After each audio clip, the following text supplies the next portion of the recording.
Hello, everybody. What do y'all think of this art? Yes, new art. So I forget how long ago it was. I think it was, well, first of all, can you hear me okay? I have been messing with the sound, and I'll talk about why in a second, but, I've been messing with the sound, and so and then I didn't check it. I didn't do my test that I usually do, so is it alright?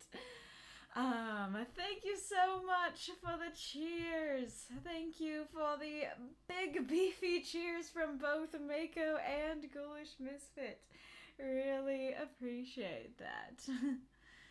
Yes, I love the all caps. You aren't. Let's see. Welcome, Ghoulish Misfit, Magistrate, Ironlung, Mako Cam. Congrats on the 9 months. Mellow in Tears, Bitzer K, Bitzer, it's great to see you. Koryan, welcome, and thank you for the gift sub as well. Somebody make sure to note there was a gift sub given, because that counts to the encores. I am quiet. Oh, okay. Well, that's an easy fix. I can just turn little duder up. Why can't I think of the word lever? The scale? I don't know. But anyways, well, let me do my intro first, and then I'll talk about the art.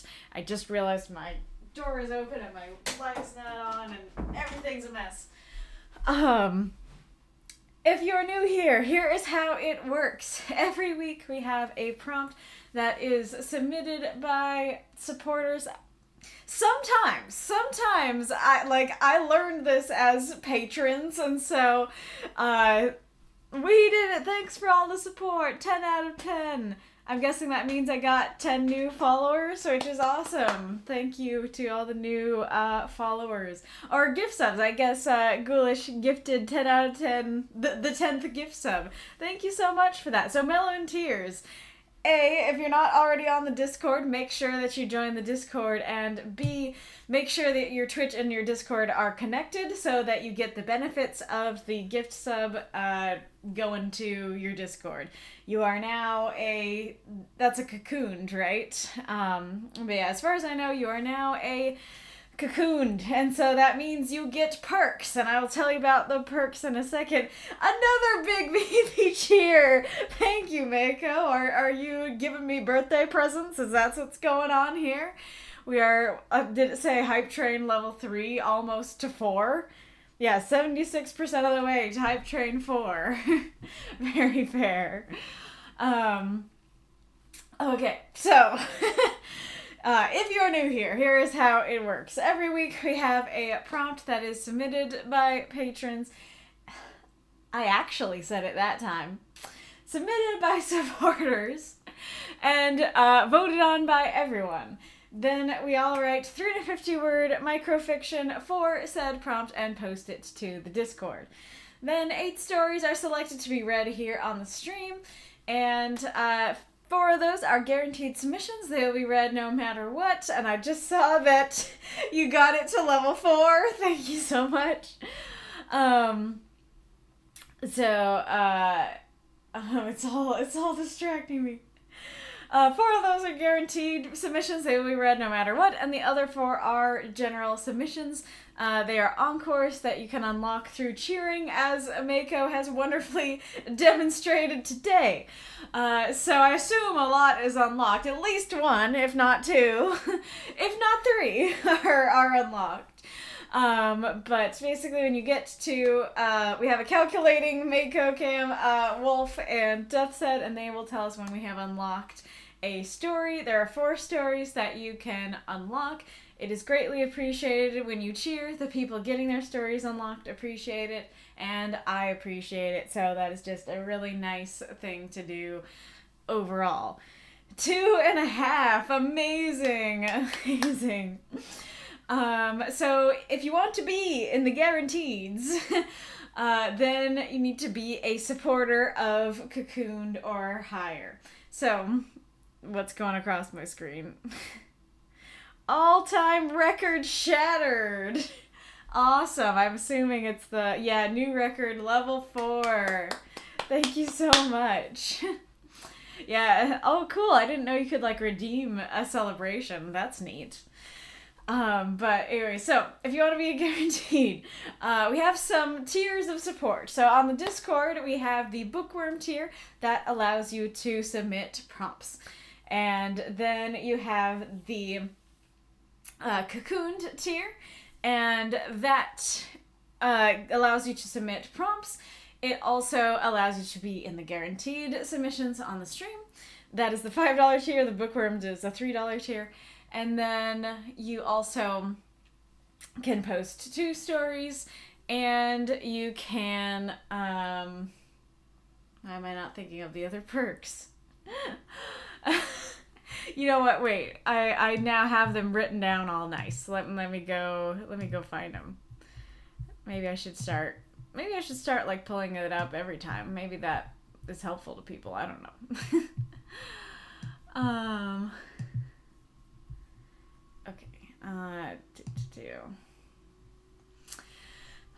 Okay, yeah, so we have the Bookworm tier. I don't know if you can read this at all.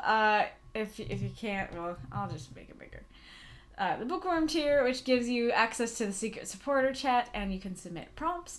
And then we have the Cocooned tier, which allows those things, and then your guaranteed submission and 2 submissions. Okay, so that I was right. And then we have the Transformed one that allows all of the above, and then you can submit 7-word prompts. And the first prompt that you submit automatically goes to the poll each week, and then you can also have a universe tag if you want. I'm also making an Ascended one tier that is $25 a month that gives more perks. So with that perk, you can submit 8-word prompts. I want it to be, I haven't decided the exact timing, but like every 3 months or so, I'm thinking, your prompt automatically goes through. And then you can submit 5 submissions instead of 3. I actually thought about this, and I'm thinking of changing it to Bookworms can submit like prompts and then also 2 submissions. And then Cocooned can submit 3 submissions.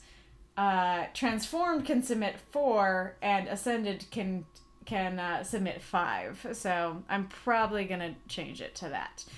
But yeah, those are the perks. And then on Twitch, it's all the same except for Bookworm, but they do not have a $3 tier, but the rest are the same and the same perks, except if you have both Cocooned and Silk on Discord and Cocooned and Silk on Twitch, then you are doubly cocooned, and that makes you transformed. You're paying the same amount, and so you can have those perks as well.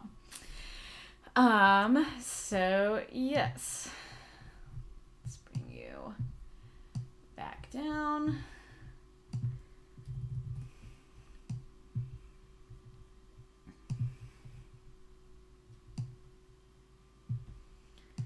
Okie dokie.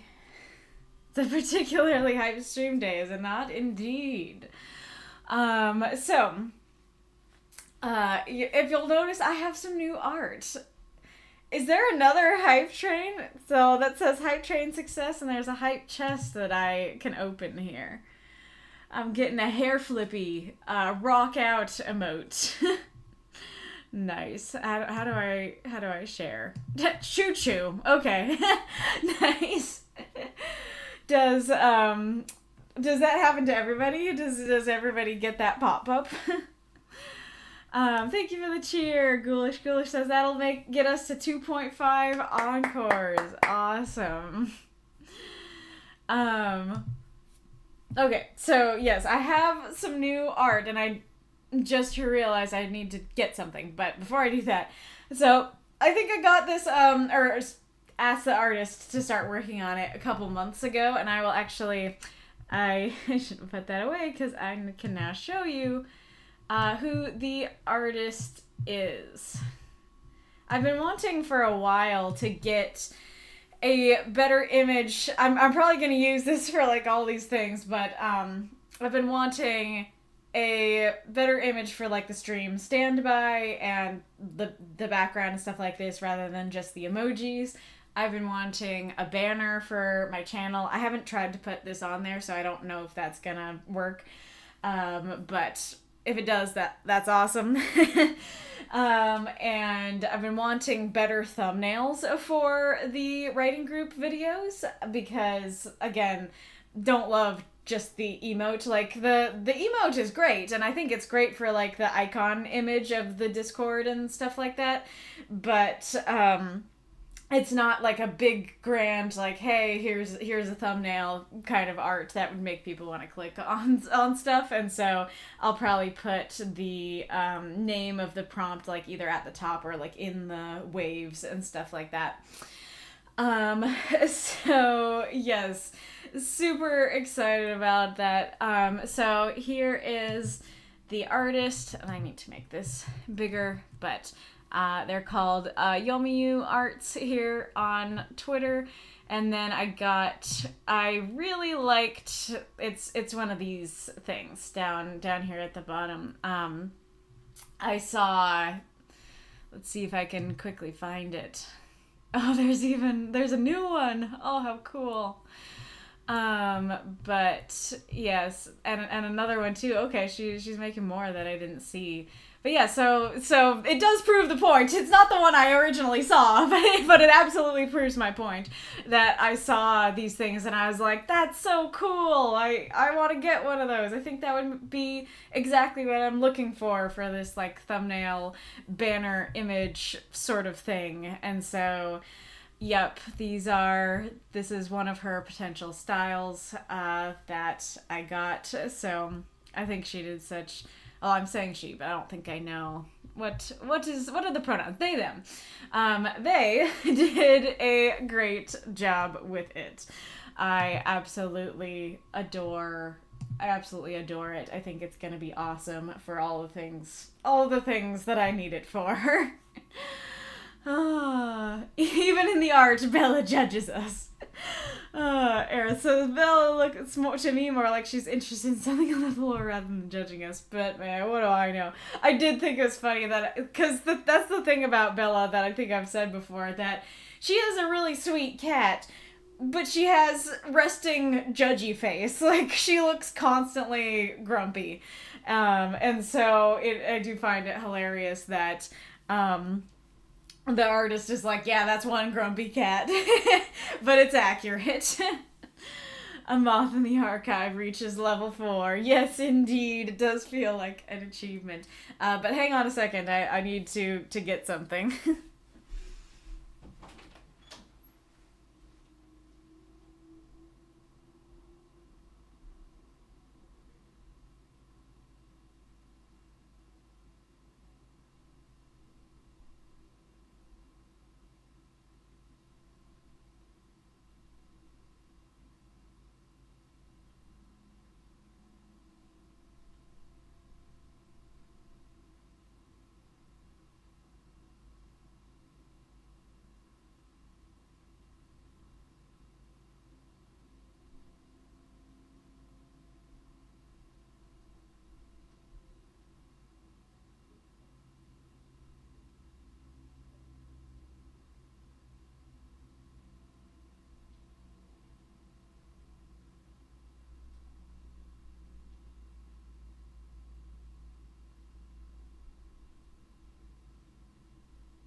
So, my mom got me this little number for Christmas. I can't remember if it was last year or 2 years ago, but she was like, yes, you could be like the witch in the woods kind of situation, reading the stories. And so this, it is very hard to see. But yeah, so this outfit, or at least this coat, is the Oh no, it's so big. Cooperate with me, please. Oh boy. What are all these folds? Do I have to leave again just to put the hood on? I thought this would be easy. I was like, I'll show them the I was like, I'll show them the I don't know that that's completely correct, but it's what I've got. I'll show them the hat first. But yeah, so this is the outfit that I'm wearing in the art, but I don't honestly love the colors of this. They're a little bit like clashy and too bright, too out there for me. And so I asked her to make it. I told her my favorite colors are turquoise and gray, and so that's what she went for. And I think she did a amazing job. I think it looks great. But yes. Unfortunately I can't wear long sleeves on the stream, but I can put it back here so you can enjoy looking at the pattern. Yes, very flowy wizard's robes type thing. Did I awaken the cat or not? It does not seem that I have. I love the happy bees. Outfit is so pretty. Very flowy. But yeah, so I had her draw me and an Atlas moth and Bella and Bo in a book. I actually do have versions where I had her draw some bats too, because like I said, I was considering having the bat be the mascot of the library channel, and it might still be, but I think I'm gonna go with what you guys suggested last week of naming them all moth related. So there are versions of this with bats around me as well, but I honestly like this version the best. So, and I think it works best for this particular use. So yeah, there is some awesome art. Go give the artist some love. I really hope you enjoy it. I was literally genuinely jumping up and down when I got it back. I think it's so cool.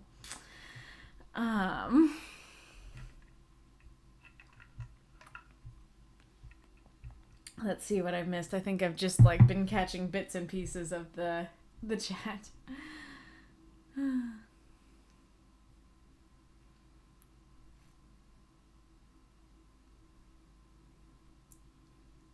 Yes. Yeah, so Mako is answering, yeah, it's a bit of like birthday cheering, but also we're not getting a stream next week. True. So there's your little reminder. We are not having a stream next week due to Thanksgiving and my birthday. Yeah, that'd be nice. Did Marx arrive? Marx arrived with a cheer. Thank you so much.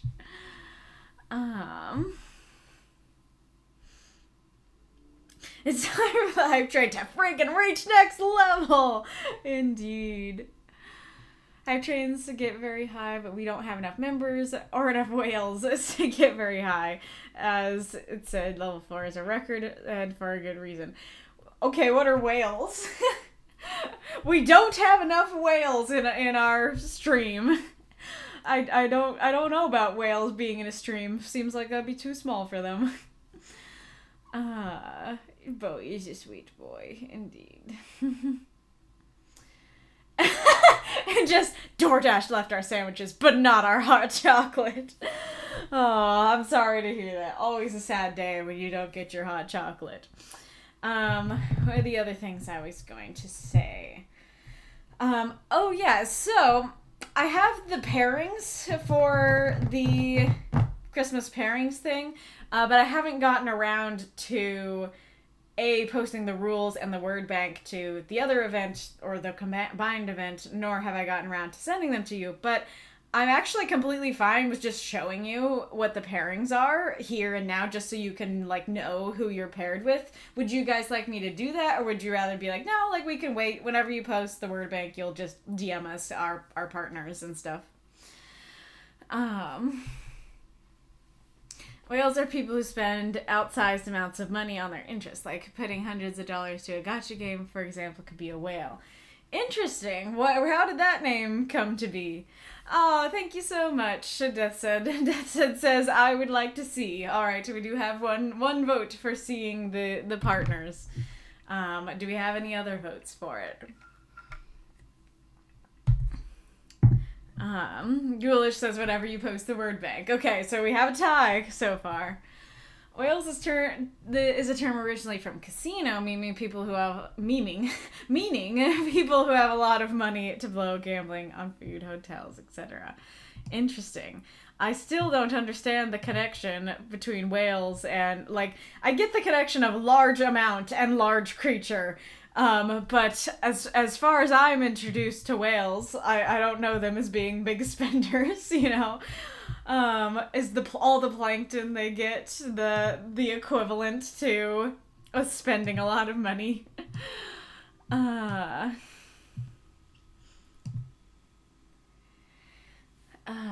Chasing the whale. Oh, so it's just like it's like a Moby Dick situation where it's like you are chasing this uncatchable white whale by spending all this money on gambling. Guess those are 500 points, right? Can somebody double check that? I honestly don't remember. Then caught on to things like gacha games. Gotcha. Whales is in bigger than big fish. Interesting. Okay, so I need a tiebreaker. I have one vote for show the pairings and one vote for show them when I post the word bank. I need a third vote here before we move on to whatever we're going to move on to. Okay, I have a third vote. Show the pairings. All right, I can do that. Interesting. Whale has fewer syllables than elephant. Okay, oh, that's not what I want to make bigger. Oh, darn it. That is gonna be kind of hard to see. Okay, let's see if I can just, like, show, oh, this will be funny if that happens. I will cover up. Oh, the problem is that I can make the Google Doc bigger, but not the headings, and the headings are where the pairings are. So I'll just show you, and hopefully you can read them. But if you can't, listen well. So the pairings are Apex Sovereign will be with Palmathemus. Koyma will be with Quoth the Raven. Norman Gray will be with Stardust Fair. Nightwolf will be with Ein5955/Azo. Lee Strangely will be with Mako Cam. Death's Head 419 will be with Reinkarnitor. Wolfsbane X will be with The Missing Link. So, yes, and then I do plan to... what I always do with Secret Santas, and this is kind of different, but similar enough, I think it still works, is I plan to send... some of, and like it wouldn't be all of it, but some of your partners sign up so you know, oh, this is their universe, this is how they described it, this is what they're into, that kind of thing. But you can still DM them and just be like, hey, Kaylee said we're partners, so let's get started on that or whatever. But that's part of why I was wanting to, I kept waiting until I could post the word bank because it's helpful to have the words, right, to decide if you're gonna combine the two. I guess, come to think of it, I could show you the words I have. This might change a little bit. I might take some out or replace some, but for the most part, here is your word bank for the future. So, believe/belief, bell, candle, child, chocolate, cookies, and our gingerbread. Dear family, frost and our snow and our winter. Gold, Grinch and or Scrooge. Letter, light, mistletoe, music, naughty, nice, ornament, peppermint. Sleigh, skate and or skating. Star, tree, 12, wise. So I did something a little bit different, but like I wasn't sure if I wanted to do Grinch or Scrooge, but I was like, oh, I'll just leave the option for both or either. And so that's a word where if you use either word, like it's fine either way, it counts either way, that kind of thing. And so just to reiterate, the pairings are Apex Sovereign with Palmathemus, Koyma with Quoth the Raven, Norman with Stardust Fair. I think that is Katie Star. It's Katie something.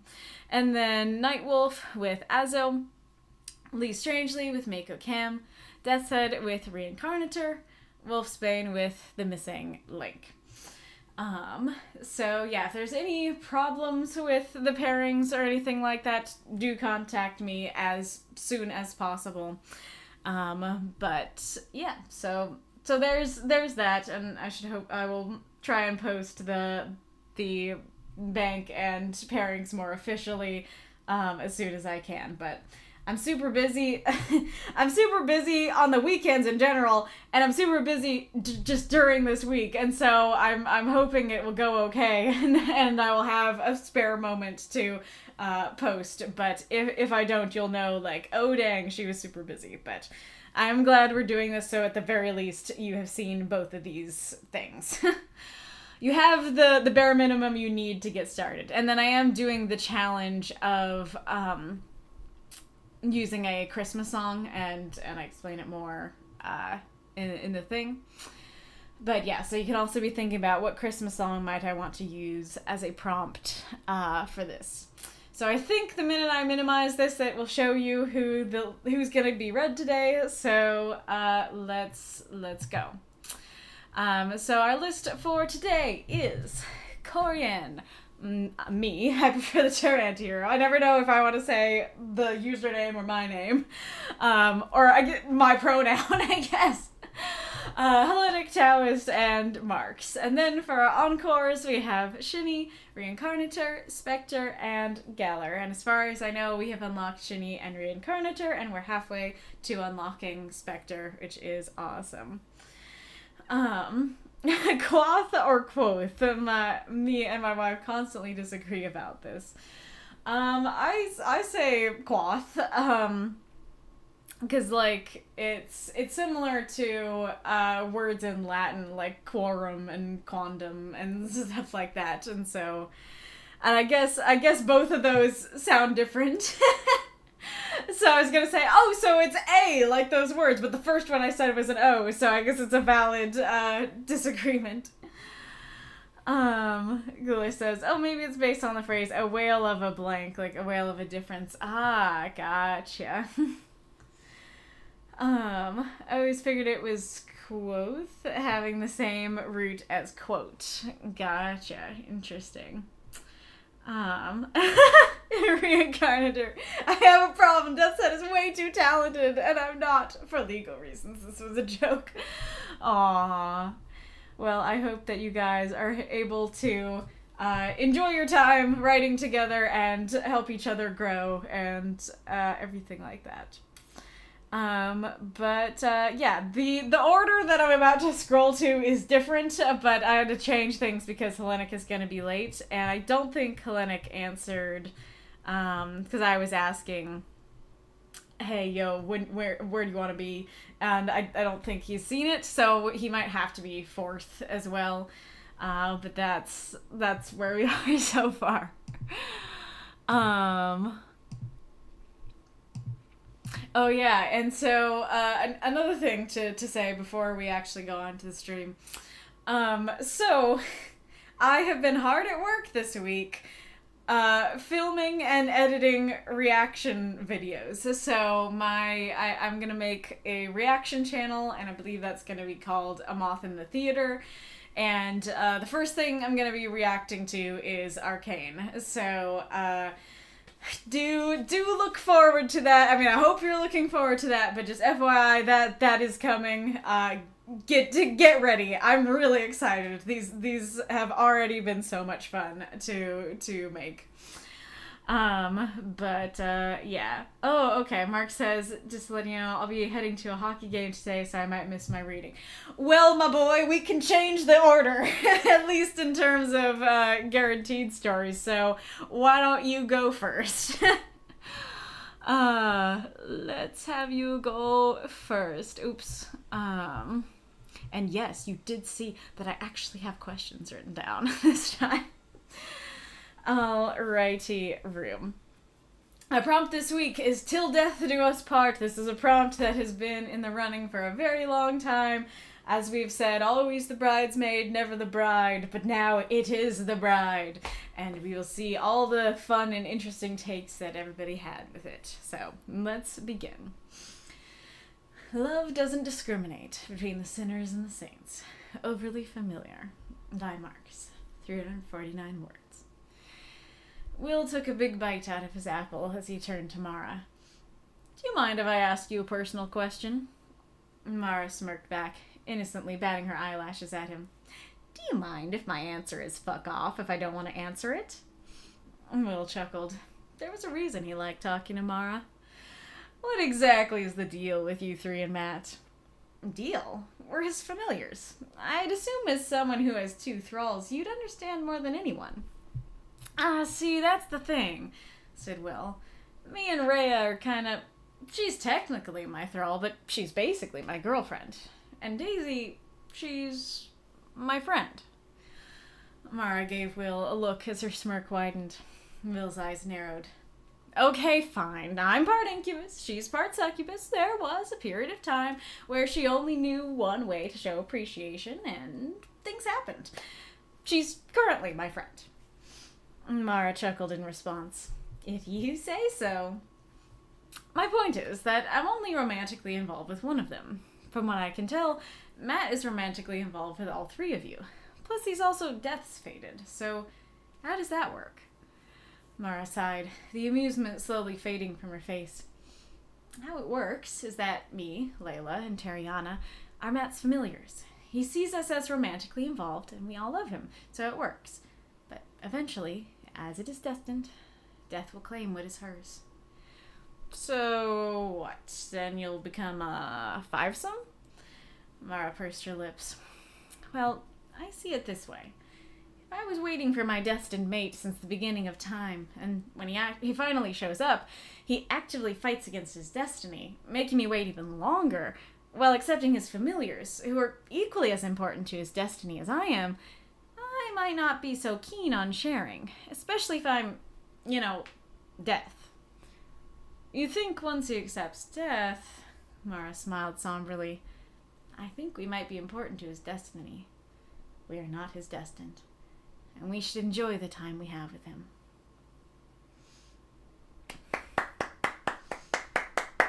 Throw up those moths and monsters cheer for this story if you loved it. Thank you for the cheer, Reinkarnitor.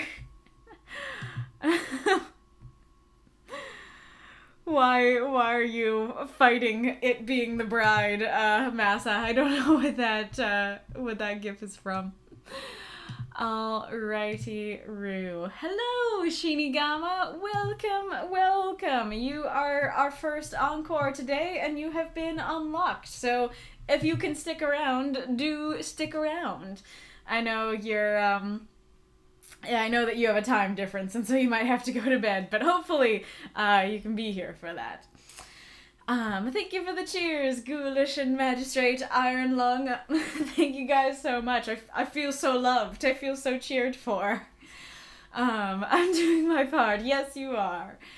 Alrighty, Roo. So, as always, I very much want to hear what you guys think of the story, and anybody who is new to Marx's universe, are you confused about anything, about what's going on at any place? So, yes. That is my favorite song from Hamilton, and so I gotta love that title. If I remember correctly, I think you used the life or death ones in a different story too. So this is interesting. The beginning is a lot of fun. All the responses are not what I expected. I like the casualness of like taking the bite out of the apple, and then he asks a seemingly innocuous question, and then she bats her eyelashes at him, and we're kind of thinking, oh, so we're gonna have like a flirty, innocent, or sexy kind of answer here, and then she tells him to fuck off, which is awesome, and gives you immediate insight into their relationship. And then you're kind of going, okay, like, is he gonna be upset about this? Like, what do we think of this? And then his response is equally as surprising, where he's like, I like talking to you. So he's into that, which is really fun and tells us a whole lot about the characters. So I do quite like that opener. And then, so okay, this is kind of an addendum to what I already asked in general, but so this was definitely the thing that confused my dad when I read it to him, that he was like, I don't really know what familiars and thralls are and what the difference is, and so I felt confused by the story, and so I'm curious if anybody else had that same confusion, or you were like, no, I understand the concepts well enough that it didn't throw me at all. I think I'm going to come back to the comment that's on thralls there. And then, let's see. I like the cadence of the way they speak. Like, hopefully I voiced it well, but I very much felt like I could put a lot of emotion into the reading and hopefully could gauge how they were saying what they were saying pretty easily from just the punctuation and stuff, and like the reactions of the other characters, like Mara smirking and everything, which is really neat. I just ghoulish. Maybe it's because I'm too aware of somewhat biblical imagery, but I've always associated eating an apple with a villain. That is both insightful and hilarious, because on the one hand, yeah, like that is kind of, that can be like a villain image, can't it? And then on the other hand, it's like, it's an apple, my guy. So that's a really interesting point. I'm curious, is that what you intended, Marx? I just realized I don't think I wrote Marx's questions down. Let me go grab those. Let me go grab those. Oops.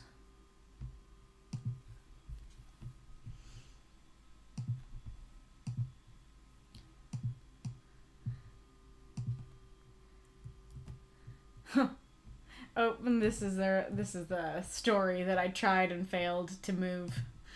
Nope, please do your thing. There you go. That was the thing I wanted you to do.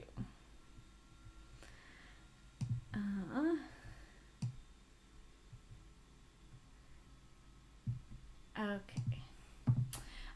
So the questions.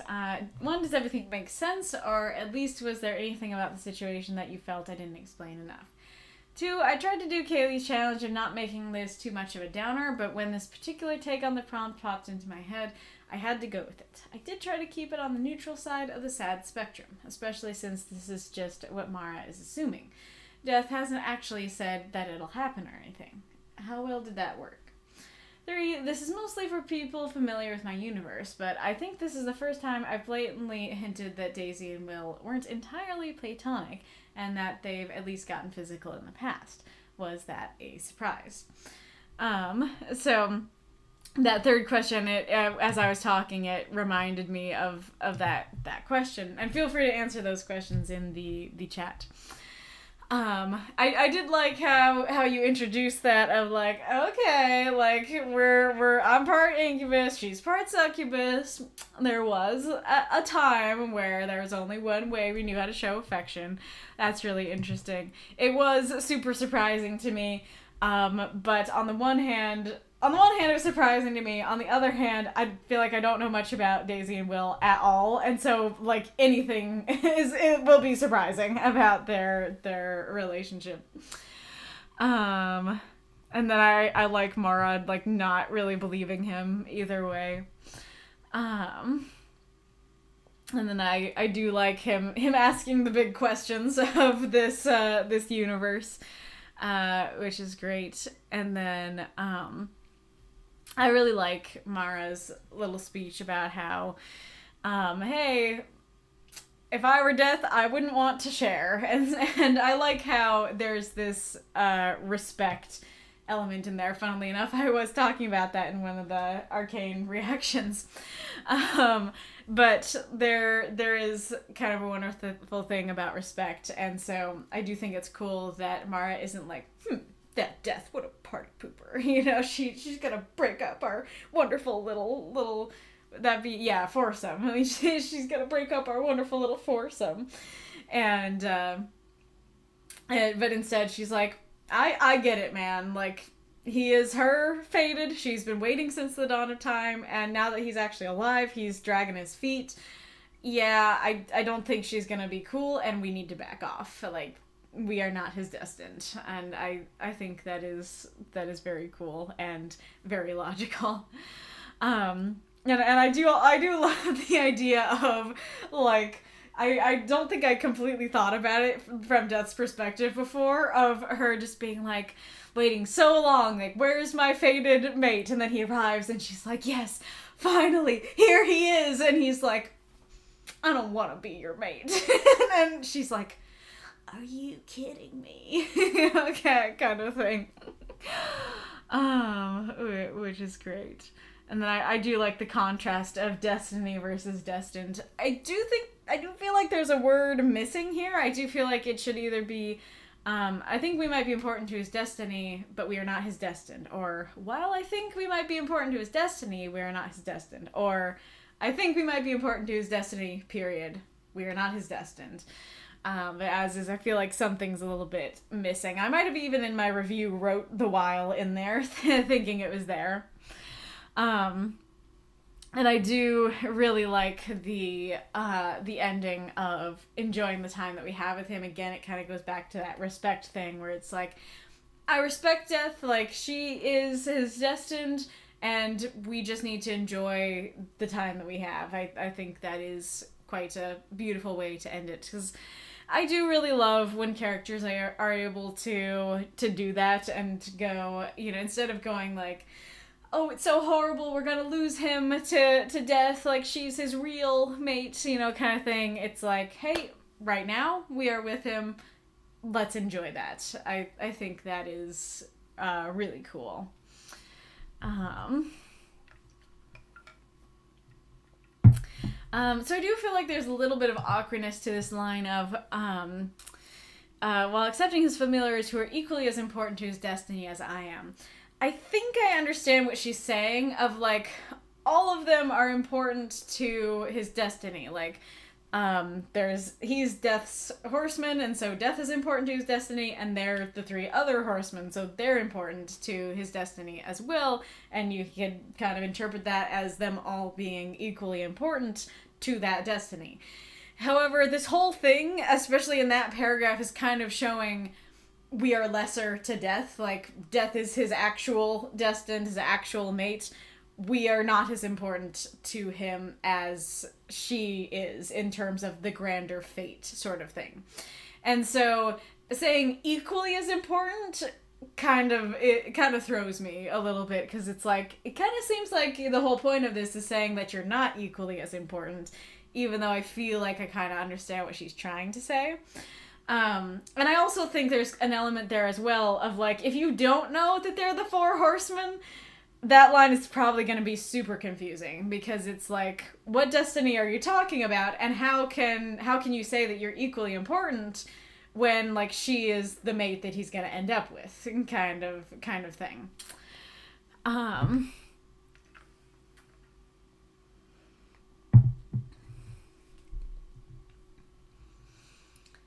And it is funny how, like, I think this works, especially to, like, convey the info to the reader, but also Will feels kind of thick when she's like, hey, yep, Death is gonna claim what's hers, like, we will not really be in the picture anymore, and he's like, so you'll be a 5-some kind of thing.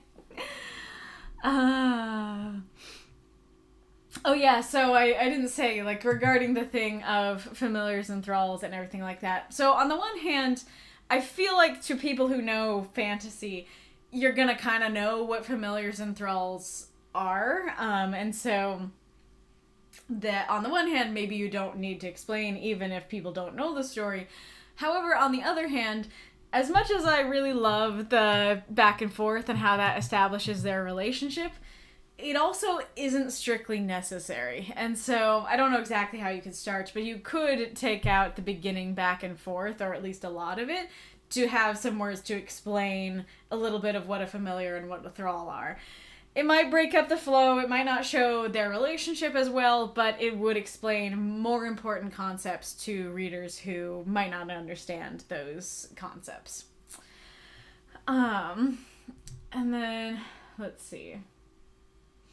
What did I write down? Yeah. So I was like, I was thinking about what's in this comment last night, and I think a lot of what I have to say about this would be better had, like, just one-on-one in critique group and stuff, because I think it's kind of more about, like, your book as a whole and how things work. But there is one aspect of it that is particular to this story that I think I can try and stick to, that getting some more opinions from the chat on could potentially be helpful. So we'll see how it goes. So this isn't something that I fully thought of, like, with your story, at least in no extreme depth before this moment, but this story really made me think of a particular thing about your story and how these things work. And it's this idea of Will has 2 thralls, and one of them is his girlfriend. And the thing is that in your universe, when you are enthralled to somebody, they can literally control everything about you, like down to your appearance. They can change what you look like. They can change what you think. If they say, I want you to love me, you will now love them because you are enthralled to them. And so often what people talk about regarding, like, for example, like relationships with age differences, or relationships like between a boss and an employee and stuff like that, what I always hear people say makes them uncomfortable about those relationships is the power difference. And so they're like, like there's this power dynamic here that I don't like, that one person, like the boss, has the power to fire the employee if the relationship is not going well, and that's not really cool, like that kind of thing. And this takes that up to 11, where it's like, not only is it a situation of something like a boss who could hold the job hostage, this is a situation where someone can literally change what you think and what you look like. And so personally, to me, the idea of being a girlfriend, being a thrall but also a girlfriend, is super uncomfortable to me personally. And I'm someone who, like, it really depends on the situation, the story, and everything, but the power dynamics thing is not something that I will always immediately clock or will always immediately bother me. Like, I could potentially find a relationship between a boss and an employee cute if it's done well, kind of thing, but I also could see the problems with that sort of thing. But I know other people are like, no bosses and employees, never, bad power dynamics, that sort of thing. And so so I'm someone who's not always bothered by that sort of thing. But in this case, I'm like, my radar is going into the red here. I'm not liking that. Yeah, even me, you can be okay with a bit of a power imbalance. And so this is, like I said, a bigger picture thing about your story, but I definitely think it's something you will need to think about, because if it bugs me, those people who immediately are like, no, power imbalance, ew, get it out of my face. People who are like that are gonna be even more in the red than I am in the radar. And so I don't know, like I feel like I'm just like, there you go. there's something that is not great about what's going on here. But I say it because I feel like getting some input from the chat on like, like, are you feeling this too? Or are you completely fine with it? As well as just letting you know, this was a thing I saw that you might need to just think about overall with your stories and dynamics and everything. Something to think about. And I think a large reason of why I didn't really think about it before is because most of the thralls we see are Alex's thralls, and Alex sucks. And Alex wants there to be a power imbalance. And so it's like, yeah, this is the point here. And so when you have a character who, like Wolf said, maybe he is meant to be a villain, and if he is, then maybe that works. But if Will is meant to be a neutral to good guy and stuff like that, then that's something definitely to think about. And what was the other thing I was gonna say?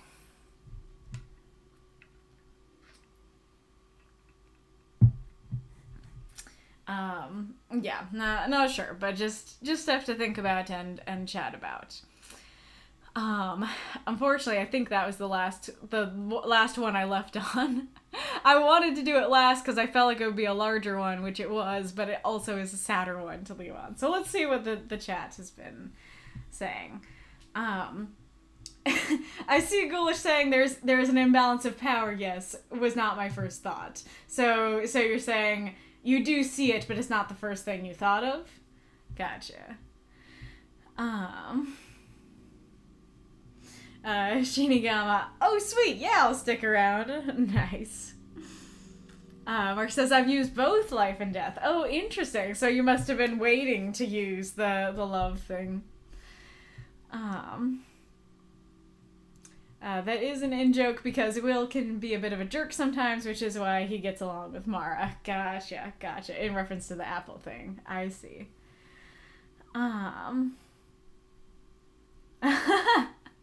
Magistrate Arling says, CinemaSins will ding anytime someone eats an apple with the director wanting to point out that the character is an a-hole. Interesting. Okay, so this is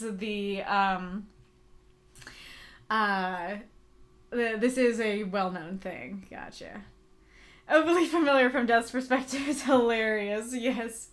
I forget what the name of the channel is, but a video got recommended to me of Avatar: The Last Airbender from Ozai's perspective is hilarious. It might have even been exactly that phrasing. And I was like, that sounds interesting. I'll watch it. And then I watched it, and it absolutely was as hilarious as advertised. It was like, this was not clickbait. This was fantastic. And now I want to see that guy do Overly Familiar, but from Death's perspective. Oh yeah, Death is just a ball of frustration, which is why she just straight up snaps in the makeovers. Isn't the makeovers the one where Yelena and Onyx survive? That seemed quite happy. Why? What do you mean she's snapping there?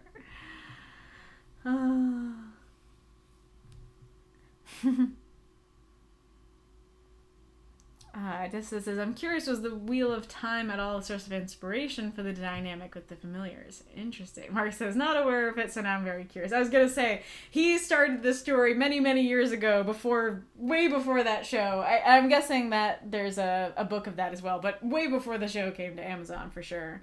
If not before the books came out. Mega says, but also I don't feel like Matt doesn't want to be with Death. He just doesn't want to end the world / universe. And Mark says, truth. Yes, yeah, that's kind of what I was thinking. I was like, because I was going to ask that, like, does he, like, not like Death as a person? Does he not want to be with her as a person? Or is it just about his destiny? And it does sound like it's like, you're cool as a person, but I ain't really cool with ending the world. Which, if this is not a conversation that Matt has with her, I feel like you should make that happen because that sounds awesome of him just being like, okay, Death, let's go on a date. And then he's like, hey, so I think you're cool. I'd be happy to be with you. I just really would not like the world to end. What do you think about that? Kind of thing. Marx says, explaining a thrall and familiar is fair. Earth says, yeah, especially since the terms seem to have specific meaning in this universe, contrasting to their meaning in general culture. Good point. Yeah, that he does have specific definitions as well, even though they are similar to the general definitions. Coolish. Why does that sound like a math question? If Matt has 2 thralls and one's his girlfriend,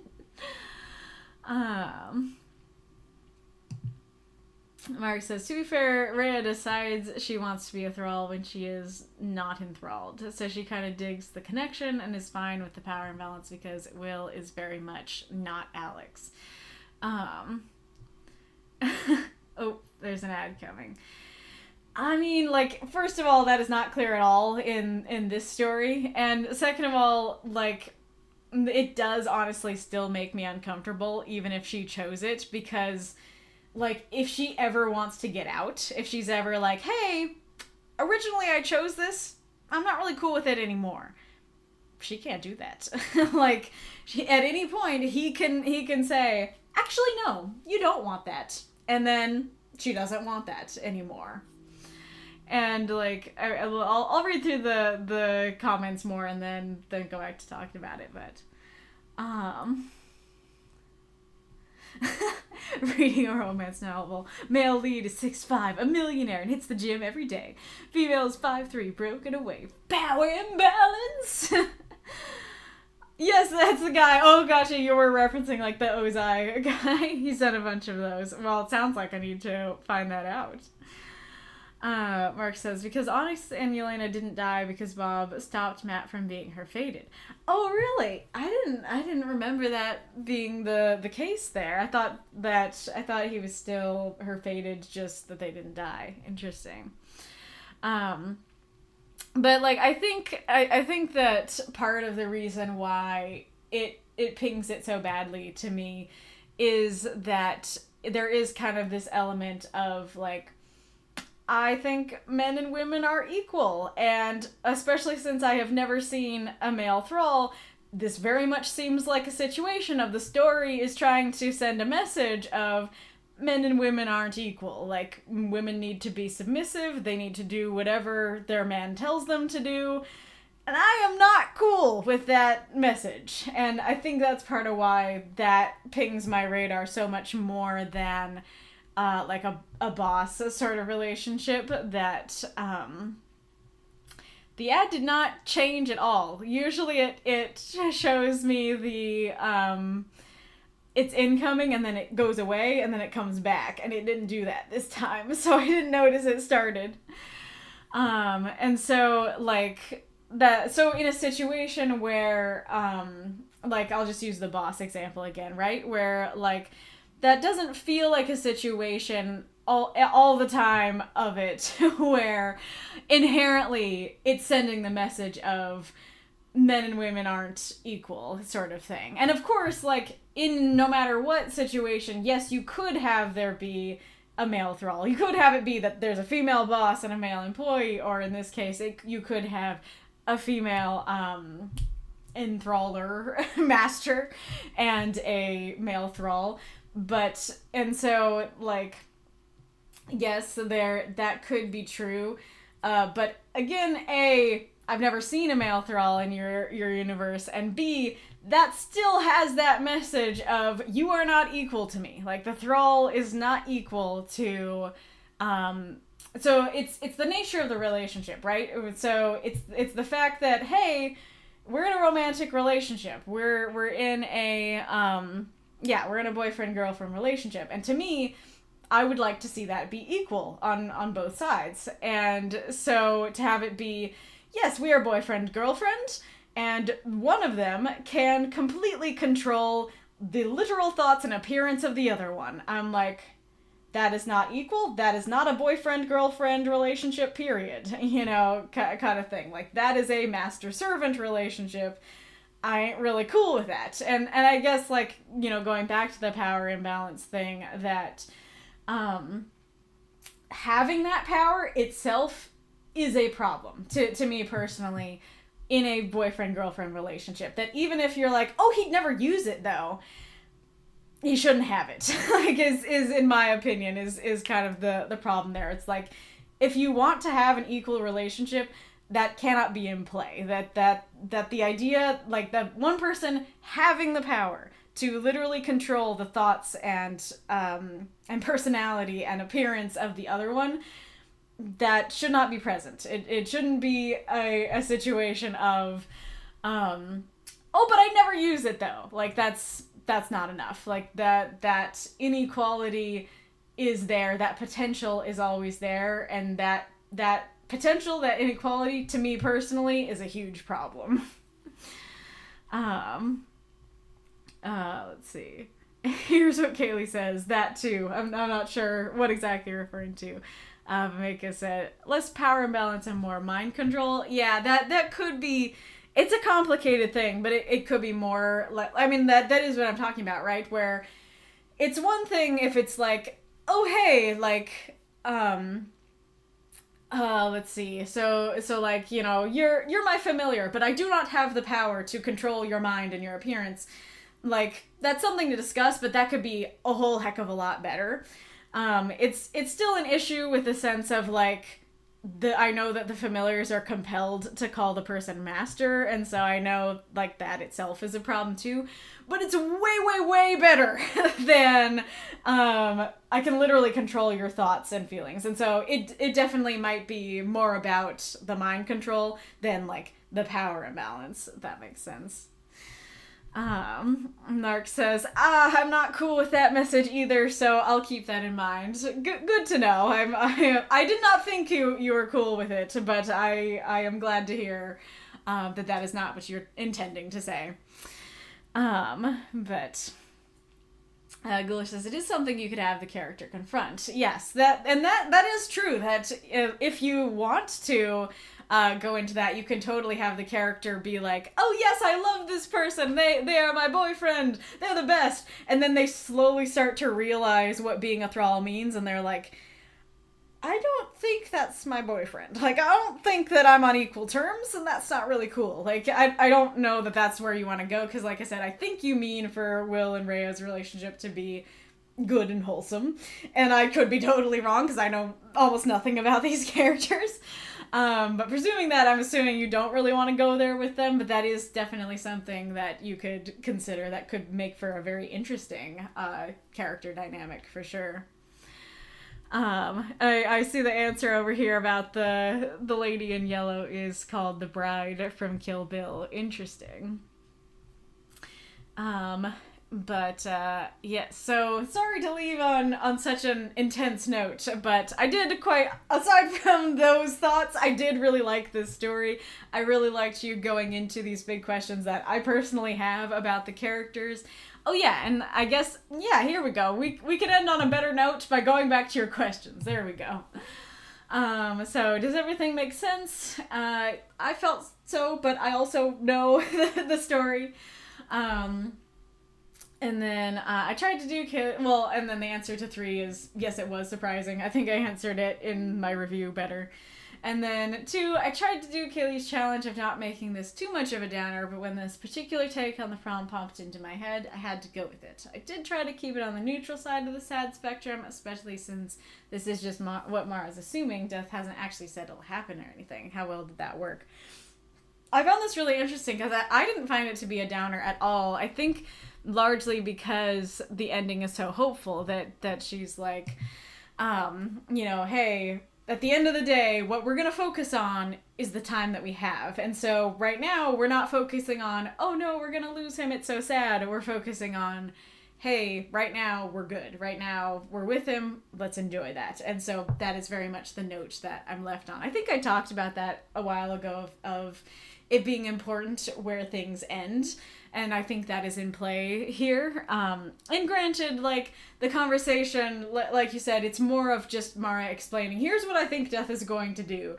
And she's not saying it tearfully. She's not, she's not talking about it in more emotional terms, right? She's not, now I'm not thinking what she could say, but she's not saying words like, we're gonna lose him to her, or we'll never be with him again, or I don't know, stuff like that. She's not talking in super melancholic terms. She's just saying, hey, well, if my destined mate did this, I'd be pretty pissed, and so it ends up not reading as super sad to me personally, just kind of a more like acceptance sort of thing, where it's like, I don't have to like it, but this is how things are, and I'm accepting it, a sort of thing.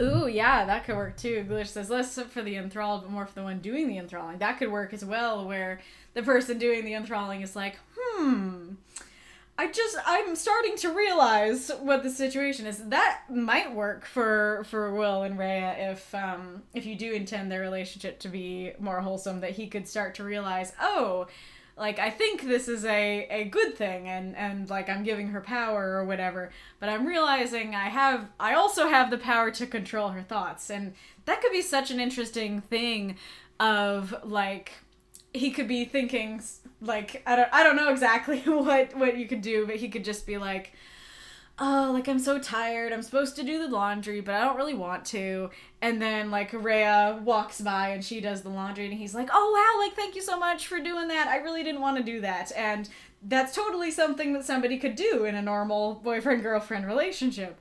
But, like, more of those things start happening, and then he could go, like, is she doing these things because she wants to, and she is just being kind and loves me and wants to help? Or is she doing those things because I didn't want to do them? And that very thought of, like, I don't want to do this, I'd rather she did it, caused her to do it. And him sort of questioning what's me and what's her, right? What's actually coming out of her, and what's just my own thoughts making her do things. That could be super interesting. Marx. Oh wait, where is it? They're fated and this is the horseman of the apocalypse, then does that mean one of them will turn into a horse? Good questions. Or says, I do love the idea of Will questioning the dynamic. Nice. I imagine one of them turns into hell. That's curious. But yes. Great story, Marx. Good times.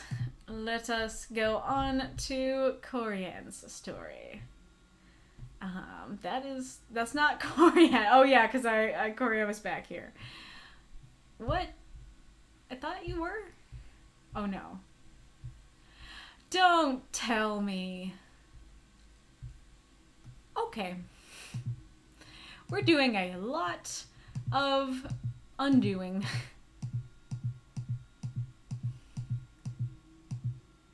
Oh my gosh, it was after I even typed this in. Oh. Is that not even right? Okay. Oh, here we go. Okay, thank goodness. Oh yeah, okay, the comments are there. Whew. Yeah, so like like I said, I copied the story to move it so that Hellenic could be later, because I put Hellenic first. But it likes to not copy the comments, and so I was like, okay, I'll just leave it where it is. And I think I just forgot to hit the undo button, so I could leave it where it was. Oh, gotcha. Yeah, that makes sense. There are separate horses, though. I actually used that in the flesh horse prompt. I do remember that, yeah. All righty. Well, I guess if you really want to think about it, right? We have the horsemen, who are Matt, Tariana, Mara, and Layla. So does that mean that Death is Matt's horse? Oh boy. I mean, I guess she can look like whatever you think that she looks like, and I'm guessing that doesn't necessarily have to be human. So maybe it could be through that she looks like a horse. Yeah, or that it could be like instead that Matt turns into the horse, that he is the horseman of death. That is true. Alrighty, let us go on. Waiting by Koryan, 350 words. Are you certain you'd like to wait here? Death asked. Not even death can keep us apart. Very well. They bowed their head, their robes flowing effortlessly, before fading into nothing as they left me here and went to attend their other deathly duties. Just before I turned back around to gaze back at the abyss, the smell of smoke of a gentle fire caught my attention. I turned on my heel and followed the trail of smoke down to a small cottage, encompassed in a bubble of blue skies and sunlight, with rolling hills off in the distance. I slowly make my way over to the cottage. Upon the deep brown wooden door, there's a note with my name written across it in big loopy script. The tape comes off easy enough in one fell swoop. In the same handwriting, the note is from Death, gifting me the cottage until I have reunited with my love, whenever they shall pass. I don't care how long I'll have to wait. I would be here until they arrived. Besides Death, I would be the first face they saw.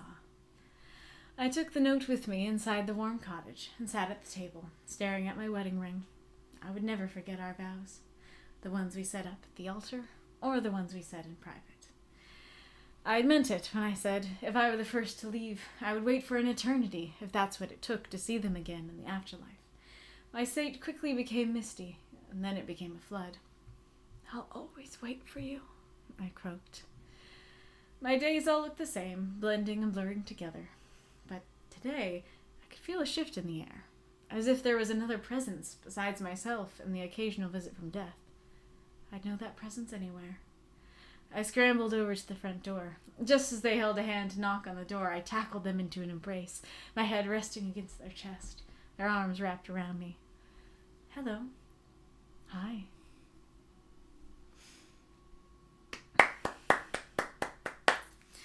Throw up those moths and monsters. Cheer for the story if you loved it. Thank you for the cheer, Ghoulish. Marx, I was trying so hard not to make that joke. I was thinking it, but wasn't saying it. Koryan says, I might be driving, but I have two questions. One, does the title work? And two, does not specifying genders of any of the characters work? So feel free to answer those questions in the chat. What are you doing, chords? Why are there so many chords around you, microphone? Usually you're by yourself. Alright, thank you for the cheer, Magistrate Iron Lung.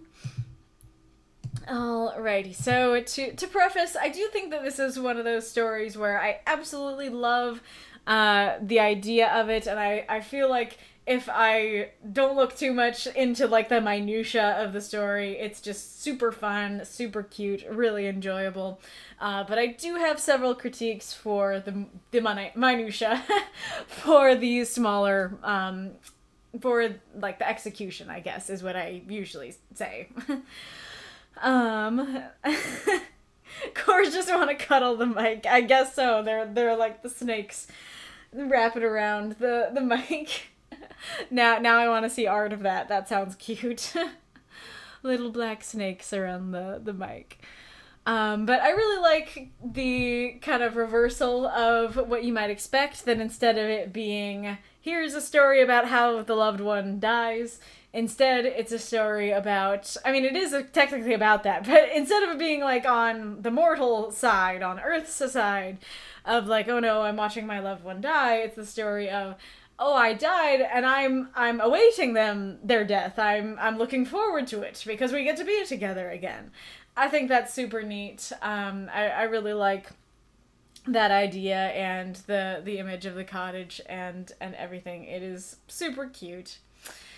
So the first thing I will note is that you'll see there is a lot of blue in this story, and blue is where my edits are. And I don't like to disqualify stories based on grammar issues as much as I can help it, like technical issues as much as I can help it. But I do want to note that there is something that happened in this story that if there was more of that, I probably would have had to disqualify it. Which is that, and let's see, I'll just like try and type it so you see what it was before.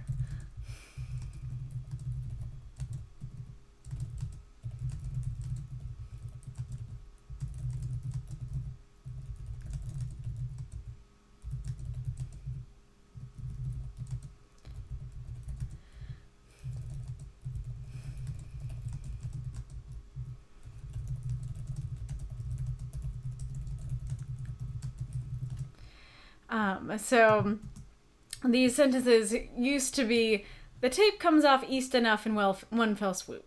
In the same handwriting, the note ends from death, gifting me the cottage until I am reunited with my love whenever they shall pass. So it's especially that easy being east and is from being in's form. When the technical issues get so strong that I can't even tell what the sentence was trying to say, and I'm glad that I did figure out what the sentence is trying to say, but the first time I read it, I had no idea. And so, like, if you're missing a couple of commas, I would prefer to not have to add the commas in, but that's innocuous, doesn't really change the meaning all that much, like, I can get past that.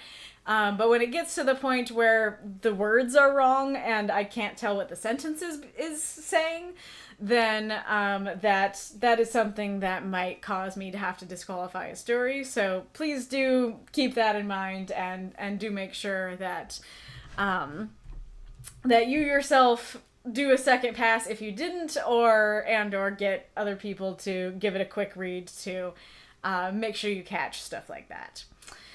But anyways, I love the personification of death. I thought this is very cute, just having it be like, I met death, and death is like the first person they saw, and so their loved one is going to see death, and then them.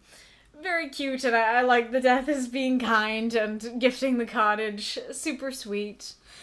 I'm not really sure why Death asks, "Are you certain?" when he seems to have already made the cottage. So I feel like, and this is kind of related to something else I was gonna say, which is that, there's kind of this I don't know, this question of what counts as here, right? Because on the one hand, it would be like, here is where I came after I died. I'm going to sit here until they arrive. This is the door. Versus I'm going to go to the cottage. And so on the one hand, it can be, yeah, the cottage is part of here. The cottage is part of this place where you arrive. It's totally fine. On the other hand, going to the cottage is not waiting here. And so how do you know that you're going to be the second person that they see, sort of thing. And so this is kind of related to that in the sense of, like, I do think maybe having them sit and wait, like, where they arrived for a good while, and then Death being like, hey, you can stop sitting on the ground. I made you a cottage. It's fine. Then I think that would work quite well.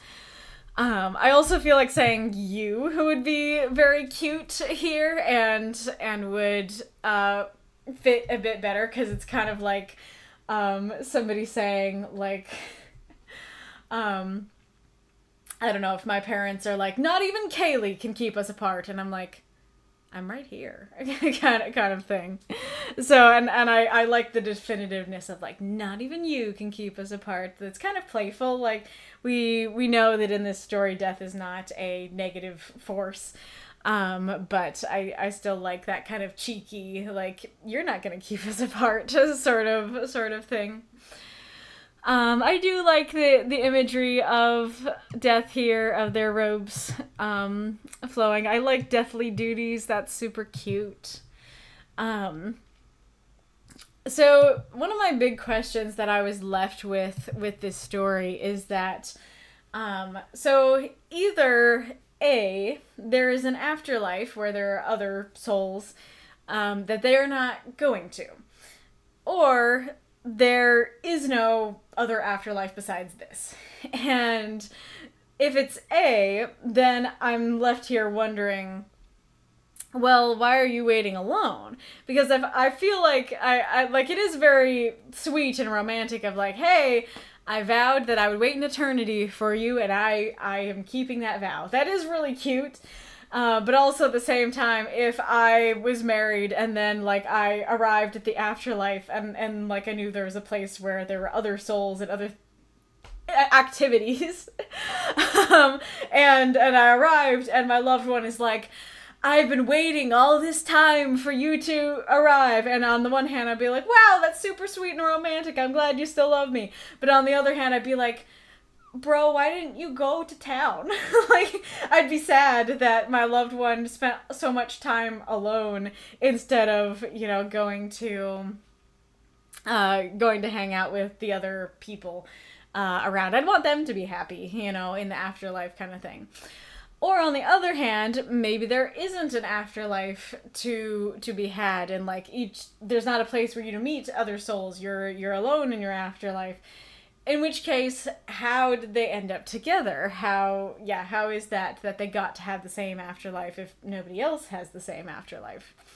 Or I guess there is a third option, which is that this is, like, it could be a situation which I don't think you'd be going for considering how cute the story is, but it could be a situation of, like, the afterlife for at least this person is hell, and this is a way to stave that off. That they're like, I would like to wait for my loved one, and Death is like, okay, and they're like, thank goodness I have a nice cottage instead of hell. And like that could be another option, but so I think that's one of those things where it's like, in the context of the story, does it matter? No, not that much. You can still enjoy it and enjoy the scene without that being answered. But especially rereading it, that is definitely a big question that I have where I'm like, where is the afterlife and why are they not going to it? It's kind of like, how do I describe it? Like it seems almost like, I guess, so I'm supposed to see what's going on here as like super sweet and romantic and wonderful, and in a lot of senses it totally is that, and it accomplishes its goal super well. But I think that question is, takes away from that a bit, right? Because I'm kind of thinking, well, it kind of seems like you are trying to be romantic to the point of harming yourself, almost, right? Where it's like, sitting out here alone, like, humans need other humans. Humans need to be with other people, generally. And so it hinders my seeing it as super romantic when I'm like, you can take care of yourself, bud. You know, you can go talk to people. I don't think your spouse is gonna be mad about that. And so I think if you had answered like why they're not going, then I think that would help me stay in that like it's super cute and romantic mode, I guess.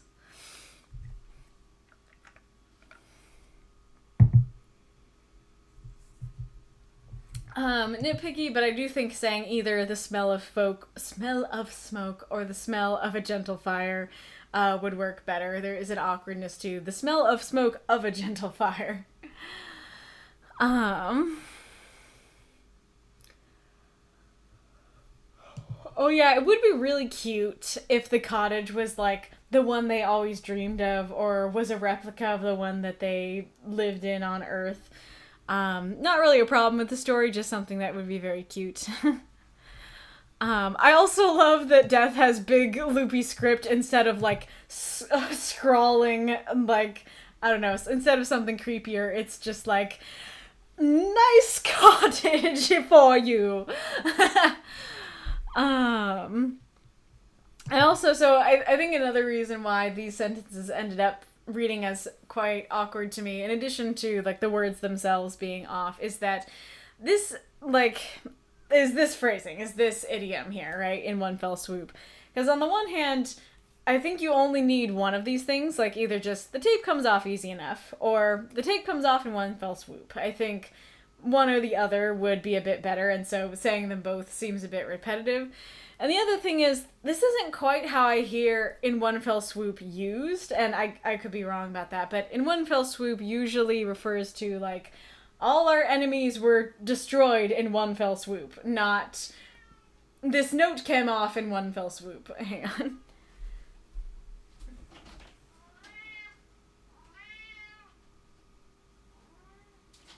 And I guess it's kind of the idea of, yes, cat.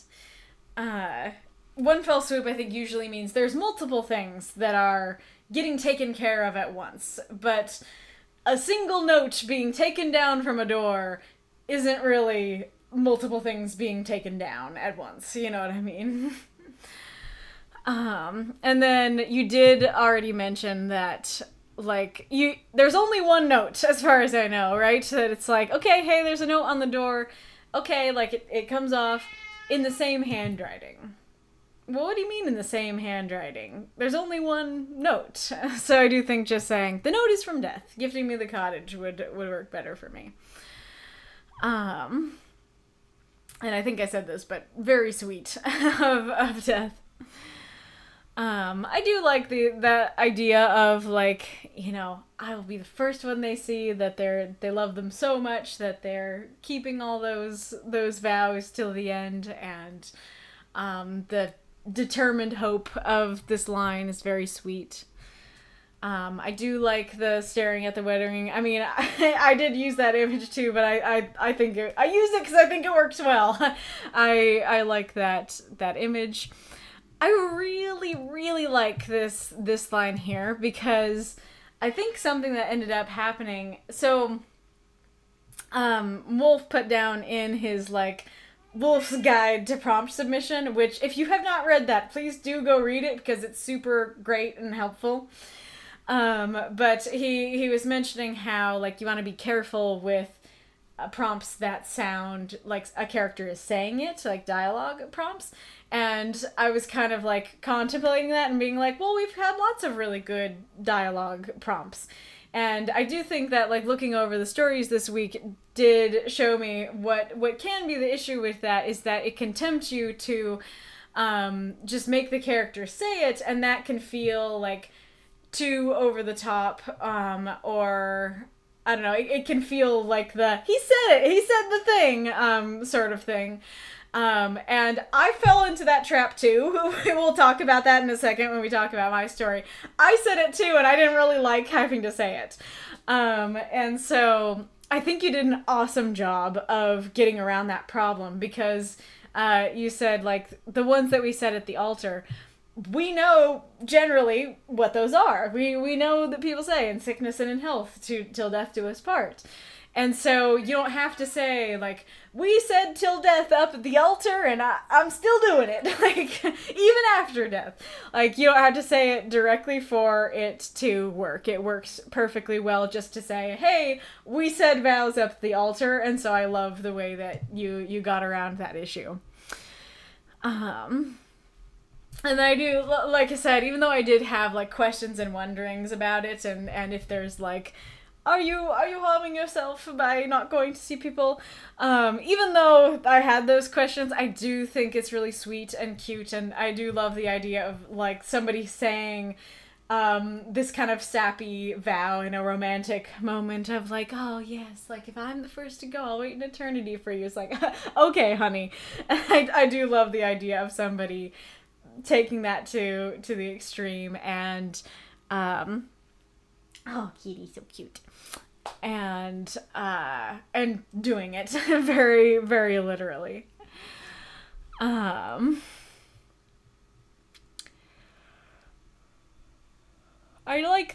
like Misty and Flood. I think that's a cool, why can't I think of the word? Progression. I think that's a cool progression, because I think I've talked about that before, that there's a lot of overused ways to talk about crying that are hard to avoid, because there's only so many ways you can talk about crying. And so I think this is more unique, and I like that. I like Croaked as well. So I think this paragraph here, again, it's one of those things where it's like, it's not bad, especially just like if you're just, reading it and not looking in depth into it. But it does feel like potentially a lot of time is kind of skimmed over, and I would love to get more of a sense of like, hey, we've been waiting a while, sort of thing. And then the other thing that's a little bit awkward is that this sentence, there was an awkwardness to it, and I was trying to figure out what it was, and I kept not figuring out what it was, and finally this morning I figured it out. It's the fact that the sentence says, as if there was another presence besides myself and the occasional visit from death. An occasional visit is not a presence, and so as if there was another presence besides myself and death works totally fine. But thinking about this sentence and stuff made me think about the fact that I do think, I don't know if this would have improved the story, but it would definitely be something to consider. That something you could have done that could fix some of the things I'm critiquing is that you could start the story with them having already waited for a very long time. Like, they're just sitting in the cottage sitting at their table, like, playing with their wedding ring, looking out the window, kind of thing. And you could have Death walking up to the cottage and being like, hey, still waiting, sort of thing. Like, yep, I'm gonna keep waiting until they arrive. And you could maybe even have it be like, Death is like, good, because I have good news for you. They're here, sort of thing. I think that could potentially convey that passage of time a little bit better, and it would also fix the issues of me being like, what do you mean here? Should we wait, like, literally at the spawn point? sort of thing. And so I'm just starting as like, yes, I have been here for a long time, and finally they have arrived. Could potentially flow a little bit better. I do really like the action of this. It's super cute. Nitpicky thing, just as they held a hand to knock on the door, I tackled them. It sounds like they knocked the door over onto them, because it's like, here is the solid door, I'm going to knock, tackle, as opposed to I open the door and tackle them.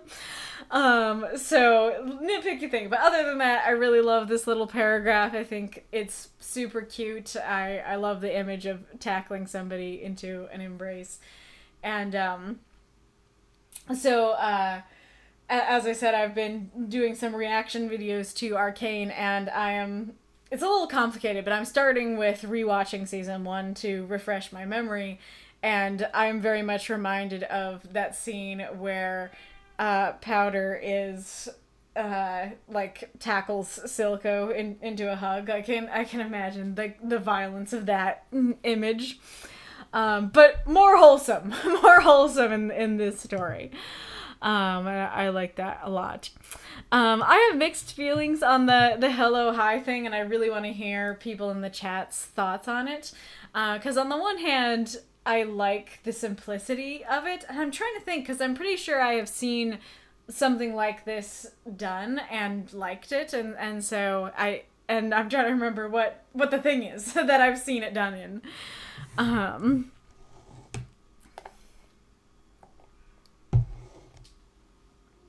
Was that a cat? Was that the second cat? Oh, it was. It was. Come here. Come here, other cat. Bobo. You are so silly. You are just the silliest little critter. Hey, Boo, do you want to sit on the desk? Because you can. That is all right. My little doll. Oh, my hair is on him. But you still see the cute kitty.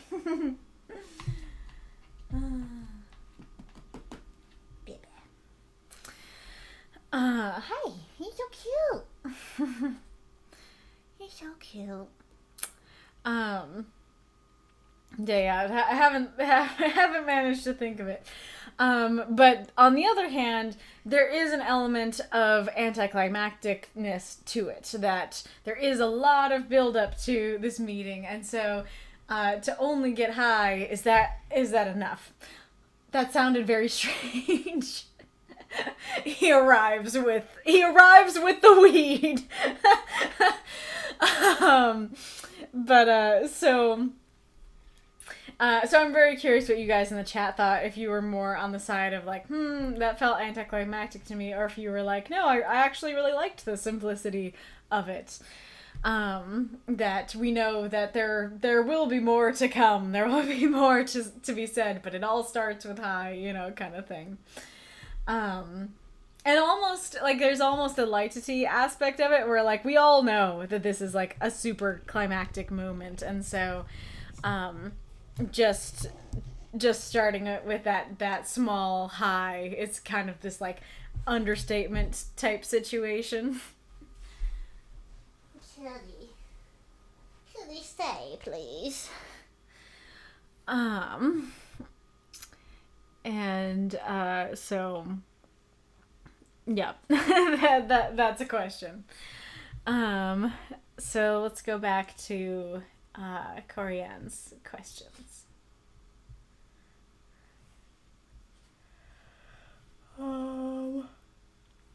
So does the title work? Works perfectly well for me. It makes me it makes the song Waiting in the Wings play in my head from Tangled the series.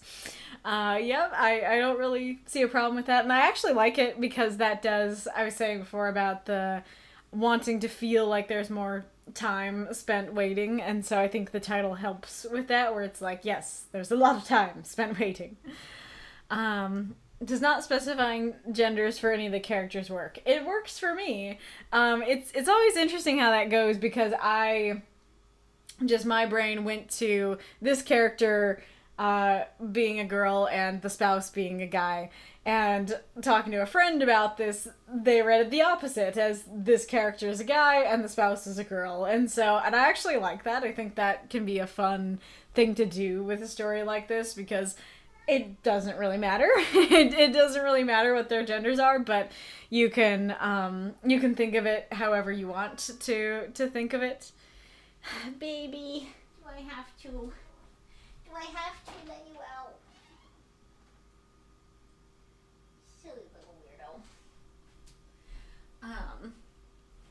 So I kind of like that the reader can just interpret whatever they want to interpret, and in this case, of course, like in a longer piece, I might be like, that matters more, like I want to know, but especially for just a short and sweet piece, I think it works well to not specify.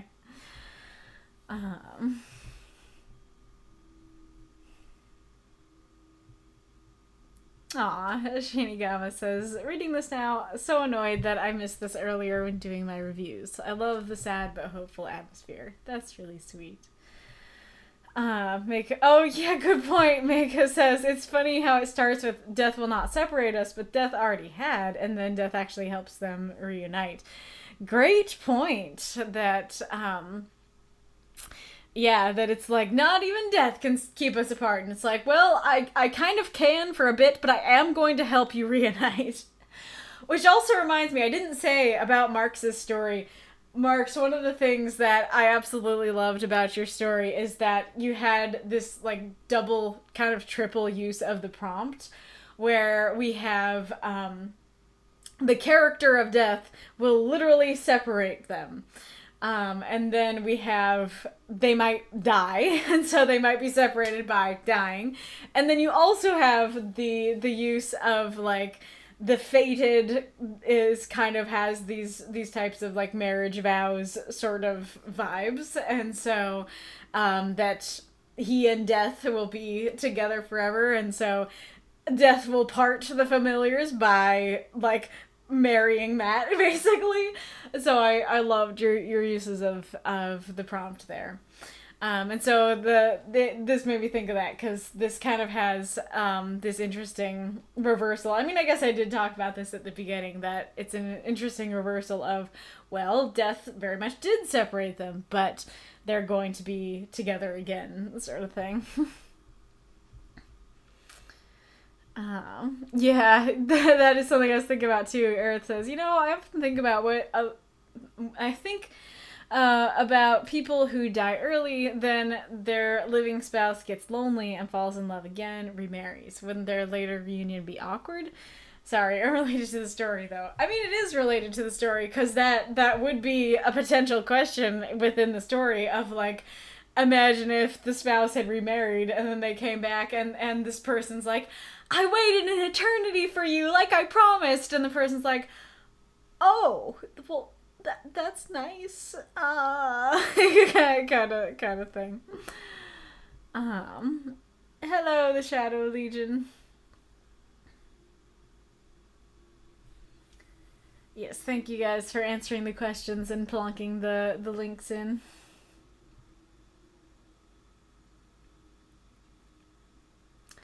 Hello, Reinkarnitor, welcome back. Koryan says, all the critiques are helpful, because most I haven't even thought about. I went mostly for vibes.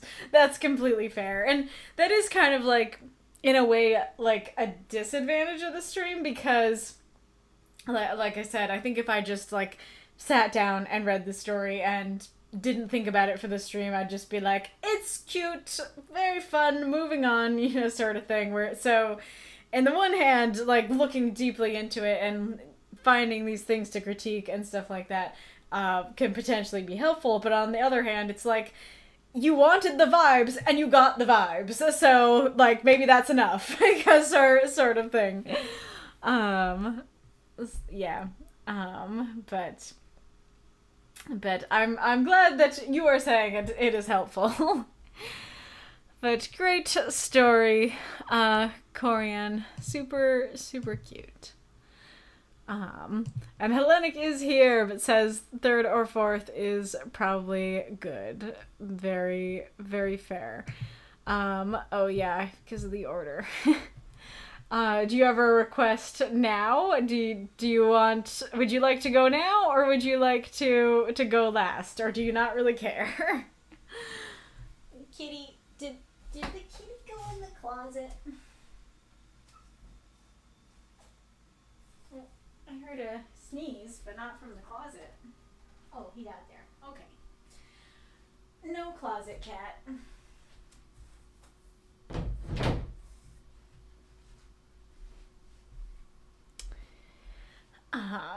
Either or works for me, says Hellenic and Evening. Very fair. I think I'll go with you next. And so, I put these in red because I wanted to ask you, how are these names pronounced? I want to say basilic, but it could be basilic. And so this one's interesting because I'm like, oh yes, just emphasize the O. But when you say Rachel, it sounds quite similar to Rachel with an E.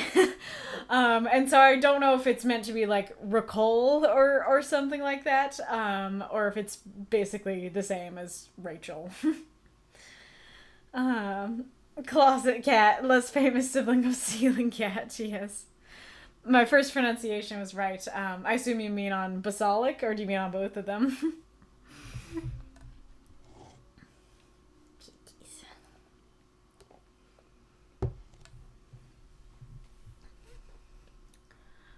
Sort of like ritural. Interesting. Okay, yeah, I can try and say that.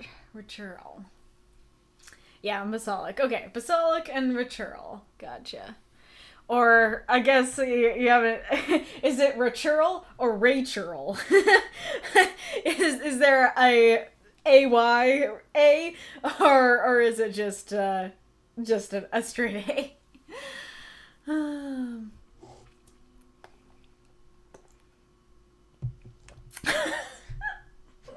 Ray Charles. Straight A. Okay, ritual. Alright. The Scattered Dead.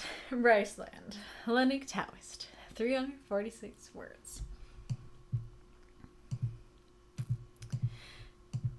Great Lord Basilic, we humbly invoke your name and ask that you receive the body of our beloved Ritual into your throne. The priest took a step back from the open grave. and Ritual's little sister stepped forward. She carried a clay bowl with a lump of raw dough in the bottom. Mr. Basalic, this is my big sister's favorite sourdough. Please share it with her, so her spirit will remember to come help me with baking. She knelt at the edge of the grave and carefully tilted in the dough so that it landed next to Ritual's favorite hand, and then shook out as much of the remaining oil as she could. Their mother petted the girl's head fondly, blinking away a few tears with a brave smile. The next to come forward was the family's neighbor, an owner of the town's finest vineyard. He was holding a similar clay bowl, only this was full of fresh, hard wine grapes. His smile flickered a bit before he drew in a deep breath and squeaked, "Remember these, Rara?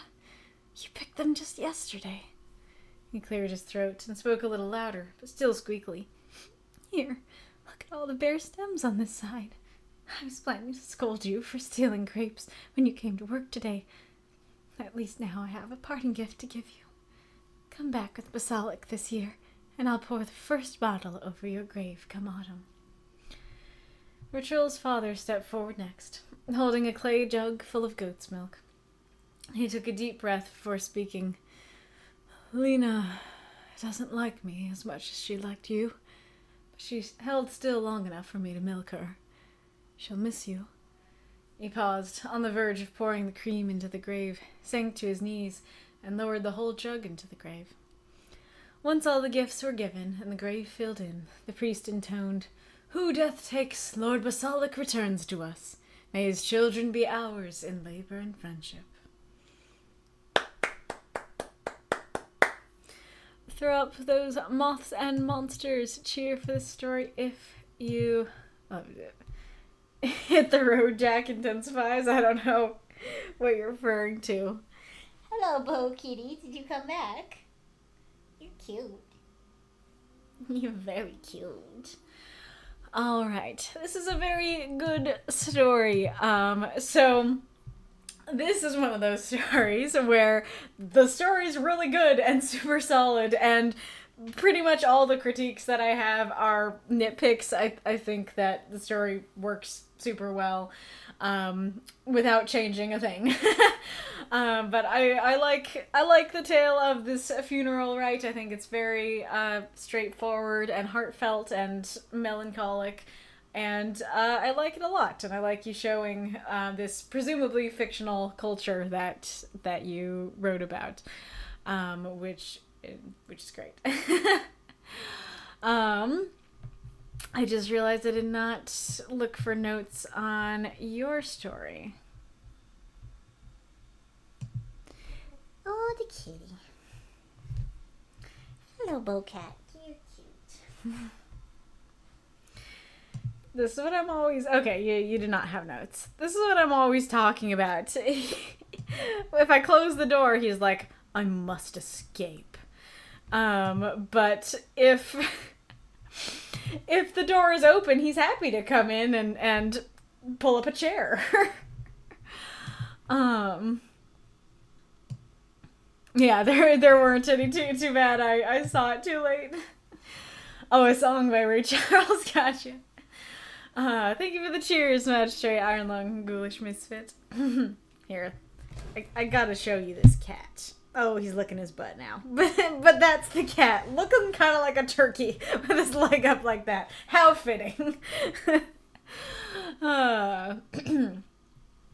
So, first question is, I'm not quite sure the meaning of the title here, because nothing seems scattered here. A, there aren't multiple dead to be scattered. B, the dead person doesn't seem to be in multiple pieces to be scattered. C, the group doesn't appear to be scattered. They're all here to, do their thing. And then, like, I don't know, even the ideas of, like, her coming back and stuff, those ideas don't even feel very scattered to me either. Turkey Day, that's awesome. And so, not really sure what the title means in this case. I So I often read the stories, like as I just like read all of them. I often read them out loud in the car to my mom, and she does not always listen because they're more for me to listen and hear and stuff than her. But sometimes she does. And I will note that when I read this one, she is a baker. She loves baking, and so when she heard the stuff about sourdough, she was like, well, you know what my favorite story from this week is. And just because she was so excited about that. But yeah, so that's super cute, and I love the specificity of that feels real to, like, what someone would love. Like, me living with a baker who makes sourdough and has a sourdough starter and stuff. I like the specificity there of not just like, here's her favorite bread, funk, kind of thing. Yeah, sort of thing. I am wondering about the favorite sourdough thing because I'm not sure if it's meant to mean. Hang on a second. Can I close it now that you're here? Will you be okay with it, kitty kitty? Adorable. On the one hand, it could mean like she loves sourdough, that's her favorite bread. I don't know if it means like there are multiple sourdoughs and this one's her favorite. And I don't know if that means like there's multiple sourdough recipes and like this is her favorite. I don't know if it means that like she has had one sourdough starter that she just like takes a piece out of to make her bread with like every year or month or week or whatever. So curious about that. Again, not that big a deal, but the thing that made me curious. I do really like this image of her spirit coming to help with baking. That's really sweet and does inject this hope immediately into this scene of like, hey, this isn't like this sad situation. This is this situation of, hey, she can still, like, her spirit can come and help me, which is very sweet. I will talk more about that, I think, but very sweet. Every time I keep wanting to say favorite. I don't know if that's because favorite is here or just because I am not expecting this word beforehand. Like, it works perfectly fine that it's like, yeah, like she bakes with her right hand, and so we're putting the sourdough in her right hand kind of thing. But I do think for me reading it, just Rachel's hand would flow a bit more naturally. And I do like the specificity of shaking out the oil. Though I will say, and like, I don't know that this is even that productive to say, but I'll say it, like, I don't mean to, like, I don't know, bash on anybody's culture, fictional or otherwise. But the idea of dumping fermented dough, including the oil, into the hand of a dead body, it's a little gross to me. And that's not to say it's gross to them or that that's a problem with the story. But that is something that as I'm reading it, I'm kind of, instead of being like, oh, how sweet, I'm like, moving on, kind of thing. And I don't know, because, like, we got grapes, we got sourdough, we got milk in there, and, like, I don't know much about burying bodies, but that makes me feel like walking past that grave would very much stink. And maybe 6 feet is enough to quell the stink, but definitely a thing I was thinking about. Let's see. And then I like the image of petting her head, super cute, and the kid definitely seems to be being brave for sure. Like I said, it's like brave and or hopeful kind of thing. Well, no more than a decaying body would. That's a good point. Yeah, if we can't smell the decaying body, maybe we won't smell the sourdough, kind of thing. Oh yeah, that is another question of like, if favorite sourdough means that she just kept like taking a piece off of it and using it to make bread, could that mean that they could keep a piece of it to continue making her favorite bread, but also like put the rest in the grave, or does all of it need to go in the grave, sort of thing? And And then I do actually like, even though I'm saying there's a little grossness to it, I do like that they all have similar items. They all have different food items, but they all have emotional significance to them. That one is her favorite bread. The other one is these grapes that she stole. The other is the milk from the goat that she could milk, kind of thing. I do enjoy that, and it's a kind of a neat ritual sort of thing. And then the clay bowl being the same across the way is neat too, or clay jug. And then I do like the grieving, like, remember these, Sarah? It's very, very sweet and cute. There is kind of an element of like, well, it was yesterday, so if she can remember anything, she will remember that. But at the same time, it does kind of make sense as to a phrasing that somebody grieving might say. So this is interesting because I remembered that the grapes lines, there was something that kept, like, I don't know, tripping me a bit as I read them. And it was only this morning that, like, I don't even know how to describe this, because it felt like my brain forgot about this line. That it was like, oh yeah, like, she stole grapes, right? I don't know what's confusing about that. And my brain just decided to gloss over, yeah, it's this line that confused you.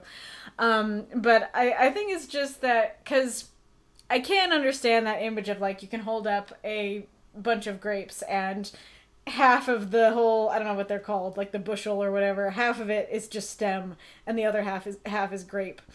I do understand that image, but for some reason that didn't quite come across as I was reading it. Like, my brain again was just like, I don't know what I'm supposed to be imagining, moving on, kind of thing. I don't know if part of it could be that, like, there's maybe a sense of, would that be on the bush? Would it just be like, here's the grapes on the bush, I picked them, and so the bare stems would be there, not, like, on the one that he has. But I don't know, like I said, maybe that's me being nitpicky about it. I think just going straight to, I was planning to scold you for stealing grapes would flow more naturally for me personally. And then I like the little thing at the end here, kind of cheersing to the dead. And I know a lot of cultures will leave, like, well, they will leave, like, food or drink and stuff. I think it's often, I think, what happened with the ad there? I think they often just, like, put the jug on the altar and stuff. But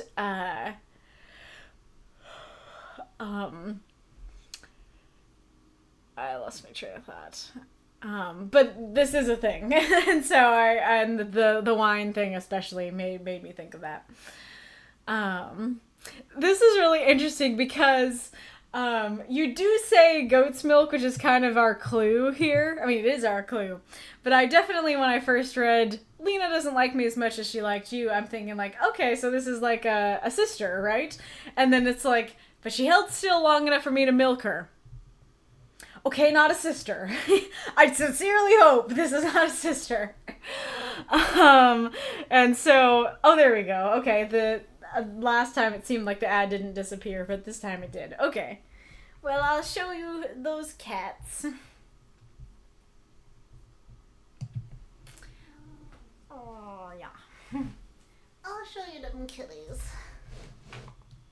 Can I? Oh, now the Twitch chat covers up Bo. But they both there. They both there. So cute. Oh, little biscuit. Little biscuit bell. Oops.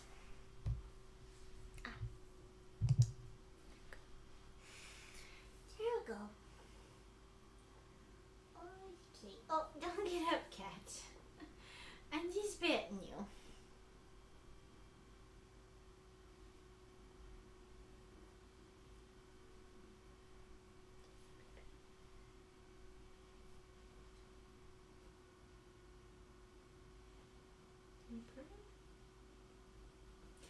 Are you purring, kitty cat?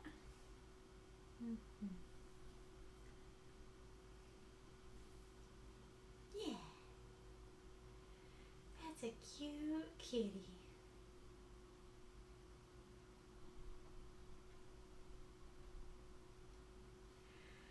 Yes, it is. By the way, did we get the third encore unlocked or not yet?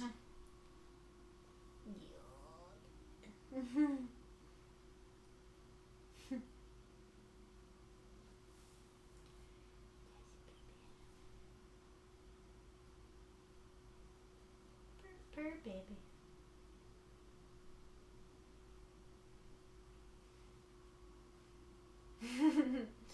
Oh yeah, I had a good spot.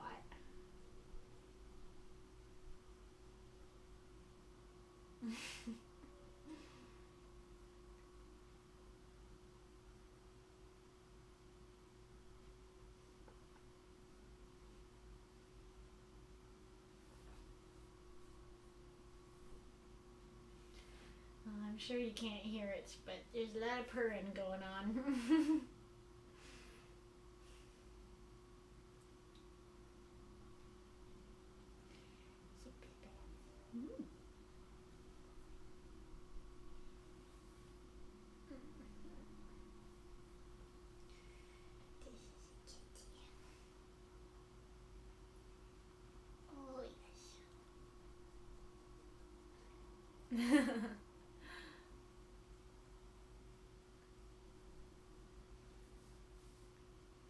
Are you back?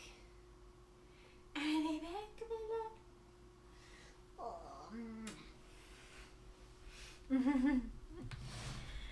Alright.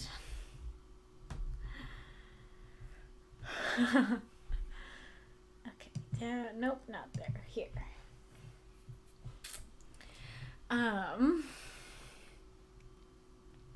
So, go to the milk thing. On the one hand, I kind of like that wacky confusion where it's like, oh, who is this beloved person? Not a human being. I kind of like that. It kind of works. But on the other hand, like, maybe some clue so that we don't have that confusion would be better. But also in the same time, on the third hand, you did have a clue that you did say goat's milk, so I'm not sure. Because, like, saying that Lena, our goat, is kind of, like, as you know-y. So I'm not sure exactly how you could do it, but thoughts. And I do kind of like there is, like, a practicality to what they're saying, right? Of him being like, oh, hey, I'm gonna have trouble, like, doing my farm work without you, kind of thing. I like that. Feels very practical.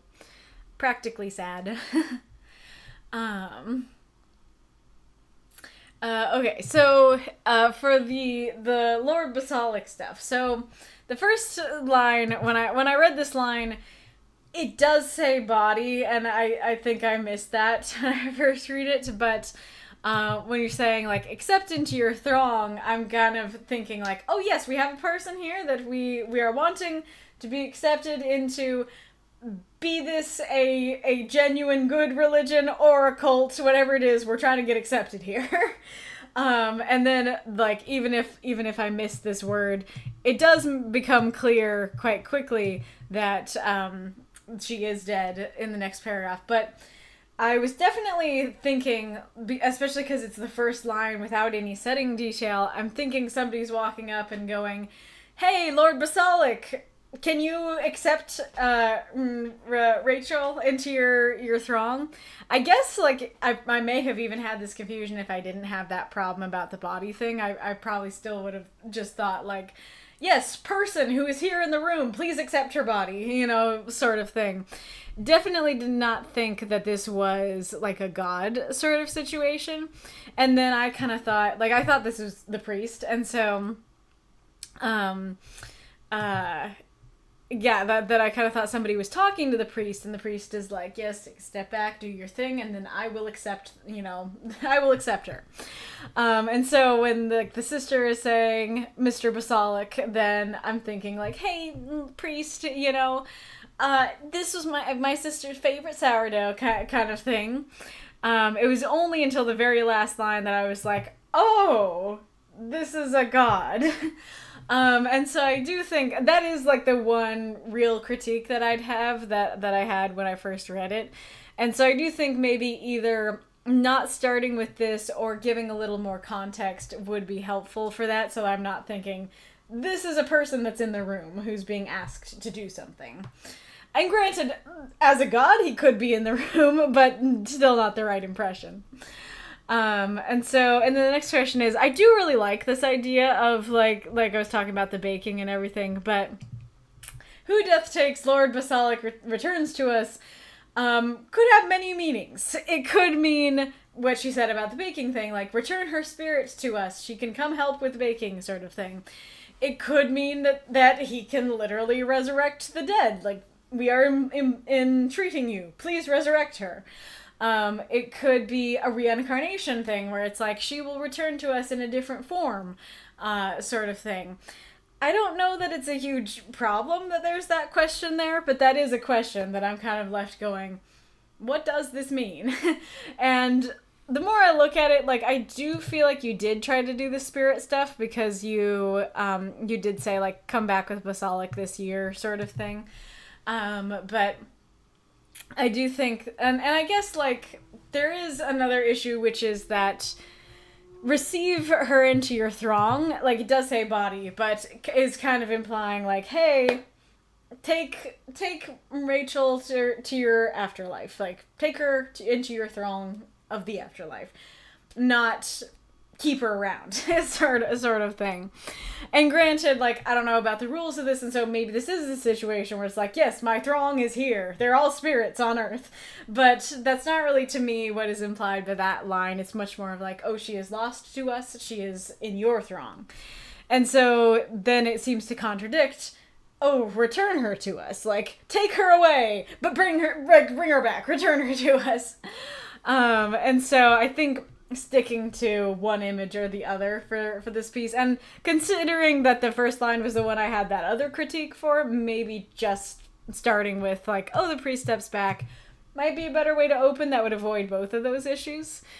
So and then I was gonna say that maybe like giving more focus to the spirit stuff rather than like the practical stuff of like the food and stuff, and having the dad also talk about the spirit and everything might help this be extra clear. But again, like, it's pretty clear, it's pretty good as is. I like what they say. It works, and even if we don't know what returns to us means, it still works. So yeah. Let's see what folks have been saying. Lol, on reflection, I really should have included notes. Basalic is the god of microbes, together with disease and decay. They believe that the spirit decays as the body does, and that the particles of a person's ghost linger in the places they once inhabited. Yeah, it's just, this is sourdough, her favorite bread, nice. You're quite right to think that way. These are all items subject to fermentation. Gotcha, yes, that makes sense that this is a god of fermentation and decay, and so we're giving items of that nature. Essentially, they're asking for a ritual to be reincarnated as yeast. This is a thing in their culture. And they go, that seems to be an odd thing to be reincarnated as. So that's very interesting. That definitely not stuff that I could have gotten from the story alone, but cool stuff. And I don't know, because those are kind of complicated ideas, and so I don't know if you could have conveyed them in such a short amount of words. And if you had, if I would have been up here being like, I'm confused about the yeast stuff, you know? So I think the decisions you made were good and did make for a good story. And like I said, like, even me being like, what does return to us mean? not really a huge deal. Like, I can still kind of get the gist of, okay, they probably think her spirit will return in a Day of the Dead sort of way. And so, it's nice to know. It would be cool if you had been able to put that stuff in, but I think that removing it is potentially the right choice, because I think the story was super solid and worked very well.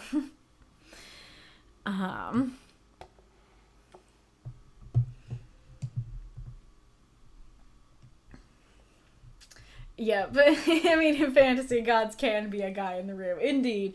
It's just kind of the question of if, there is a difference between, there's Lord Basilic, he's right there in the room, versus Lord Basilic is a god in the heavens or the hells or whatever that we are praying to. Those are definitely different vibes to the scene, and I think it was meant to convey the second vibes. Yes.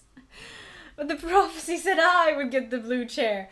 Yes, so real quick, I did not know that, Wolf, your story from last week, your fanfiction story, was about Bella and Bo, and I'm so delighted by that. That is so cute.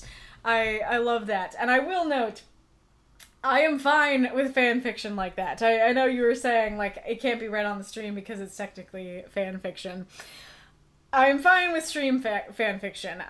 Benji was not. Benji did not want that to be a thing, but personally, I am fine with that being a thing. So yeah. Anyways, good story of, their grief and traditions and everything. I think you did a great job with this. Let us go on to my story. Memento Vivere, Hallowed Things Universe, Florence. I prefer the term antihero. 350 words. I stand in front of the grave, staring at the flowers and the name. I don't feel dead. Or maybe I should say I don't feel undead. Though, to be fair, did I know what it felt like to be alive? I could feel my heart thumping in fear, see my breath steaming in winter. Does their absence now mean I'm dead? But as for the other parts of being alive, did I one day suddenly feel like a grown-up? Did I feel like an artist? Did I feel like a husband, like a father? Or were these all choices I made? Am I no longer any of those things? I can still feel the rain on my skin today. I can still taste food and drink, even if both are just blood. I can still smell the flowers. I can still feel pain. How can I be dead? Yet I was buried here a little more than a year ago. My family thinks I'm beneath the grave, still and rotting. But I'm here, walking, talking, dreaming, grieving, just no longer breathing. I can still feel the wedding ring upon my finger. The other hand finds the band and turns it over and over. A nervous habit that's gotten worse in the past more than a year. It was raining that day, too. I said it was ruining our moment. She said heaven must be weeping for everyone who missed out on marrying us. We said till death. I suppose that should mean I'm free now. Free to start anew, to date whoever I want, to sleep with whoever I want. And while vampires can be stunning, I don't want to. I want her. I want to taste her coffee in the morning and make her dinner in the evening. I want to hear our daughter laugh. I want to kiss them goodnight. I don't feel free. I don't feel dead. So I don't feel like till death has been reached. I can't break those vows. I can't take off this ring. And last time I saw her, the ring was still on her finger.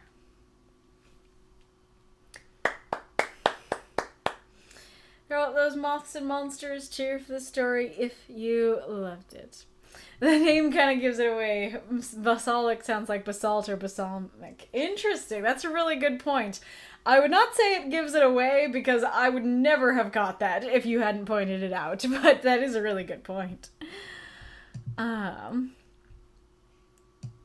It keeps them a part of the community and it's, useful to the survivors. Becoming yeast. Oh, amazing. Detroit become yeast.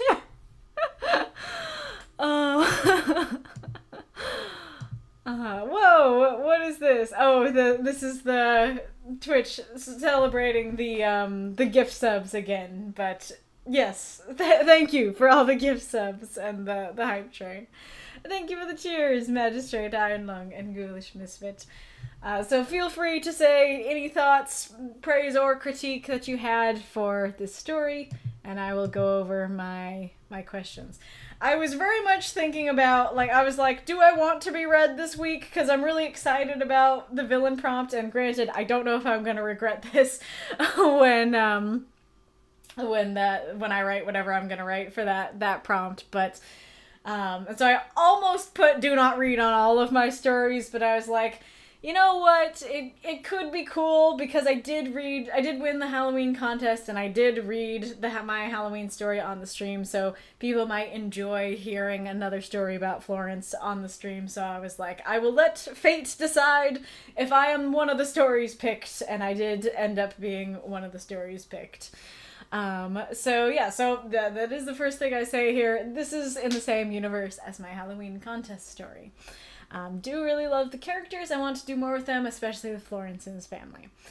Questions. 1, anything confusing, especially if you haven't read the other story. 2, if you have read the other story, was it weird to go from third limited/omniscient past tense to first person present? 3, the story is pretty much all internal monologue with little to no setting or action. Did that work or make the story feel boring or lacking? 4, did it feel sappy or over the top? And then I'll talk about 5 in a second. And then... yeah, actually, I think... usually I go through all of this, but I think I'm actually going to go over to the story and talk about them before coming back. But anyway, so yep, any questions or confusions, whether you read the other story or didn't read the other story or hear it on the stream last time. So that one of the overall questions is, I tend to try to avoid stories that are all internal monologue because I know that can potentially get a bit boring, and that is something I think I've talked about before, that in the past I could go for 10 pages of internal monologue, and maybe I could still do it, but it's something I kind of try to avoid because I know it's, especially for these short stories, because like I said, I know it can kind of drag, it can kind of feel like, I want more action, I want more setting, sort of thing. So did it feel like that, or were you like, no, I was actually quite engaged with this? And do you know why? Do you know why you felt bored or why you felt engaged by it? Because if I whoa, just lost my train of thought. I don't remember. I'll come back to that, I guess. But anyways, is the line about him being undead, is that helpful? Because it kind of gives you a clue. He's probably either a vampire, lich, zombie, not sure what. Whoa, another big cheer, Mako. Thank you so much. I really appreciate that. Oh, were you not there for the stream in the Halloween contest stream, Wolf? But yeah, that was my story for the Halloween contest. But anyways, so was the undead mention helpful, or were you I think you should have just stuck with the I don't feel dead image? And then were you well, yeah, well, yeah, you should know what it felt like to be alive. You should know what it's like to breathe and for your heart to beat and stuff like that. And I was trying to show that contrast, and I'll talk more about it in a second, but did that line work, or were you what are you talking about, man? It's easy to tell. And then... so originally this line was, I could feel my heart thumping in fear, see my breath steaming in the cold. But then I was looking at it and I was in fear, in the cold. I didn't love the in the middle, and so I wanted a mirrored phrasing. But as I'm rereading this, that was a last minute change, and as I'm rereading it, I'm not sure I like in winter. Maybe sticking with in the cold would be better. So what did you think? Mako, gift and subs. Thank you for that. So that is a sub to Reinkarnitor. So make sure that your everything is connected. Your Discord and your Twitch are connected. And thank you for the hype train. Why is it just a level 1 hype train? Why doesn't it carry over from the level 4 earlier? Don't like. It's just what I wrote down for that. But yeah, so the thoughts on that. Do you like in the cold better? Do you like winter? And so this was a concept that I really liked, but I'm not sure it's a concept that will work for other readers, which is that, so like the first example of like, because people talk about all the time, I'm forgetting the exact phrasing of the memes where it's like, you're a kid and you're like, wow, I'm so excited to be an adult, and then you are an adult and you're like, am I an adult? Is that what this is? And people talk about how it's like, I don't really feel like an adult. Like I feel like an imposter, or I feel like a kid who has to pay taxes kind of thing. And so like I do feel like that's not really something that one day you're like, I am a grown-up now sort of thing. And then artist is maybe a little more debatable, but like, is there do you feel like an artist or a writer? Are you like, yes, I woke up today and I am a writer? Or is it like, I made the choice to write, I made the choice to do art, therefore I am an artist, I am a writer. And then the husband thing as well, that it's like, I have not been married, but I feel like when people get married, it's not a sense of like, everything changed now. Like, I am husband now. I feel like an entirely different person. It's rather like, I am the same person I was yesterday. And like, I don't feel like I've become a totally different person or creature. And that is something like every day you are choosing to continue to be in this marriage. You are choosing to love this person and to put the effort into continuing to be a husband. Sort of thing. And then father thing as well, that it's like that one might, again, I am not a father, I'm not a parent, and so maybe I just don't understand. I do know that there is like, that people talk about how like meeting your kid for the first time is extremely meaningful and it changes your life and your perspective forever. So maybe that's something that like you do feel like more. But at the same time, there are people who, like, there are fathers who just leave, who just decide not to be a father. And so I'm kind of going for that idea, too, of, like, that it is a choice that you make. You choose to stay and be there for your kid. And, like, the act of becoming a father is often a choice as well. Granted, there are non-consensual situations, but in a lot of cases, conceiving the child is also a choice that you make. and again, I don't feel like it's a situation of like, I am father now. I feel like father. I am different character, different person. It's more of like, I am choosing to be here for my kid. I'm choosing to have a kid. I'm choosing to be here for my kid, sort of thing. And so I like this idea of like, it isn't like you know what it feels like to feel alive or to feel like any of those things. It's more like these are all choices that you make. But I don't know if that's a concept that works for anybody else. And if you were like, again, like, what are you talking about, man? Like, of course you can feel alive. Of course you can feel like a father, sort of thing. So curious about that. I just saw Eddie. Tasty reincarnated bread.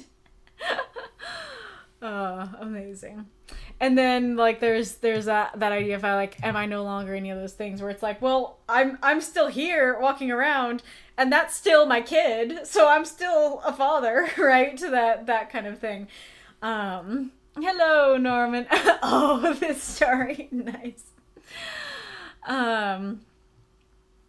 And then I'm curious if the like I can stills and like there's an I can still here as well, and then the I said, she said, we said, all those things. Like there's a lot of repetition in this story, and I liked it when I wrote it down, but then as I'm like reading it out loud, thank you for the hype train. As I'm reading it out loud, I'm like, there is a lot of repetition here. And so, oh yeah, they're like, did I feel like, it was another big one. So did that repetition work, or if you were you like, you are using a lot of words on repeating yourself in this story. And so did that work. But it is supposed to convey this kind of idea of like, I'm supposed to be dead, but I still feel the rain. I still taste food and smell the flowers, and like I still have all the 5 senses, and that might be a sign that you're alive. So if I can still feel all these things, then how can I be dead? A kind of thing. Was this a good / acceptable way to show that he's a vampire?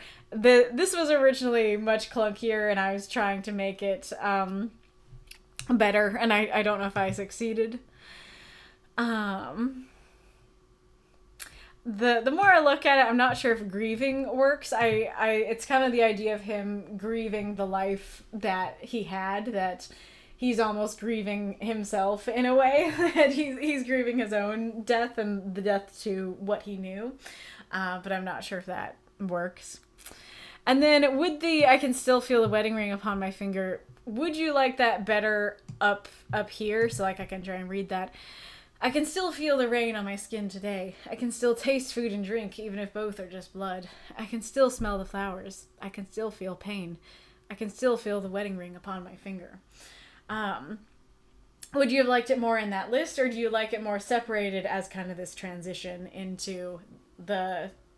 not quite a new subject, but like a different aspect of the subject. And then did this transition work, or are you like, what day? What are you talking about?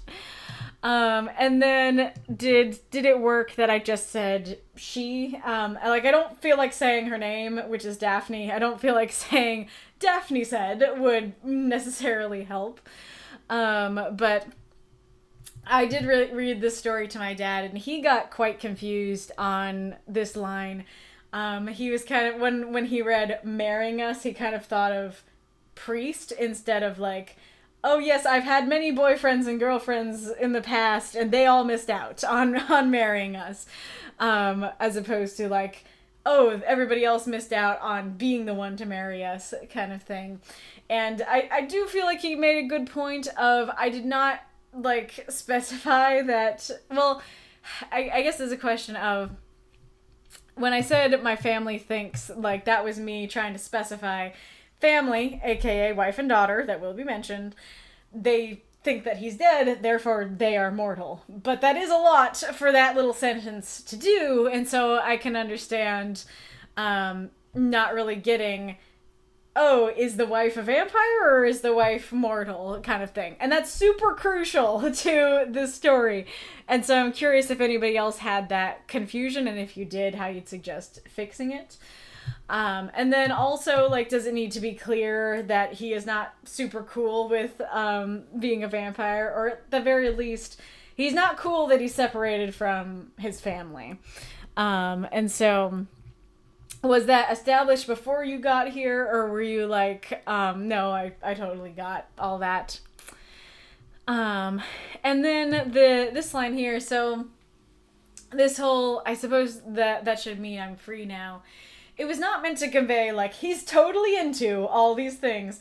Rather the opposite. It was meant to convey, like, everybody, or not everybody, but other people, other vampires might be sitting here going, hey man, you're free, like, go do whatever you want, you don't have to be married to that mortal anymore. And he's going like, yeah, other people would say I'm free, like, look at all these things I can do, and he's like, none of that appeals. None of that appeals to me. I just want my wife. I just want my wife and daughter, sort of thing. But I can also understand that paragraph maybe being too positive, especially with the I don't feel free being so far down, that maybe it will seem like he actually is into these ideas, as opposed to, I'm saying this because I'm not into it, because other people would say this, but I'm not into that. So I'm curious how that read to you, if it read the way I wanted it to or not. And then a similar question there: was this too far separated? Would it be better to, like, I felt like I had to put, I don't want to, I want her, because saying I don't want to, I don't feel free, I want her, it doesn't have the wants right next to each other, and so that sounds weird. But even saying I don't want to, I want her, I don't feel free, even that sounds clunky to me as well. And so I felt like the least clunky place to put it was down here. But did that work? I'm also kind of wondering if that could create some confusion of, like, is he into it kind of thing. Oh yeah, and then the other question about the I don't feel free line is, he means, like, this is not freeing to me. Like, the idea of dating and sleeping with whoever I want, it is not a freeing thought, as opposed to, like, oh, I don't feel free because I'm still attached to my wife, sort of thing. Like, that's not, it's not meant to be negative towards his wife and daughter. It's meant to be negative towards the prospect of going out and doing whatever he wants with whoever he wants, sort of thing. And then this is what I was talking about I did use the direct quote. So what were your thoughts on that? Did you have that feeling of, he said it, he said the thing, sort of thing, or did it work for you? And then this last line, man. So originally this last line was, and the last time I saw her, she hadn't either. I think, yeah, yeah, she hadn't either, is the line. So it was meant to convey she hadn't broken off the vows, she hadn't taken off the ring. And then I liked the image of saying that she still has her wedding ring on to more. I thought that was cooler. But the more that I reread it, I feel like maybe my original phrasing was better. Or I do feel like at least saying her ring instead of the ring would be better, because it might sound like it's his ring, the one he just was talking about, as opposed to her version of this ring. Or I feel like I might have needed a 2 in there, like, you know, the ring was still on her finger too. Would have worked better. So I'm curious if you like that phrasing, or if you would have preferred the older phrasing, or what your thoughts were on that last line. And then how many of you knew what the title means? It is the reverse of Memento Mori. So Memento Mori is remember that you will die, and Memento Vivere is remember that you are alive. And I honestly, so at first I wasn't super happy with the title. It was just what came to mind. But the more I was thinking of the story and like discussing it with my dad, I actually think it works way better than I initially thought, because I realized that the whole story is basically Florence questioning, am I dead or am I alive? And he basically lands at the conclusion of, I'm still alive. That I am alive, at least alive enough that till death has not been reached. And so that is basically him remembering that he is still alive, which is cool. And then, I have this question of if it felt sappy. So, there is a difference between, like, yes, this piece is dramatic and emotional, versus, like, this piece is, like, too sugary sweet, or is too hyperbolic and melodramatic. I can't really relate to it. And so, which did it fall under? Yep, and then favorite lines, any other comments? Yeah, let's see what folks have been saying.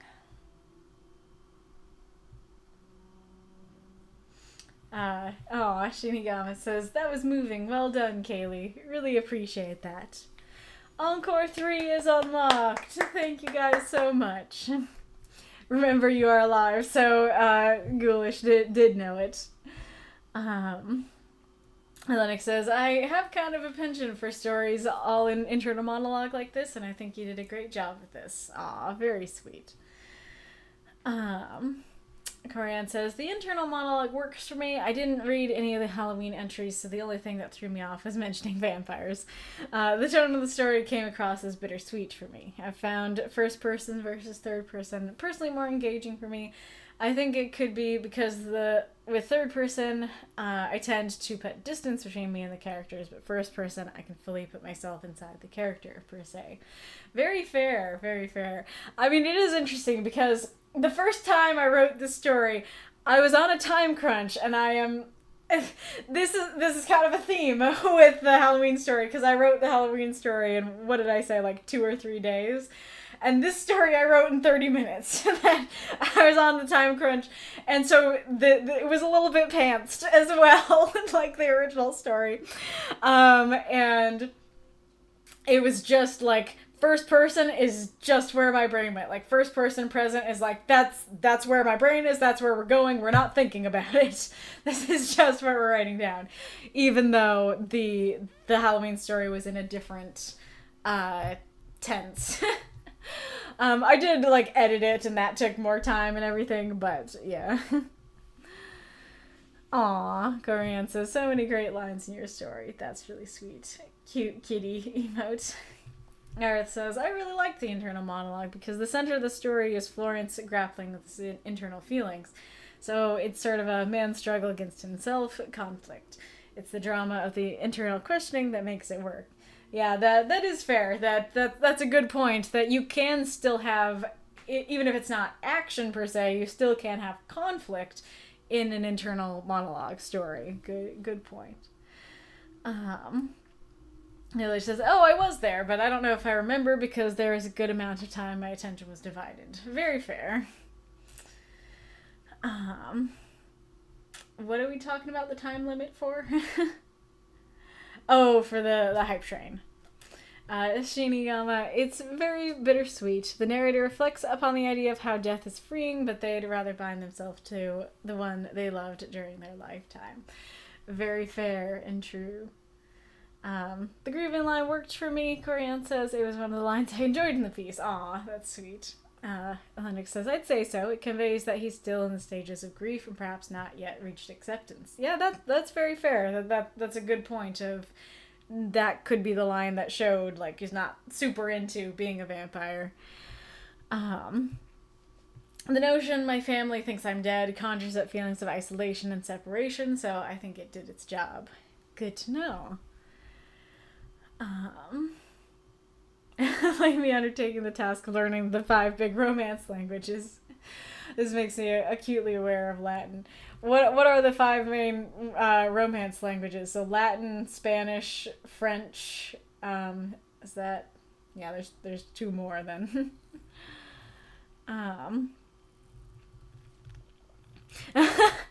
Hey, this story I wrote in 30 minutes couldn't be me. Imagine me writing a story about a drunk vampire preying on Hollywood celebs in just 30 minutes. That's unthinkable. That is funny that we both wrote vampire stories in 30 minutes. Spanish, French, Italian, Portuguese, and Romanian. Gotcha.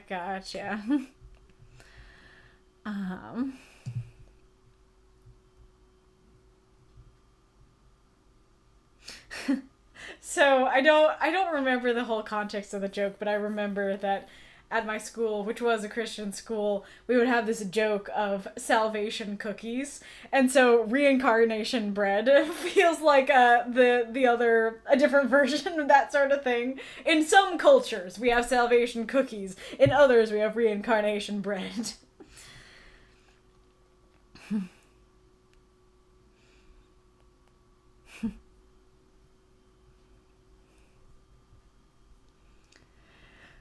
Oh, Eddie, here to bring us the tangent on bread. Amazing.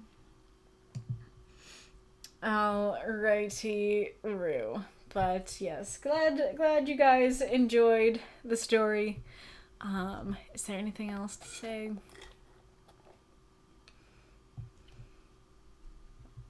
But yeah, I was excited that I could use this too. Like I said, so I actually had other ideas for my Ballad of the Monsters universe that I was trying to write, and I just either they weren't coming to me, or I just was not feeling well enough to write them. And then this idea came to me, and I was like, you know what? Try it. And so kind of again, similar thing that happened with the original Halloween story. Just like, just attempt it. and it worked, which I'm happy about. So yeah. Okay. This time my username is doubly relevant since I'm not just bringing chaotic tangents, but Egyptian chaotic tangents. True. All right. Well, I actually wrote down some questions this time. Imagine that. So Mike, I wanted to do some... Thanks, word. I wanted to do some Thanksgiving related questions. And I don't know if you guys are going to hate me for this, because I know some people really hate doing that. And granted, I don't always love it, depending on how I'm feeling that day. But my questions are, what's one thing you're thankful for about the writing group? What's one thing you're thankful for regarding your own writing? What's one thing you're thankful for regarding another person in the group's writing? And you can say more than one. If you have more than one, I just didn't want to make you feel like you had to say a bunch of things. But yeah, so let's take a moment to remind ourselves what we're grateful for, and especially for folks who might feel down on your writing, I want you to take a look at your writing and go, what am I thankful for? What's something I like about my writing? And then bolster some other people in the group up and let them know what you like and are thankful for regarding them and their writing. And you don't have to answer all of them. If you're like, I only want to answer the first one, you can. But the more thanks, the better. So yes, let me pull up the tunes, and then we have some stories to read, some encores. And don't let me forget to turn my mic up. All right. Bye. I'm here. Stop. Don't play another. Oh, sorry, kitty. Sorry, cat. Oh, baby kitty, you're so cute. Here. You really do want the chair, don't you? Bella's behind me. Oh, you purred?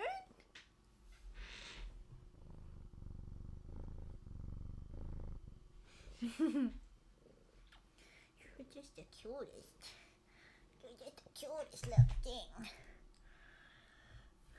All right.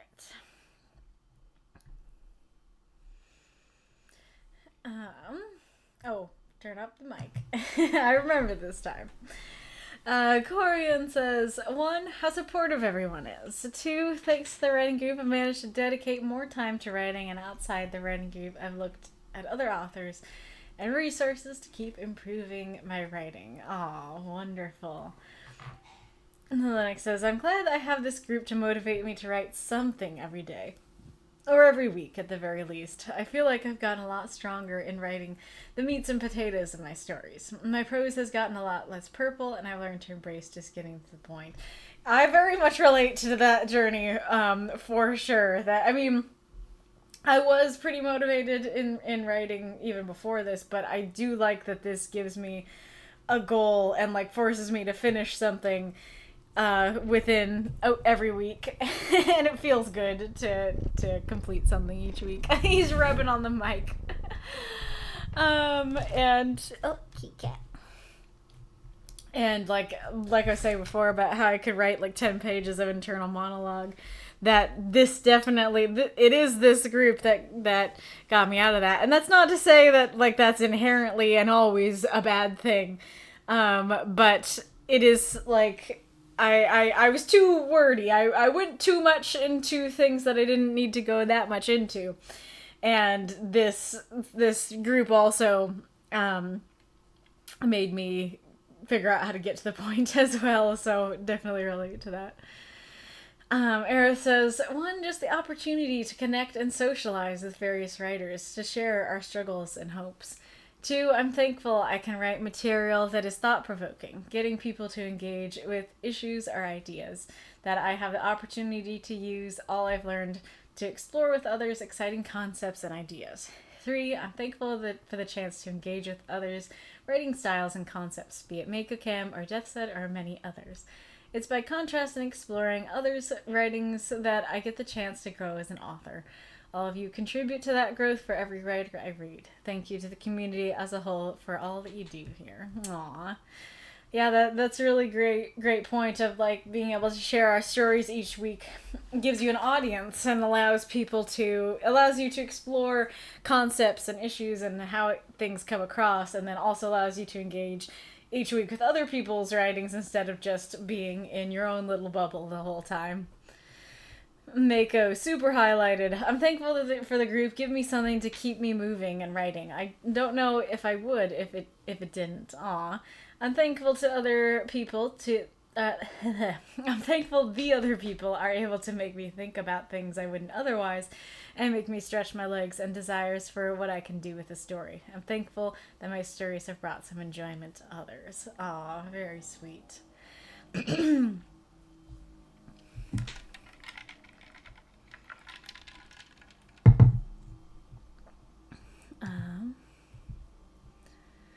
Eddie, what I'm thankful for the group for. I found my audience who will laugh at my stupid jokes. Also, you're cool people, I guess, whatever. That was sarcasm, you'll rock. Oh, that's really sweet.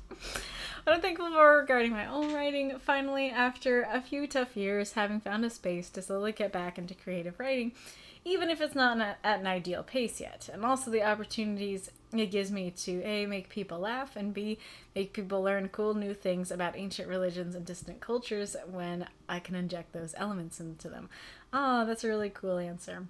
And I'm thankful for regarding another person in the group's writing, seeing Wolfsbane's stories and finding a kindred spirit on the whole, having a love for underrepresented or misrepresented cultures that are way more fascinating than most people think aspect. Not that he's the only one whose writing catches my attention, but if I had to choose one, the cat goes prairie, yes. That's too bad that you didn't join the Christmas pairings thing. I could have paired you guys up, but that is totally fair. Very good answer. So let's see, what should I share? I'm going to say that I'm thankful for the writing group to give me motivation to even write. Saying this as I continue to procrastinate about my projects, but I'm not sure how much I would honestly write on my own without being a member of the group of other creatives whom I could share my writing with.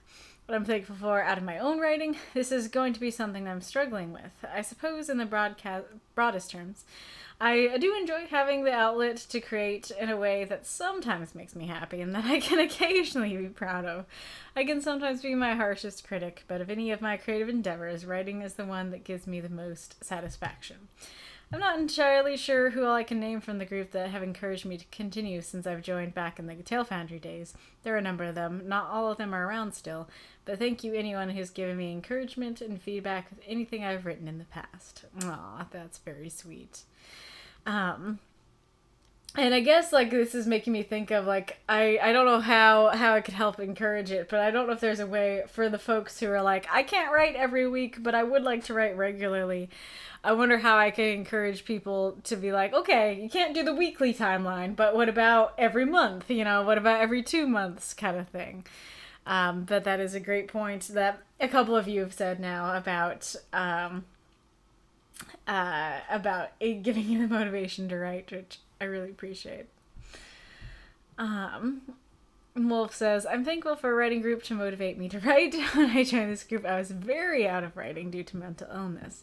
This place gave me a push to write again, and even when I don't write due to whatever's going on, I know no one's thinking, how dare you not write for X prompt, cast him into the fire. I'm thankful that in my own writing I'm willing to take risks with more out there concepts. This reminds me that I need to write the cheese demon story. What is that from? I get to talk about the obscure little rabbit holes I fall down and express myself in a way that I don't usually in my everyday life. Because who's so macabre to want to hear about cannibalism regularly? I'm also thankful to Mako Cam. Superhero stories are not very common in our group, and he puts so much passion into Chronicles of the Dragon. And is so knowledgeable about comics and comic history, it's impressive. And that's really is evident in his world building, characters, and plot lines. Makes me glad we're not all doing fantasy horror stuff. Very fair. That's really sweet. About the Christmas pairings, I've considered it, but I think I'm not ready for that level of commitment to a project yet, since I'm still slowly getting back into creative writing. Very fair. Very fair. Yeah, I'm sorry to hear that you, I was gonna say, I'm sorry to hear that you've dealt with mental illness, and I am, but at the same time, like, as I'm saying that, I'm like, I feel like it's rare, if not impossible, for someone to never struggle with that kind of thing. But I'm especially sorry that it was so intense that it made it so you couldn't write at all. At the time, so I'm glad that this group helped you to get out of that place. Mako blushes. Cat. You're such a silly little weirdo.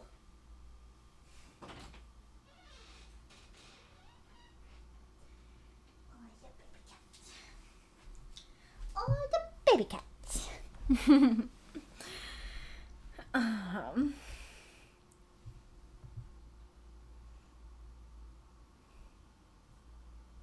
Okay, I thought I saw a new thing in the public chat, but I guess not.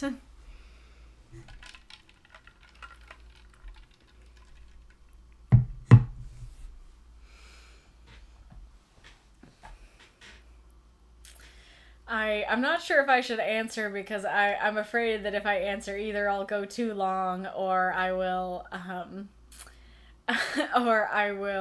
get too emotional.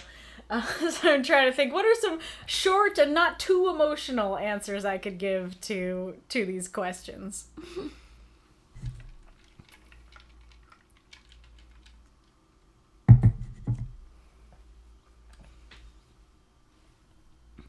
Answer! Aw, Aerith says, I also want to applaud your stories, Make Cam. Really put a lot of good stuff into your superheroes and their stories. This is so sweet. You are great at superhero story, and I've never seen anyone with so much knowledge about their history. I can't wait to see what you think of next. No pressure.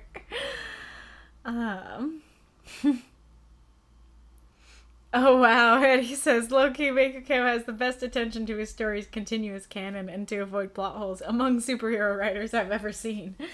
Amazing. Okay, I'll try my best to answer. I feel like the first one is especially hard for me to answer because, like, this isn't just a writing group to me. Like, this is my job. This is, like, you are all my friends, my people, like, so it's one of those things where I have so much to thank you all for that I almost don't even want to begin because it's so overwhelming, all the things that I have to be thankful for, that I'm thankful for that. Oops, hold on.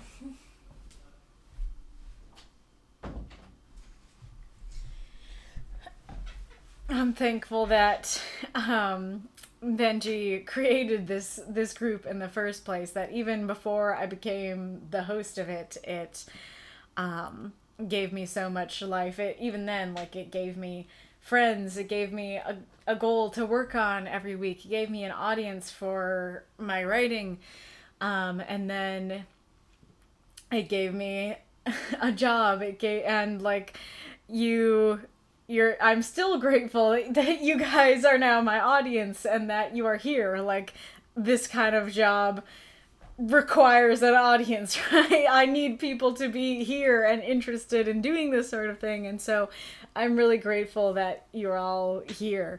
And even if, like, we're talking about how it's not always the same amount of, I don't know, activity every week, but I am extremely glad that there are people writing every week, be it the people who literally write every week, or just the fact that there are stories in the group every week. You do show up to this stream every week.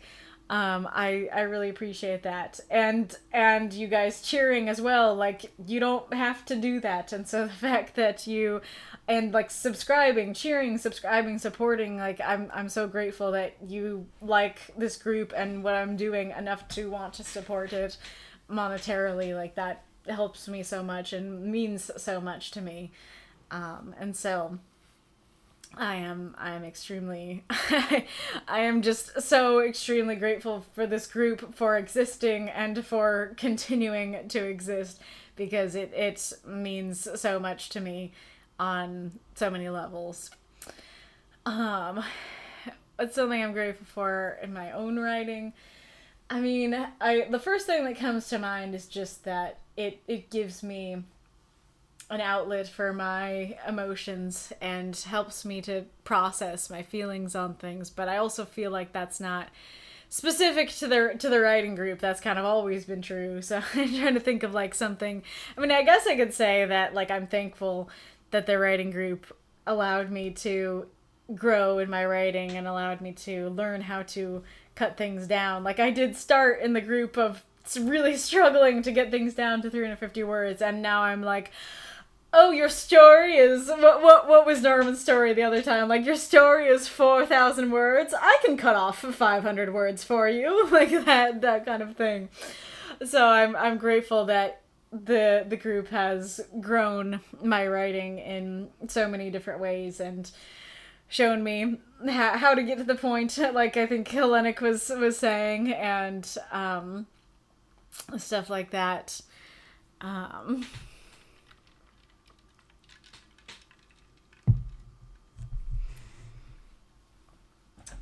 I'm trying to think for the last one who I want to talk about, or if I want to be specific. Because being specific has the thing of, like, you are super encouraging to whoever that is, but then everybody else feels left out and wonders why they weren't picked, sort of thing, right? So I don't know, like, I'm just, like I said, I'm really grateful that there are people posting every week, and I'm really grateful for the people who struggle with writing, and or like the people who have English as a second language and are writing for the group, right? That it's even hard for people who do have English as their first language and don't really struggle with writing to submit to this group, or at least it is for, I think, a lot of people. And so folks who are going through that sort of thing, like, for you to be like, I'm gonna put myself out there, even though, like, this isn't my first language and I might not always understand, like, all the grammar stuff and stuff like that.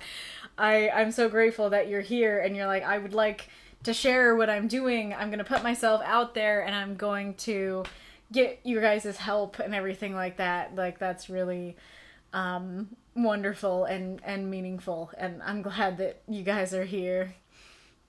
Are you wanting out too now, Bella?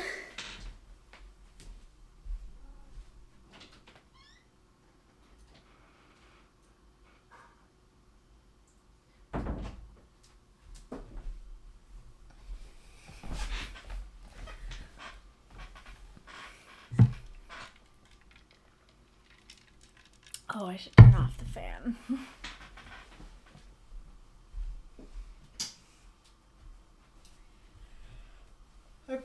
I might be cool enough that I can actually put this on. Let's try it and see what happens.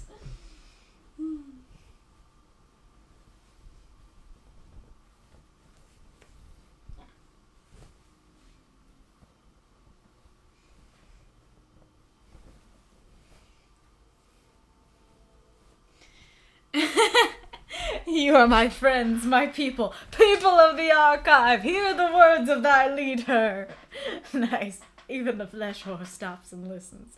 Also, weird eldritch stuff can kind of result from too much attention from the flesh horse. Amazing. Yeah, I guess I could talk about that as well. That, like, if I need to talk about someone specific, let's go with Aerith here. That I love Aerith for creating the flesh horse and being willing to share it with us. I love that. I love when people create memes for the stream that transcend the single story that was read that particular week, and I think the flesh horse is the biggest one, and I love it so much.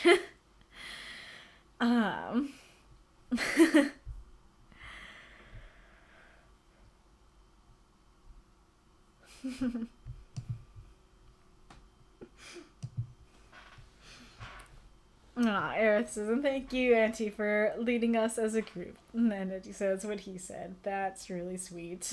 Really appreciate that. Well, this was lovely. That makes my heart feel so warm. And it says, I really appreciate that. Okie dokie. Also, unrelated to being thankful. Well, I guess maybe not, but, I mean, it's a little different, but the art piece, I had to make it smaller so you could see it down in the bottom as opposed to just waves. And I do like that even though in this view you can see that it's two stitched together, that especially with this over the top of it, it actually does flow. I am grateful that I didn't have to do that and just leave it at the bottom, that I could make it a whole background. But anyways, let us go on to Shinny's story. I hope that Shinny is still here and awake, and if you are, don't hesitate to say any questions that you might have. The mortal flame burns the brightest. By Shinny. 347 words. She had only turned 8 when I first met her.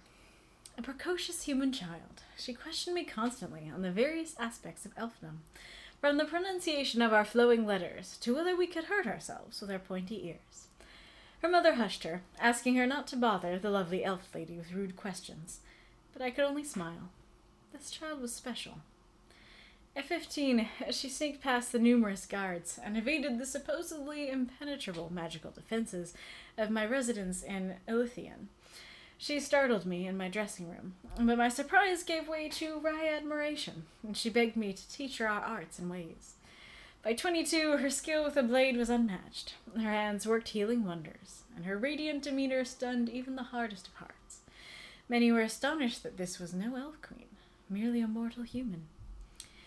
At 30, she requested to represent the human race to undertake a great and terrible quest to defeat the black shadow blighting the land. I denied her petition, but as expected, her ferocious spirit ignored my desperate pleas, and she departed to face the darkness. At 35, her comrades carried her back, bloodied and poisoned. Relief for the end of the dark times was overshadowed by fear for my girl's fate. Night and day I toiled to bring her back from the clutches of evil. I wept when her eyes flickered open, and she smiled weakly at me. She married at 39, a noble prince, taking her hand and making her his queen. She bore a daughter, whom she loved and raised dearly. But behind the gentle laughter and sweet words, I sensed a sadness creeping behind those eyes. At 50, I held her hand for the last time. An awful emptiness opened up within me. Another mortal life, flickering brightly like candle flame, only to be extinguished in the wind. A smaller hand clutched my other. I looked down at her daughter. Her tearful eyes had that same sharp intensity. Her head, that same determined poise. I smiled.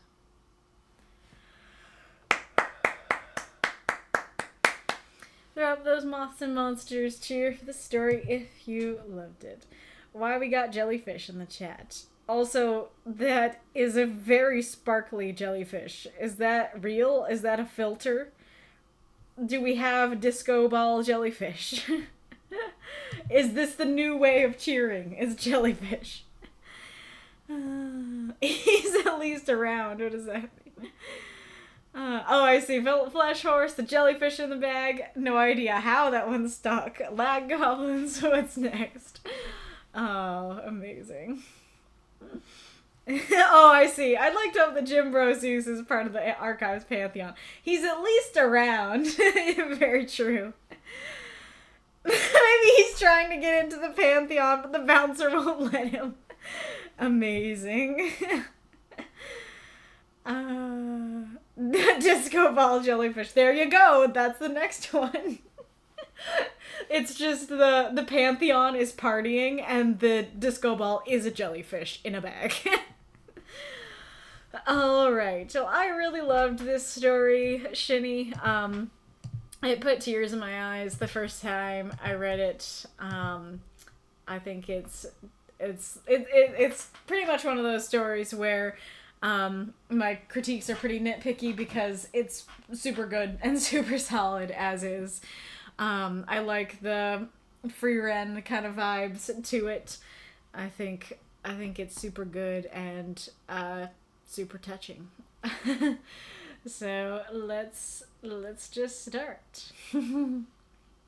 Also, I am getting tired, so sorry if my critiques are a little more lackluster, a little lacking luster as we continue on. Can I put the hood up and still see properly? I can, but I don't know that it looks better. Here it says, I think Shinny's story is perhaps my most favorite among the generals this week. Nice. A moth in the club! Oh my gosh. What would that channel be?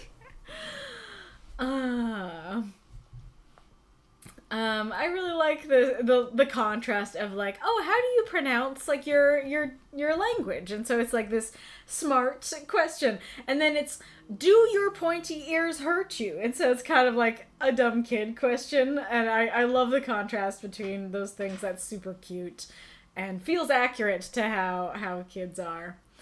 I do like the phrasing of lovely elf lady with her rude questions, especially because that very well establishes, hey, yo, I'm an elf, kind of thing. It's really, that's part of the Pantheon for sure.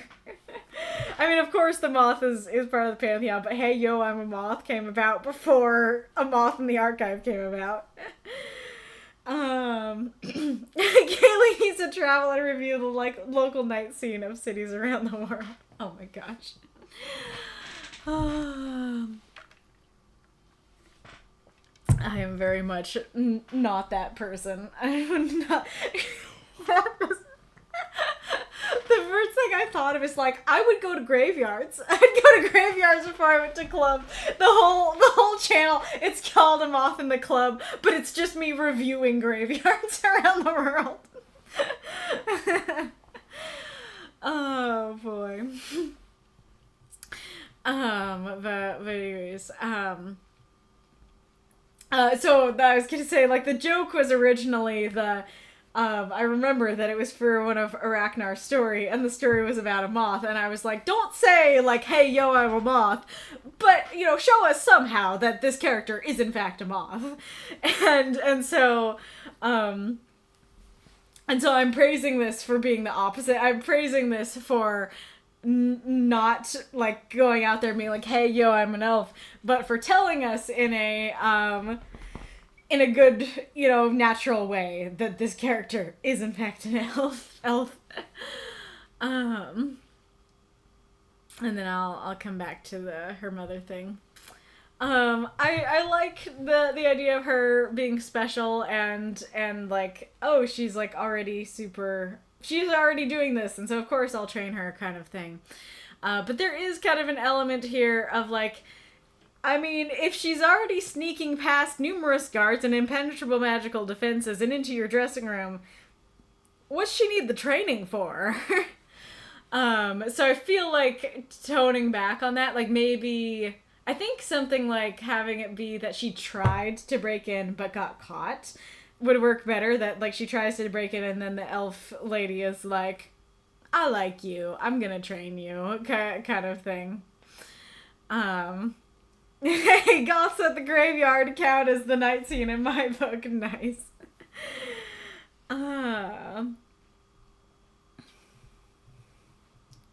I do really like this image of many were astonished that this is no elf queen, merely a mortal human. That's cool. The idea of like she's so integrated into elf society and customs that she doesn't just seem like an elf, she seems like an elf queen. Very cool. I really like this idea of her being tasked to defeat the shadow. Like, I don't know how to describe what exactly I like about it, but I just really enjoy that idea, and feels accurate for this sort of thing. I like the description of bloodied and poisoned. That's a neat, very short way to explain something big and scary. This is a bit nitpicky, but it very much read to me like, oh, this, like, shadow is annoying the humans kind of thing, where it's like, hey, we got this monster problem in our woods, you seem pretty adept at being an adventurer sort of thing, could you go kill it for us? So I didn't really get the impression that A, this was, like, dark times overall, or B, that this affected the elves at all. And so I think just saying, like, relief that the darkness was killed, was overshadowed by fear for my girl's fate. I think something like that would work a bit better. Or explaining that the shadow... I mean, I guess it does say blighting the land here. But I guess... Yep, there's the cat. There's the cat.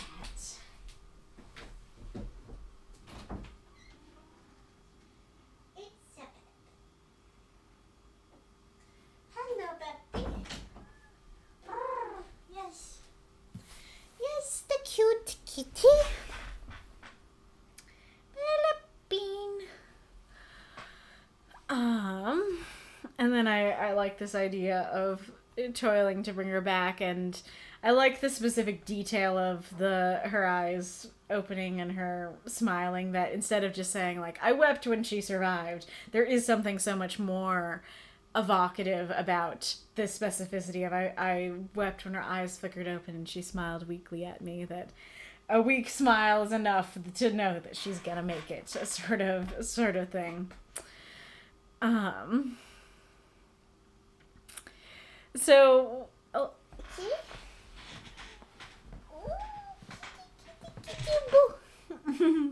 Bella, bella, bella, bella, bella, bella. You're so cute, you know that? Oh, yes. Oh, yeah. This outfit is already soft. Putting a kitty on my lap makes me feel so much cozier. You're so cozy. So one of my biggest critiques for the piece is for these two lines. So when I read, I sense a sadness creeping behind those eyes, that can mean a lot of different things. You know, that could mean what I think it means, which is that she knows that her days are numbered. She knows she's gonna die young or early. It could mean something's wrong with her daughter, or it could mean she's not happy with her marriage. It could mean like, oh, I've done all this adventuring, but I don't feel satisfied. Or it could mean I want to do more adventuring, and now I'm a queen and I'm not really happy about that. It could mean I don't get to see you as much and I want to see you more. Like, there's so many things that could put sadness behind the eyes. And so when I read that line, I don't feel like I know that answer. And so, and so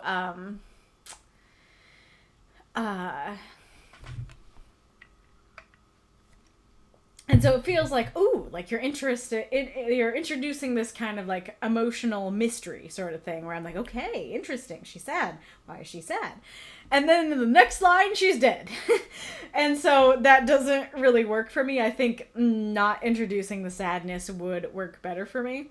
And then basically that, and then she's dead thing. also doesn't work super well for me because we don't even know what she died of. And you spent 2 beefy paragraphs on the whole endeavor with the Black Shadow, which I really like. Like, I really like all that part. But I very much thought she was going to die there because of what the prompt is. And so the fact that you spent so many words... All right. Oh, it is there. It's tiny. Hello. I'm so happy to see you. Excited, Reinkarnitor. Hopefully this is a better time for you anyways. But yes, can you hear me? I once again did not do my test. But welcome everybody who is here to the, I was gonna say backup string, but that's confusing. It's the part 2. It's Till Death Do Us Part, which was parted, and it's part 2. So yes, I guess I'll do my little intro again. Oh good, glad to hear you can hear everything. So if you're new here, here's how it works. Every week we have a prompt, that is a phrase of some sort that is submitted by supporters and voted on by everyone. Then once the prompt is voted upon, then we all write 350-word microfiction for said prompt and post it to the Discord. Then 8 stories are selected to be read here on the stream. 4 of them are guaranteed submissions. They will be read no matter what. And the other 4 are encores. They can be unlocked through cheering. And, to be a guaranteed submitter, then you must be a Cocooned in Silk subscriber or higher. Whoa, Norman, thank you so much. I am pretty sure, and I guess I'll talk about that in the midst of finishing up my intro. If you want to be a guaranteed submitter, then you will be a subscriber. You'll be a $5 tier subscriber or higher on Discord or Twitch. Make sure you check out the server shop on Discord and the subscriptions on Twitch to learn about the perks and such for all that. And to unlock the encores, then you must cheer, which Norman beautifully demonstrated. And I would say how we calculate those things, but in part 1, we unlocked 3 of the stories, 3 of the, the encores. Why did I forget that word? We unlocked 3 of the encores, and as far as I know, we only needed 300 bits to unlock the 4th one. So you, above and beyond, unlocked our 4th one. So thank you all so much. That is the first time in a long time that we have completely legitimately, without my monthly powers, unlocked all 4 encores. So that is lovely. That is perfect for a Thanksgiving and birthday stream. I really appreciate all your support. So I think we're just going to, we did read Shinny's story and start to critique it last time. However, that all got interrupted, so I think what I'm going to do is reread the story and redo the critiques that have already been done, and then and then finish critiquing that one and go on. So somebody tag Shinny. It's so unfortunate that Shinny was here. Shinny is often not here, and so it's unfortunate that he was here last time, ready to listen, and might not be here at this time. Where you going, kitty? I was moving the chair for him, but I guess he's going over there. He was being very cute. Alright. Did everybody get the ping? I was definitely expecting more of a crowd. Should we ping them again or nah?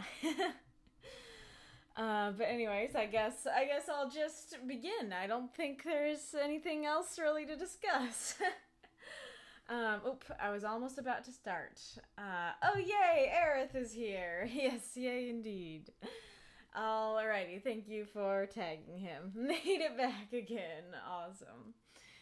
Alrighty. The mortal flame burns the brightest. By Shinny. 347 words. She had only turned 8 when I first met her.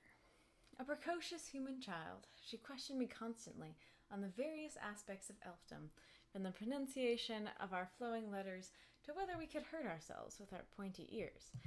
Her mother hushed her, asking her not to bother the lovely elf lady with rude questions, but I could only smile. This child was special.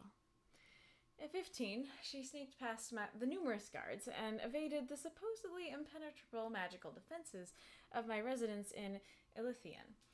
She startled me in my dressing room, but my surprise gave way to wry admiration as she begged me to teach her our arts and ways.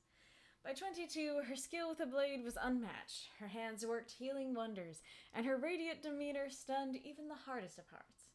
Many were astonished that this was no elf queen, merely a mortal human. At 30, she requested to represent the human race, to undertake a great and terrible quest to defeat the black shadow blighting the land. I denied her petition, but as expected, her ferocious spirit ignored my desperate pleas, and she departed to face the darkness. At 35, her comrades carried her back, bloodied and poisoned. Relief for the end of the dark times was overshadowed by fear for my girl's fate. Night and day I toiled to bring her back from the clutches of evil. I wept when her eyes flickered open and she smiled weakly at me. She married at 39, a noble prince taking her hand and making her his queen. She bore a daughter, whom she loved and raised dearly, but behind the gentle laughter and sweet words I sensed a sadness creeping behind those eyes. At 50, I held her hand for the last time. An awful emptiness opened up within me, another mortal life, flickering brightly like candle flame, only to be extinguished in the wind. A smaller hand clutched my other. I looked down at her daughter. Her tearful eyes had that same sharp intensity, her head that same determined poise. I smiled. Throw out those moths and monsters, cheer for the story if you loved it. And that's the only reason. 'Cause everything's unlocked. Yeah, why don't you tag the writing group and just make sure they know that stream is happening.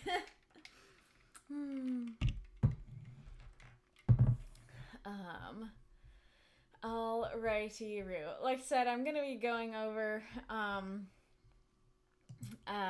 some stuff I've already said, but yeah. So I greatly like this story. It's extremely touching to me. It put tears in my eyes the first time I read it. I think it has a lot of heart and meaning.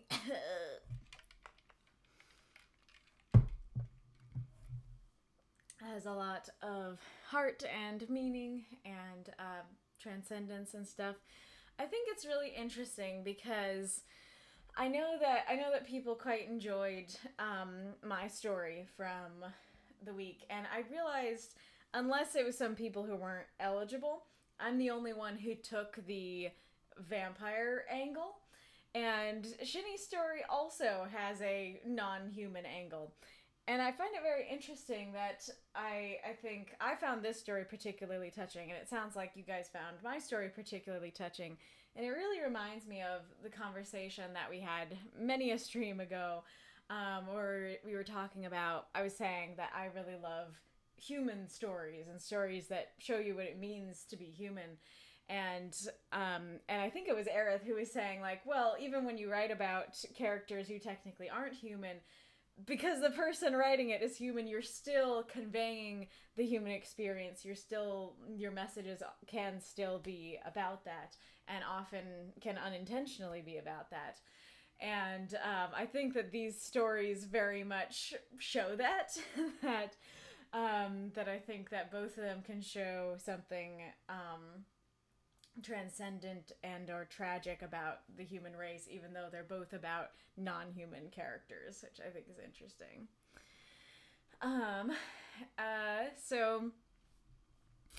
I like how here we have like the pronunciation of our flowing letters, so kind of a more mature, smart question, and then we have the very kiddish question of, can you hurt yourself with your pointy ears? Which I think is perfect for an 8-year-old. That I think they will often do both, the smart questions and the dumb questions in a single breath. We'll come back to the mother thing. I like the don't bother the lovely elf lady with rude questions. Oh yeah, this is where I was talking about the hey yo I'm a moth thing. Did I finish it? Oh gosh. Did I finish talking about that? No. Wait, Aerith.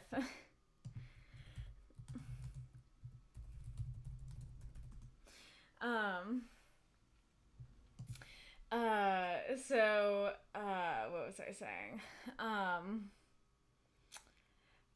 Oh yeah, so I was saying that it's a great way to introduce that this character is an elf in a non-weird way, that you're not like throwing it in the audience's face in a way that feels unnatural. It feels quite natural to how the characters would talk, and I really like that.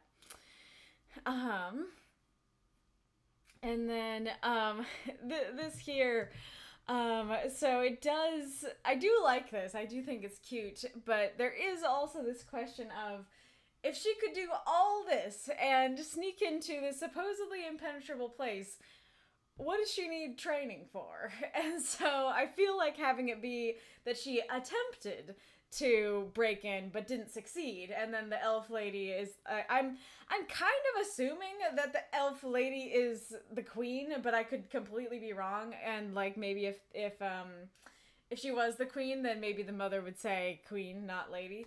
But she feels regal. She feels like she has some power and importance.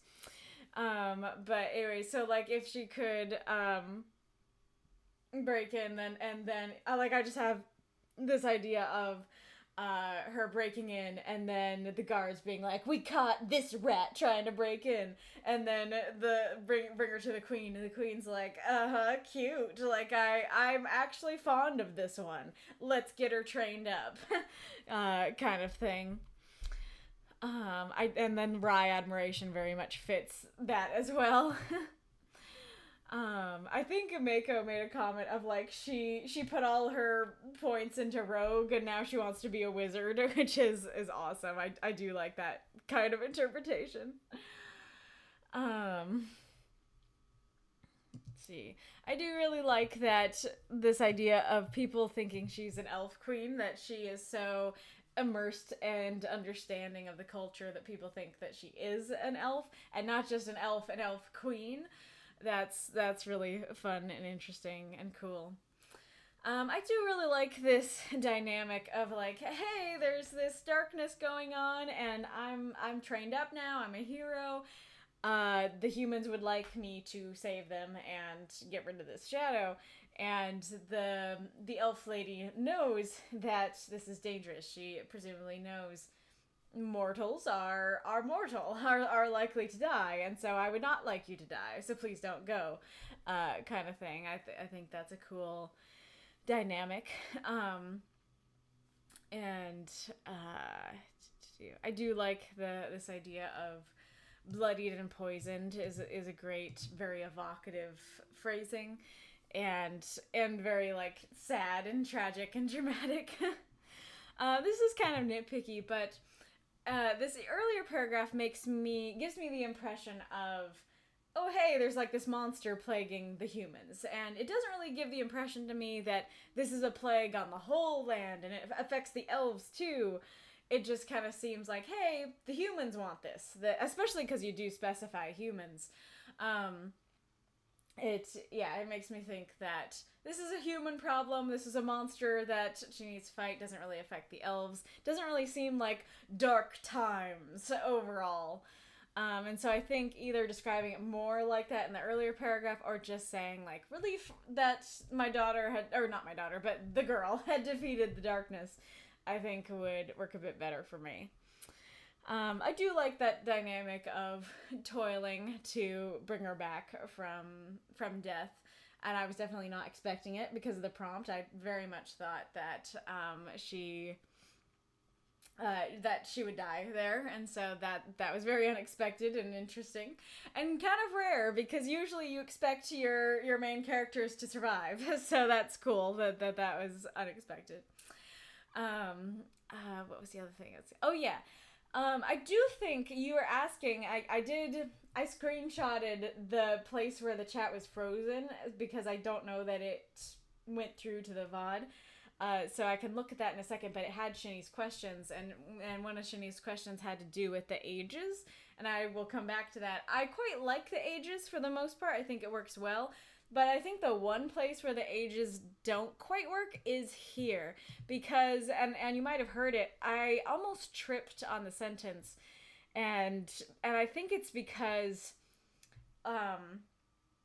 like, it does make sense that it's like, hey, she was tasked with defeating this monster and it took 5 years to do that. Like, that's fine. But this is a very, like, dramatic present moment sort of thing where it's like, oh, hey, she went out to defeat the monster and she came back bloodied and poisoned.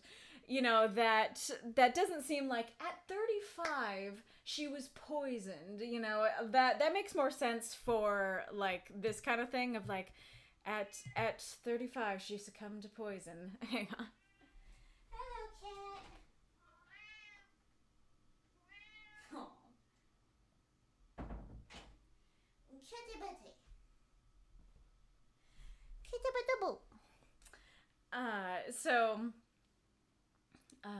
So like it would work better if this was like she died, right? That at 35 she died of poisoning. But the fact that it's like, hey, we're rushing in to try to save her. We're coming back from the monster. We're rushing in to get help.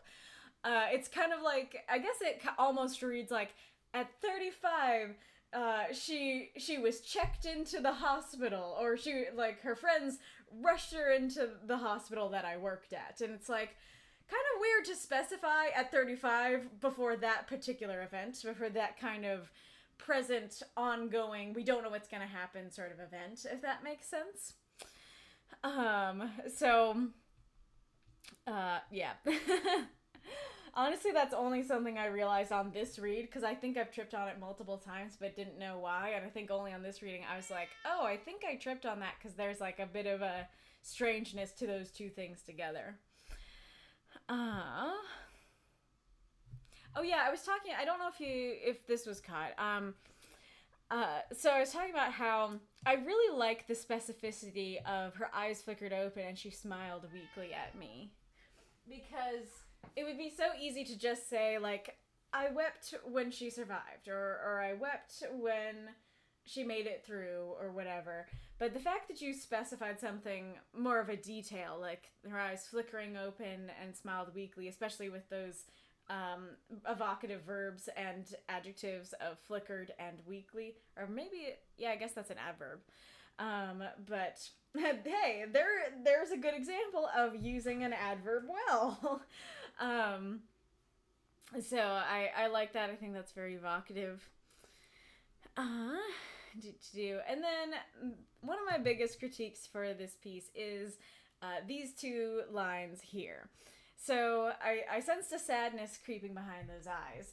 That can mean a whole plethora of different things. It could mean that that what I think it means, which is that her days are numbered. That yes, she saved her, but not completely. That she kind of knew she was gonna die young. But that is very much not clear from just I sensed a sadness. And honestly, the first time I read it, I didn't think about that at all. I was just so kitty, can you please pick a spot? Oh babe.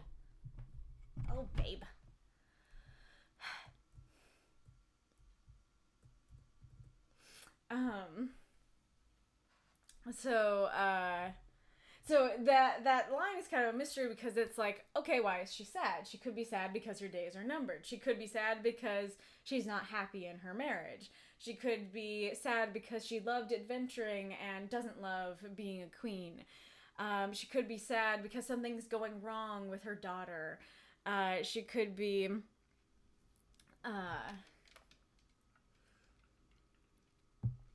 she could be sad because the black shadow, you know, latched onto her or something. I don't know. Like, there's so many reasons that there could be a sadness creeping behind those eyes. Definitely not just she knew her days were numbered. And like I said, honestly, that didn't even occur to me the first time I read it. And so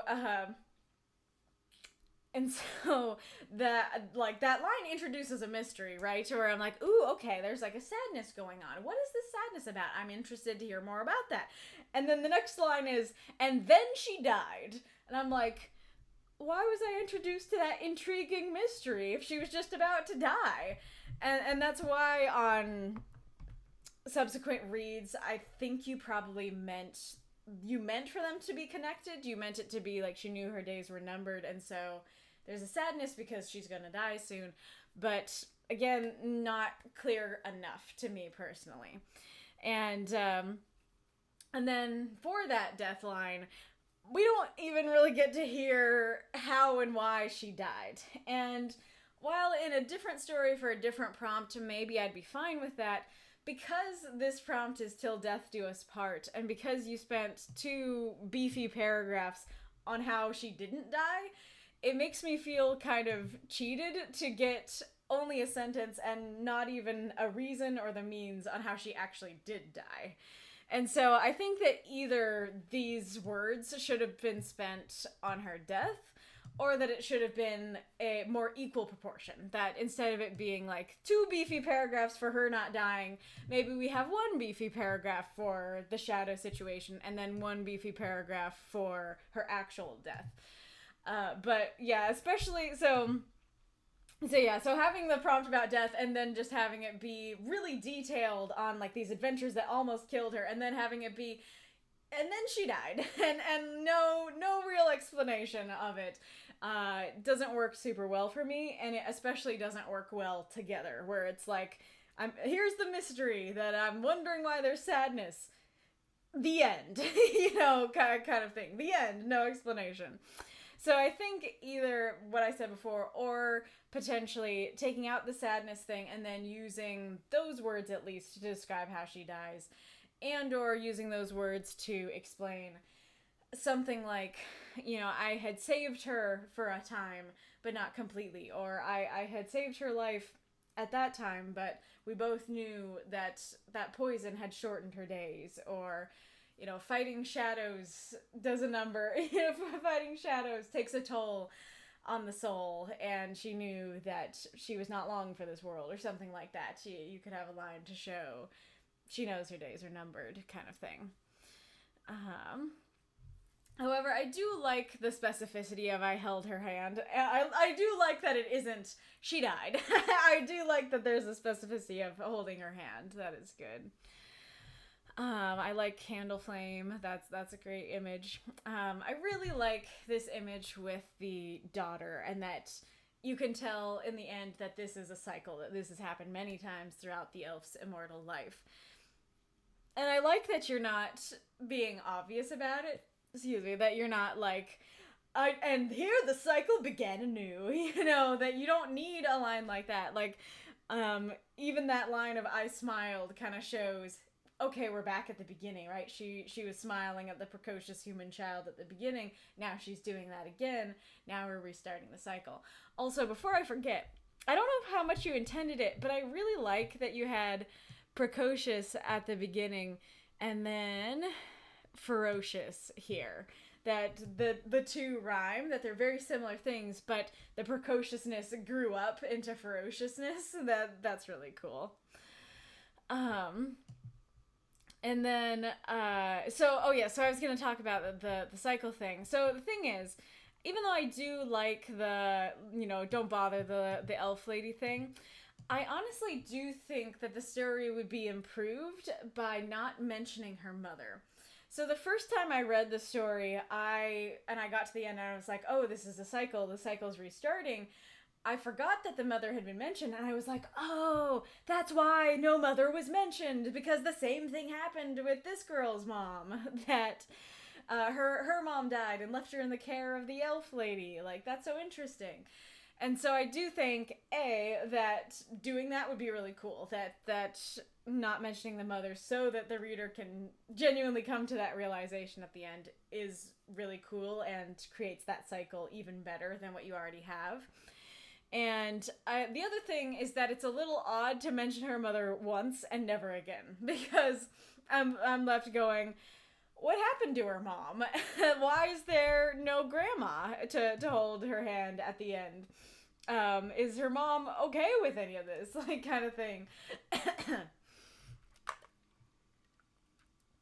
Whereas if her mom is not in the picture, then everything makes a lot more sense, and it makes more sense that the elf is pretty much acting as the guardian as well to this girl.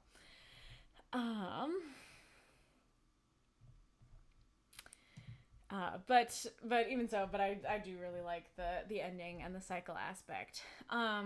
And then as for your question about the ages and stuff, like I said, for the most part, I quite liked it. I think you were saying something about specific ages rather than a ballpark. A ballpark could have worked, though I also don't have a problem with the specific ages. Like I said, this was the only one that tripped me up, and it was not because... It's not because of the age or the specificity of the age, it's because of the event that was put next to it. I guess, like, you know, I'm not sure exactly how you could do it, because every paragraph starts with, well, I guess a precocious human child doesn't start with it. So I guess what you could do is you could do all this and then say, her comrades carried her back, bloodied and poisoned, and then, I don't know, this might mess with your flow, but all I can think of to fix it would be, I wept when, at 35, her eyes flickered open and she smiled weakly at me. I don't know.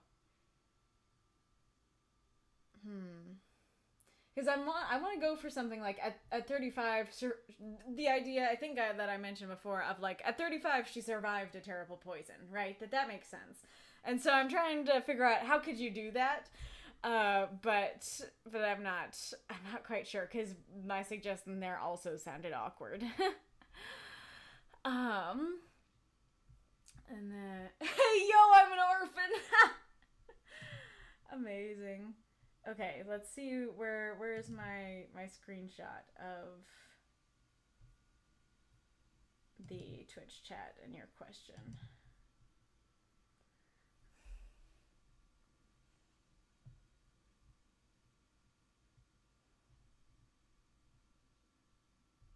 Yeah, do you think including the exact ages of the woman at the different stages of her life made sense, or should I have been more general? Child, teenager, young lady. Oh, that's how you phrased it. Let's see. I met her as a child. She was precocious. She questioned me constantly. As a teenager, she sneaked past the numerous guards. As a young lady, her skill with a blade was unmatched. I don't know what you'd do for... I guess... I don't know what you do for these ones exactly. I kind of like, now that I see that phrasing, honestly, I do kind of like child, teenager, young lady better, but I also feel like it could be a problem regarding these three, that these three are perhaps the most important, and the most in need of specificity, because they're all like, well... I don't know, there's 20s and then 30s. Well, no, these are all in the 30s, yeah. So all in the same age bracket, and so that's harder to say specific different general stuff about. So I do think, and like I said, it does reveal, oh, okay, so she spent 5 years out fighting the monster kind of thing. And then 4 years after she survived that, then she married the prince. Like, I do like knowing that. I do think those are good. Oh yeah, and Shinny also said, also trying to detail a whole person's life in 350 words was hard. Not to mention including a bunch of fantasy stuff as well. Was this integrated well? Did the pacing work?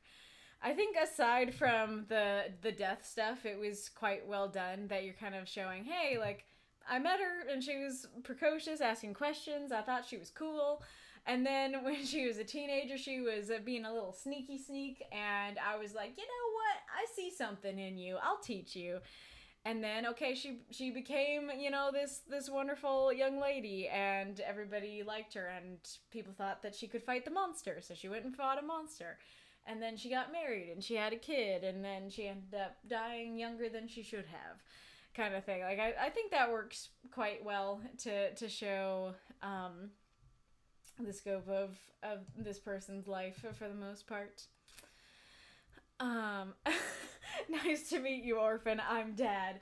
The orphan found their dad. They're no longer an orphan. What would that be like for nice to meet you, no longer an orphan? I'm your dad kind of thing.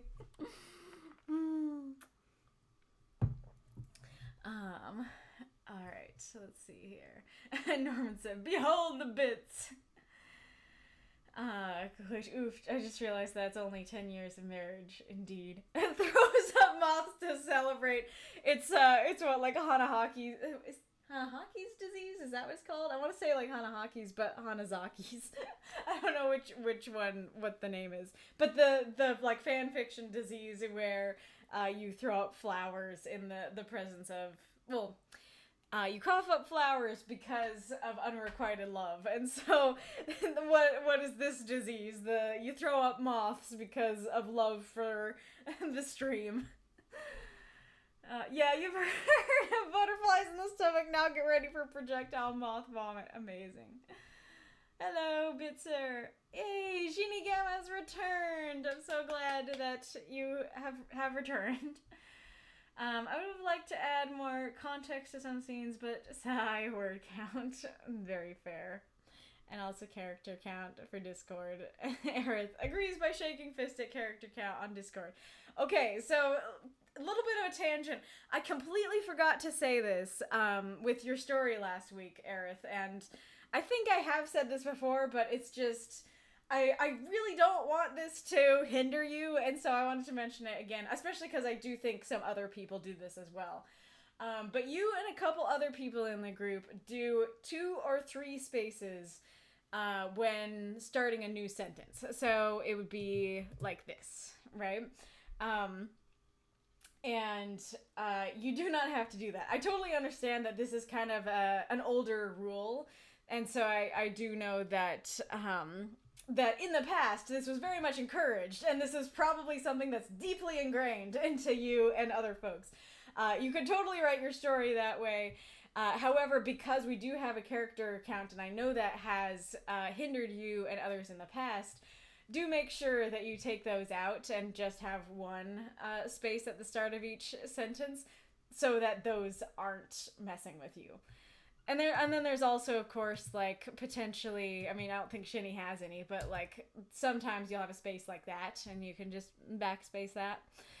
But, yeah, so especially when there's 3 there, definitely make sure you cut out 2 so that you aren't having to cut down your actual story just because of that. But, yeah, always check your stories for unneeded spaces, exactly. Era says, this reminds me of that scene from Lord of the Rings, the movie when Arwen follows her father's advice to leave rather than choose her love. Then she has a vision of their child, countering that yes, there would be death, but there would also be life. Great point, for sure. Yeah, this definitely makes me think of Lord of the Rings and Frieren and stuff. Shinigama says, that's an interesting image. I was kind of going with that. The elf has witnessed many deaths in her immortal life, but also many births and lives, too. That makes sense.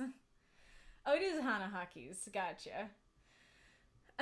Yeah, the double space after the sentence is deeply ingrained by being an English major. But yeah, I'll try to remember that, too. Very fair. Very fair.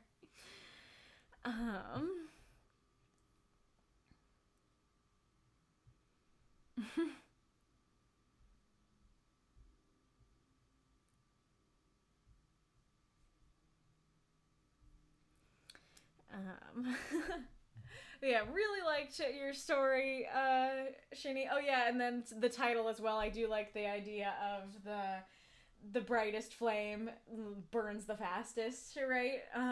So really cool story. Has some depth in it that I very much enjoy. Let us go on to Reinkarnitor's story. Oh yeah, and I don't think I said at the beginning, so I'm thinking that I'm going to end at 5. I don't know. It really depends on how long it takes me to go through each of the stories and then also the prompt. But I'm hoping to end at 5 and then have you guys start the backups at normal time. But note that I might end up going over. I'm never sure how long it will take me for these things. But regardless, the backup readings will happen just right after the stream. So I guess I'll have to not raid, because I'll just be like, raid myself, raid my own Discord, go to the voice chat. Yes, very much, and you're welcome. Thank you for submitting and for reviewing. Alright, Cherish the Moment by Reinkarnitor. 342 words. John, did you ever think about death? The young man looked up from the stew he was preparing, eyeing his girlfriend, a bit confused. That's a strange thing to ask all of a sudden, Fangs. Was everything all right? He asked the vampire, who had just uttered the unusual question. It's just, I sometimes think about how sooner or later you'll be gone, and then I'll... John quickly dropped his ladle and stepped over to her, embracing her. Fiona, he gently whispered to calm her down. I really am a bad lover, am I not? At that she looked surprised, which is why he quickly added, well, the fact that I never even thought about that. Wait, never? How? Well, I guess I was just too distracted. By you. Fiona blinked, confused at that remark. I mean, you make me so happy every single day. Whenever I'm with you, it seems as if nothing else matters. So I never really worried about the future, he explained to her. Fiona could not help but give a quiet giggle. You're impossible, you know that? She told him. Says the centuries-old vampire, he contorted. They looked at each other for a moment of silence. You can always bite me, John then offered, which earned him a gentle punch against his shoulder. No way! I couldn't do that to you. Fiona, I know the way you turned was bad, but I trust you, and I love you. I've not regretted it in any way. At that, Fiona turned beet red, which was only possible because she recently had a blood bag as a snack. She let her head slump against his chest. Dork, she murmured. Be careful what you wish for. I may end up doing it. Even if you don't, I will continue to cherish every moment I have with you, so you can look back one day and smile, he told her sincerely, his eyes meeting hers. That's a promise from me to you, my love. I'll hold you to that, sweetie, she answered, and they kissed. Another moment, cherished for eternity.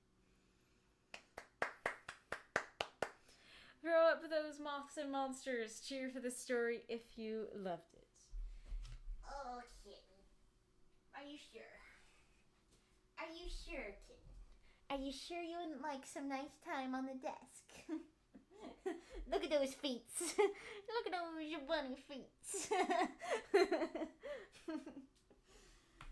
Oh, kitty. Oh, sorry. Oh, no. I'm surprised that it took that long for anybody to notice or mention it. Kiki. Yep, okay. He really does want out. Silly little boy. Yeah. Bella. Look at her. She's got the red from one of the trophies on her. Makes her look menacing. Oh, kitty cat. Well, I don't know if you can see that, actually. I don't know. We have been blessed with beans. Now I'm just imagining somebody, like, holding up a can of beans and being like, the beans sent from the heavens for our toast. But yes, kitty toe beans. Alright, super cute story, Reinkarnitor. Definitely enjoyed it. A bean wearing a beanie, eating beans. Alrighty, I'm very happy because that is honestly a question that I have had since I started reading Fiona and John's story, so I'm happy that they are addressing it, or at least, like, bringing up the subject to potentially discuss more later, which I think is very cool. I like the setting of him making his stew. Stew feels very, like, homey and stuff. So I like that. I like him being weirded out and being like, it's now I'm thinking of, like, the Barbie movie where it's like, do you ever think about death? And, like, everything stops. I do feel like this part of the sentence here is not really necessary. Each time I read it, I feel like I'm kind of repeating myself. You could just say, he asked the vampire, or he asked. And even if you don't have the word vampire, I think you can tell from other clues in the story that she is a vampire. And then I like her trailing off and not even wanting to talk about, you know, what's gonna be happening with her afterwards. I like him dropping his ladle. I like the specific setting details you have. It makes the story more easy to imagine, and like I said, it feels very homey, and so very much enjoy that. Oh yeah, I did change the paragraphing here. That one I should have changed as well, but these were like this. And these ones could be, well, yeah, these ones could be separated because it's like he's doing something and then he's talking, and so it's fine to have them separated. And I also understand why you put this one separated as well, because you're starting with her, but because it's his dialogue, not hers, it gets confusing, and it makes me want to read this in Fiona's voice on its own line, because it's like, new paragraph, new person talking. But because it's still him talking, you can just have her action in the middle of that, especially because it's one sentence. It's not like, at that she looks surprised, period. He quickly added new sentence. It's all one sentence. It still is ultimately a dialogue tag. And so I think just having it all be in the same paragraph is better. And then for me personally, this works a bit better because I'm kind of assuming that he's saying this as he embraces her. He's kind of saying it in the hug and stuff. So that reads better to me. So this line here, I don't know if it's just me, but this line, or at least the word lover, has too much of a sexual connotation, because I was pretty sure I knew what you were going for, and that he was trying to say, I'm a bad boyfriend, aren't I? Which is what I recommend having him say instead.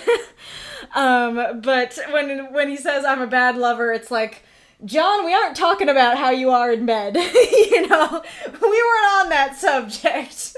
We're talking about death here.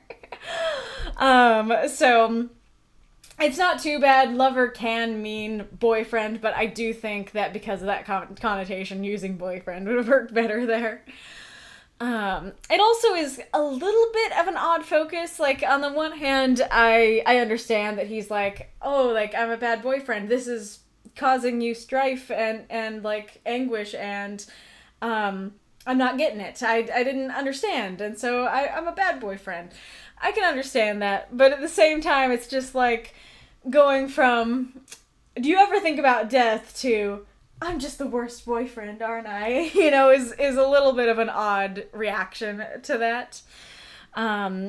And so I think just saying, like, you could put it later, it might work better if he's like, Fiona, I never even thought about that. And she's like, what? Never? How? And he could say a line of like, I'm so sorry, like, this is causing you struggle and I never thought about it. I'm a bad boyfriend. It might still sound awkward, but I do think that could be a little more natural. Hang on. Cat. Come here, cat. Bring your beans inside. Baby. Well, I'll try and leave the door cracked open for as long as I can. Right, Bella? Yeah. So cute. Bebe? You coming in? You're cute. And then, so as much as I do love the conversation and both the cuteness of it and the, like, seriousness of it and the fact that they're addressing the subject that, like, I've been wondering about, I do really love all those things.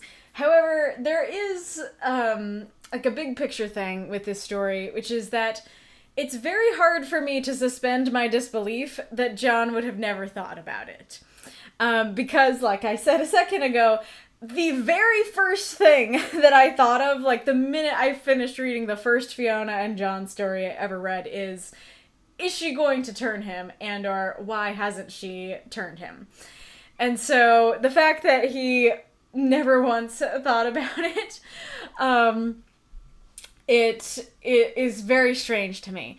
And I think it makes the line here of, I guess I was too distracted by you, I think it makes that seem overly sappy because it doesn't seem like an adequate reason as to why someone would not think about it.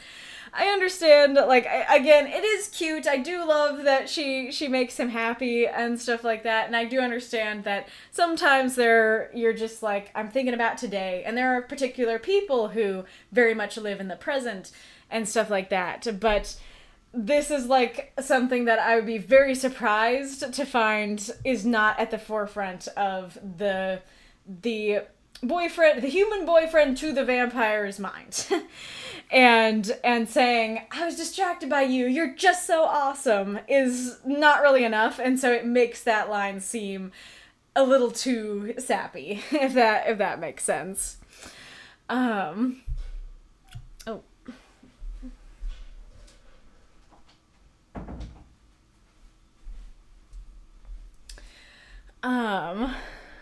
What was the other thing I was gonna say?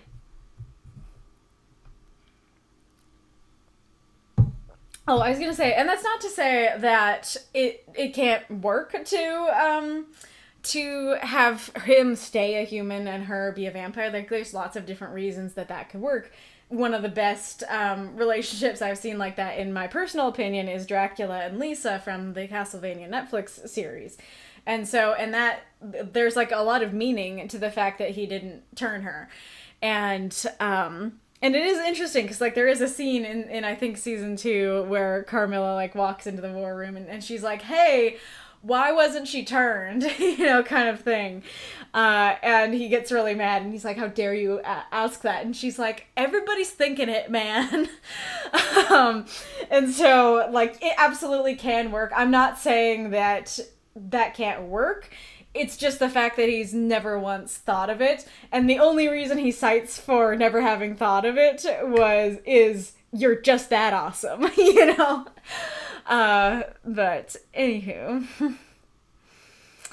And there is, like, kind of related to the sappiness that, at least in this story, Fiona's not really reading as a centuries-old vampire, that she's kind of using more, like, I don't know, they kind of seem like teens in love sort of thing, that saying, like, you're impossible, oh, dork, and stuff like that. Oh, are you ready now? Are you ready? Come here. Come here, you silly little weirdo. Yes, I am going to close the door when you come in. Thank you. There's a good kitty.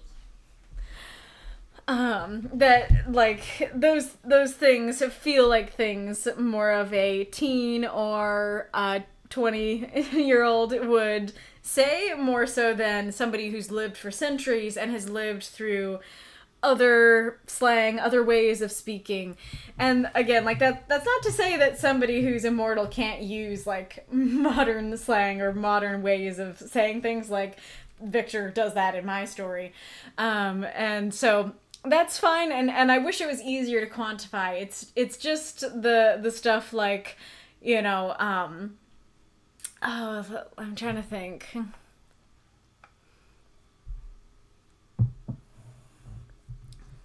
like it feels like I guess like it's kind of related to me thinking like, you're just that awesome. It doesn't really feel like enough of an answer, and so I'm kind of expecting her, especially someone who's lived for centuries, to kind of respond similarly and be like, what, man?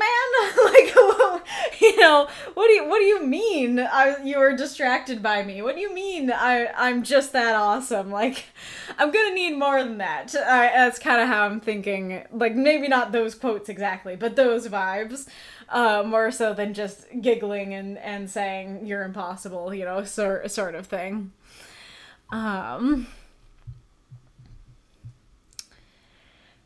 And I do like that we kind of go from just the general discussion of death and has he thought about that to the discussion of him potentially being a vampire. I think that flows quite well, and allows you to go to some deep places. And like, even though I'm saying like that she might not always sound like a centuries-old vampire, and maybe some of the things that he says are too sappy, there also is like some realism to how they're talking. Like I said, stuff with like the ladle and stuff like that.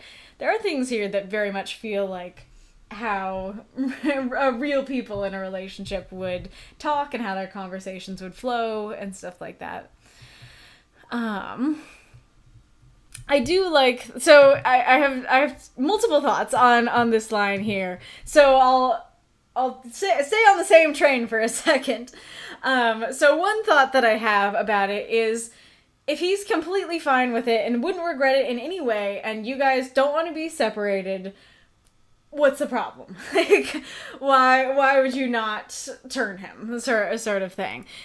Even if you had a bad experience being turned, if he is like, I am welcoming this with open arms, and it would mean that you would have your beloved boyfriend forever, then, but it doesn't, once again, like, oh, the way I turned is bad, kind of feels like not enough of an excuse. It feels like, yes, time to bite. It's bitey time. However, at the same time, I also do like that idea of him bringing up, I know that the way that you turned was bad, and kind of showing, hey, like, you had a bad experience with this. You don't want me to have a bad experience with this. You don't want me to go through the same things that you went through. I do really like that.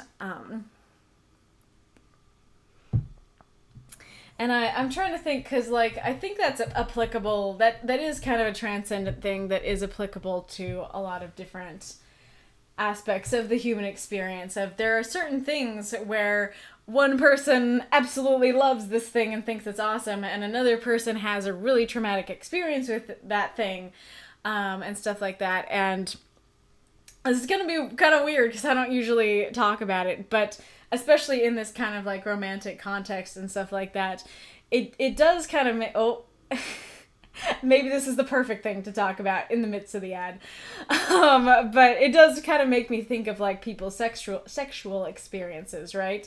Where some people have really bad and traumatic experiences, and maybe to their next lover they're like, I don't want you to go through that, or I don't want to go through that again, or something like that. And the other person is like, well, like, it doesn't have to be as bad as that first experience was, or it doesn't have to be as bad as, if this is something you still want, of course, then, like, together we can work this out and, like, try and figure out if there's a way that you can enjoy it, that kind of thing. And so I like that idea of, hey, I know that you went through this bad experience with this thing, but that doesn't mean that everybody has a bad experience, and it doesn't mean you're going to give me a bad experience. And so I do really like that idea a lot. Okay, is the ad arriving?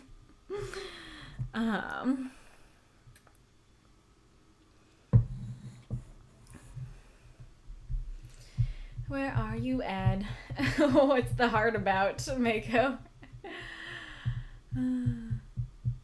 You don't see consensual vampirism very often. Yeah, great point. That, and that is like a thing. And again, the ad's about to start, but I that is something that's often associated with vampires and vampire bites, is that they're often associated as a sexual thing. And I don't like it when they're only ever allowed to be associated with that. Like, I think and hope that there are ways that you can write about vampires in a way, and vampire biting, that is not sexual. Okay, there's the ad. Hold that thought.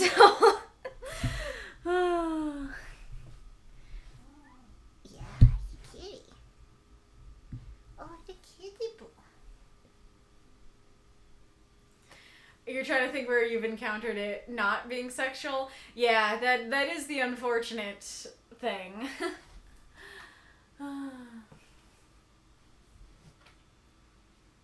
Yep, vampire sexual biting. Wait, there's an ad. Yep. On that note, we'll be right back. Oh, the kitty. Oh, the kitty.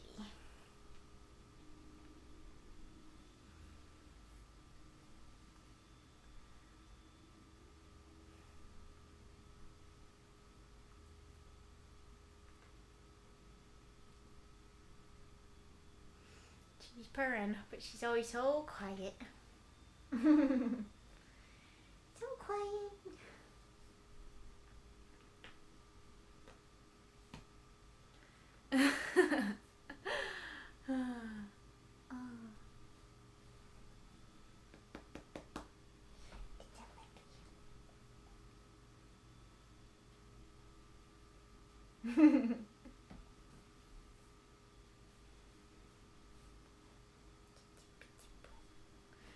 Can you see the rainbow on Bo's back? It's like super bright in my view, but I don't think... Actually, let's turn on camera only. Oh, now. Yeah, it's so bright that it shows up as white. But it's super rainbow in my view.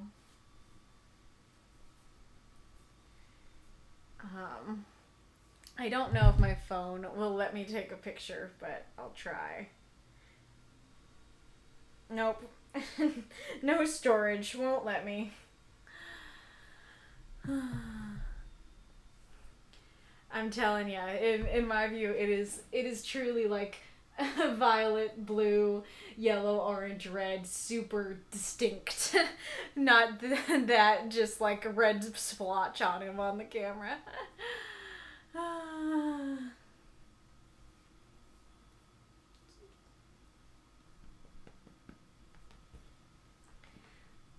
kitty. You're so cute. Baby cat. Oh, you can't see. Oh, there we go. Yeah, now you can see the biscuits. Follower goal met. 130 out of 130. Oh, thank you guys so much. Really appreciate that. Really appreciate it. You're so cute. Oh, the Bella. Oh, the Bella. Bella Bee. So cute. Is the ad over? I think the ad's over. Oh, but I don't want to leave my kitty. She's so cute. Oh, yeah.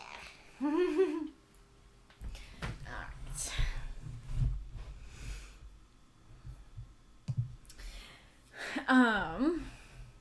Oh yeah, so like I would like to think that it doesn't have to be inherently sexual for a vampire to bite somebody. But it often is made into it often / like 90% of the time is made into a sexual thing. Oh no, have I lost my train of thought? I guess it's just the connection of like, so like you can make that connection to having a bad sexual experience or a non-consensual sexual experience versus a consensual one, right? And And so, yeah, like, often you don't see consensual vampirism, and so it does make sense for Fiona to be like, I don't want to hurt you the way that I was hurt, and he can be like, actually, this can be a good thing. This doesn't have to be as traumatic as it was with your master. I have mixed feelings on the blood bag stuff, because on the one hand, I think it's a really cute detail. I like the clarification, and I don't know if I would have questioned it, but like, I do like that it's there for anybody who'd be like, well, how can a vampire blush? So that is cute. But also at the same time, it is a good chunk of words for something that isn't really necessary, and you could just say that she blushed, or like an approximation of a blush, you know, came on her cheeks and she slumped against his chest. And then, like, this is kind of related to the critique side of what I was saying about the earlier line, that it's like, what do you mean be careful what he wishes for, and you may end up doing it? This is what he wishes for. He would like you to do it, you know?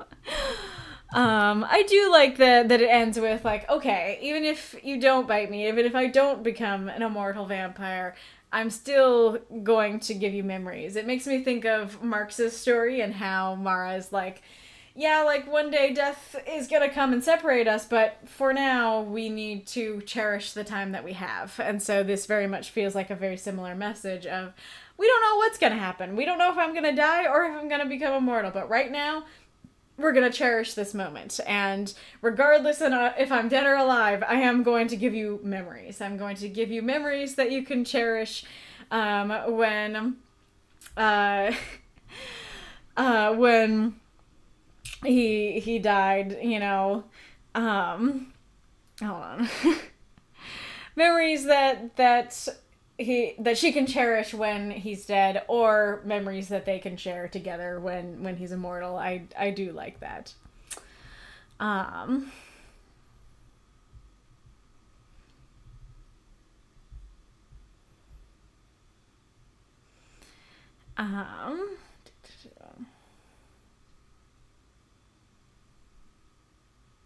Interesting.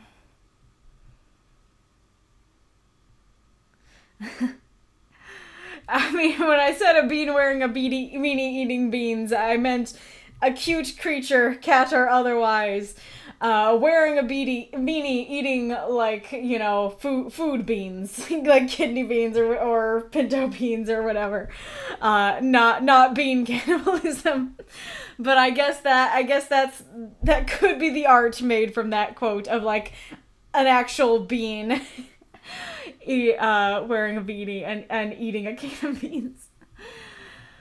I mean, it's a good habit to be in regarding the paragraphs, but yeah, it's just the unfortunate thing about English is that it breaks its rules, and so, yeah. I swear it wasn't meant to be sexual, I swear. Basically, boyfriend sounded too weak. In German, a boyfriend is, well, it is my mind feeling like they're teenagers. At least here, we only say girlfriend, boyfriend in teenager years, at least in my surroundings.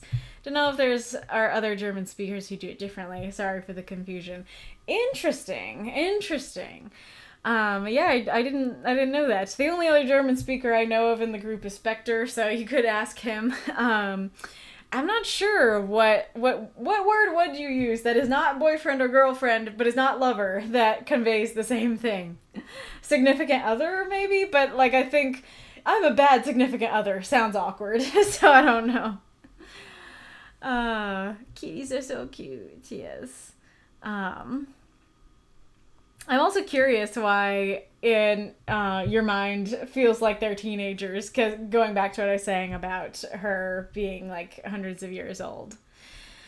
Let's see. In my experience, putting aside the vampire thing, I never thought about how the relationship would end. I never actively did that. I get that it's weird when the girl's a vampire, though. Interesting. I am very surprised to hear that. Very curious. I am guilty of sappiness. Not a terrible thing to be guilty of. Um, yeah, I agree. Vitzer says, honestly, ancient immortals should use mixtures of slang that has been long forgotten. Totally agree. And I totally understand that can be hard, because, like, I really want, like I said, I really want Victor to do that in my story, but that, like, means I have to go and research other slangs, and then I have to remember the slang after I've researched it and make sure I'm using it in the right context, so I understand that's not the easiest thing, but I do agree that is the goal. that would be great. Did I ever make Fiona sound like she was old? I never paid attention to that. Sorry if this time it sounded off. No, actually, it's not that. It's not that she sounded different from the other stories with her. It's that the way that she speaks doesn't sound the way that a centuries-old vampire would speak to me personally. Kind of going back to the teenager thing, that even if a vampire is stuck in a teenager's body, I don't expect a centuries-old vampire to sound like a teenager. And so that's all. And it's not necessarily a huge problem. Like, the story is still really cute. It is just a little disconnect of, like, like, she doesn't really sound like her age. Reinkarnitor, but I guess we can go with the fact that the lovey-dovey stuff, she's still a bit shy, but even that could be retorted by saying they were together so long already. So either that they just love each other so much that they're still acting so funny when they tease each other a bit, or I may just have sapped too much in this one. Fair. The answer to why not turn him, this is basically answered in the next sentence. This isn't about, oh, it was bad how I was turned. She literally has trauma from it, and that sadly can't just disappear immediately. That does make sense. And so it's kind of the idea of, even if he's fine with it, that does that does go back to the sexual thing of, like, somebody can have trauma from a non-consensual sexual experience, and then, like, they can have somebody that they love and actually, like, might want to have consensual sex with, and the other person's like, hey, we'll take it however slow or fast you want to take it, but, like, I'm good. Like, I'm not gonna hurt you. We're gonna be fine. Sort of thing. But even knowing, like, I want this, he wants this, it's still something that's, like, like, that you may not enjoy, you might not ever be able to fully engage with again. It's something that can bring up trauma and flashbacks and stuff like that. And so I can definitely understand that it's, even if there's every reason for her to do it, trying to do it would bring up trauma and flashbacks and stuff like that. So that does make sense. It is something I would be very curious. I don't know if this is where you intend to go, since you said you didn't you didn't, like, think about how things would end, that you might not have thought about it, but I do like the idea of her, like, working through that trauma and getting to a place where she actually could do that to him and not get, like, flashbacks and stuff like that, and realize that actually this is a good thing, this is something he would enjoy. Like, that would be a very cool overall storyline to read.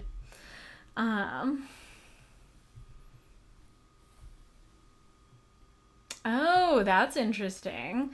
Reinkarnitor says, on the other hand, there was also an entire paragraph I had to scrap because of the word count. Basically, it was about her being scared he would change when turned and no longer be the person she loves so much.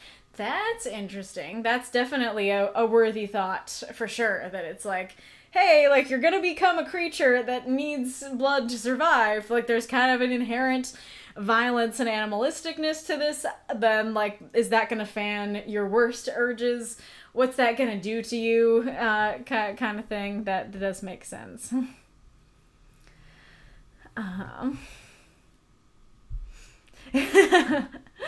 Love that. Mr. says, vampires are sexy. Fight me or bite me. Norman, are vampires sexy, or are we as mere mortals simply doomed to sexualize everything? That is how I feel a lot of the time.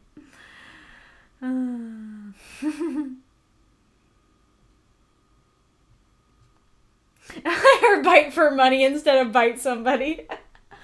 Oh, That's interesting. Kind of the idea of like vampire prostitutes, but there is no actual sex happening. It's just the biting. It's just like, I will pay you to bite me. I am into that. Hello, H. Keep Naws. Welcome to Weirdness. This is not the type of thing I usually talk about on the stream. Partner, yeah, partner works actually very well. Yeah, I really am a bad partner, am I not? That works perfect. Yeah, that's a great point. Like I said, wait, so if you do feel like they're teenagers, why not use boyfriend? Great point. So, like, we are discussing what other word to use, but if you feel like they're teenagers, you can use the teenager word. Nice. So Reinkarnitor says, I'm sure she'll be able to bite him one day in a later prompt. Well, I'm excited for that day. Do tag me when that day comes to make sure I don't miss it. Oh, gosh. We have a tag for the VOD, vampire prostitution. That's some top tier clickbait right there. I don't think YouTube would be very happy with me using that second word in the title. What, you thought I said I did what? I'm not sure what you're referring to there.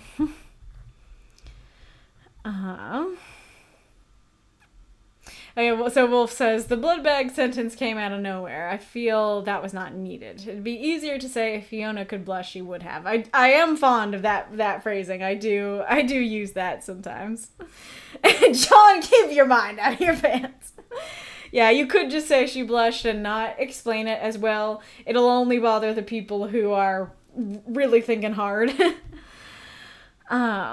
This too, not sure what you're saying. Well, I think John was thinking about other things. I mean, if he was talking about being a bad lover, I think we need to hit him with the horny stick. Were you only saying that because I said it, or did you also get that impression just in your own reading? Could have thrown a groovy in there, yep. Let's see. Yep, totally combine all those slangs. Alright.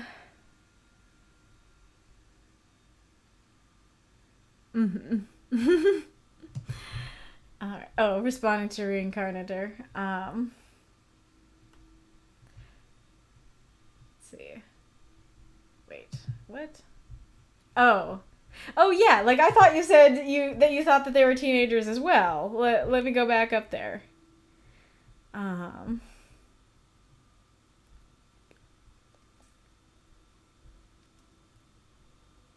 Let's see. In German, a boyfriend is, well, it is in my mind feeling like they are teenagers, at least. Oh, I guess you were trying to say, if I use the word boyfriend, it makes me feel like they're teenagers? Is that what you were trying to say? Partner feels detached to you. Interesting. I feel like partner is being used more and more and is being used for any kind of relationship.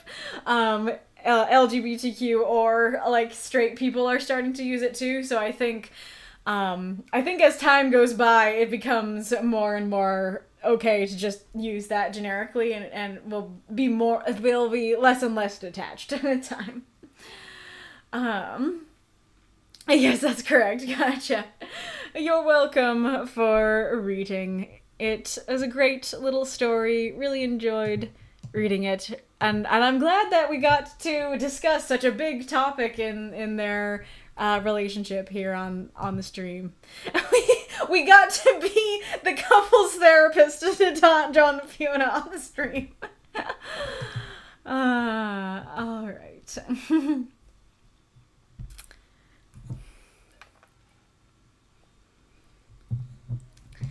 A Koyma's best friend, mortal kin, Taya, by Spectre, 350 words. When Taya had first seen Maya, she was a puppy, barely coming up to her waist. Large for a pup, but small for a Bolanite warwolf. When they'd met, Maya had been a playful little girl with a mind of her own, who bounded up to Taya to meet her. Taya in turn ruffled her fur, and she'd be her companion for life, she thought. Werewolves live long, much longer than dogs or wolves, having magically enhanced lifespans. So Maya would be with her for a long time. When Taya had graduated from the Koyma monastery, Maya had grown fully into a towering canine. She'd been trained to recognize Taya's voice and all commands associated with being a werewolf. Watch meant stay on guard. Bite meant attack where Taya pointed. Down meant relax. She'd learned Maya's body language, learned her habits and her favorite cuts of meat. During the graduation ceremony, when Taya received her war scythe, Maya had been there, sitting right next to her. When Taya had been told to go out and find a mercenary group called the Mortals, Maya had come with her. These travels were rough for Taya. The roads were lonely, the mountains difficult, and she quickly came to the realization how little of her training mattered in the wild. What exactly had she learned as a Koyma? She'd read histories, language texts, and theoretical magic, but she had never been trained to travel or survive. Through it all, Maya was always with her. When Taya slept in cold nights, Maya had been a weighted blanket. When Taya's spirit broke, Maya was a fuzzy shoulder to cry into. When she joined the Mortals, her contract had specified both her and Maya as new hires. Now she was lying on a patch of grass. Maya rolled up next to her. She felt someone stand over her. She blinked awake, looking up. "Finn wants to see us," Cyria said. "I would have woken you up sooner, but you look too cute, napping with your wolf like that." Taya rose, smiling, and Maya rose with her. Those moths and monsters, cheer for this story if you loved it. I looked up synonyms on lover. Mistress and concubine came up. Yep, I mean, that does kind of prove my original point of the word sounds sexual, but not good words for this case. Yeah, are there wolf emojis on Twitch? You guys should put wolf emojis in the chat. Super cute story, Spectre. You know I love wolves, you know I love animals, so a whole story about a wolf being awesome is pretty great to me. You know I'm gonna love that. So you did have some questions, so I'll read those first. 1, how did the story flow for you? Was it too much telling? 2, did Taya's backstory make sense to you? I couldn't include everything, but I tried to add as much as possible. Is there any detail that left you confused? 3, how did the story work for you stylistically? There's less action and less dialogue here. Did that work for you, or did you find it more of a hindrance? So kind of similar questions to what I had on my own story, actually. So feel free to answer those questions in the chat. This is one of those stories where it's super solid and my critiques are mostly nitpicks for it. I think it is quite good. So I guess I'll just say like my main critique for it first. Which is that I get what you're going for with the prompt, that they are companions for life, and that basically means till death, that till death do us part is kind of implied in there. However, I do think for me personally, I do need a mention of death somewhere to fully say that it fits the prompt, because the prompt isn't about life, the prompt is about death.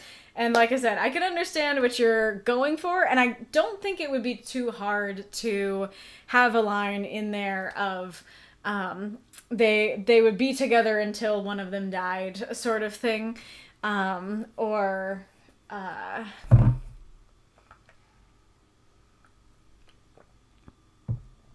The only thing that could separate them would be death, something like that. You wouldn't need much, like just a sentence in there that mentions death, I think would be enough for me to go, okay, like the point of the prompt is they'll be together until death do them part. But because death isn't mentioned, it kind of makes me go, well, this is a story about partners for life rather than till death do you part. And you also, another thing you could do is you could have there be like a graduation vow that's kind of similar to a marriage vow. That would work as well. And then my other main critique is the next thing, which is, or the first thing, I guess, in the story, which is that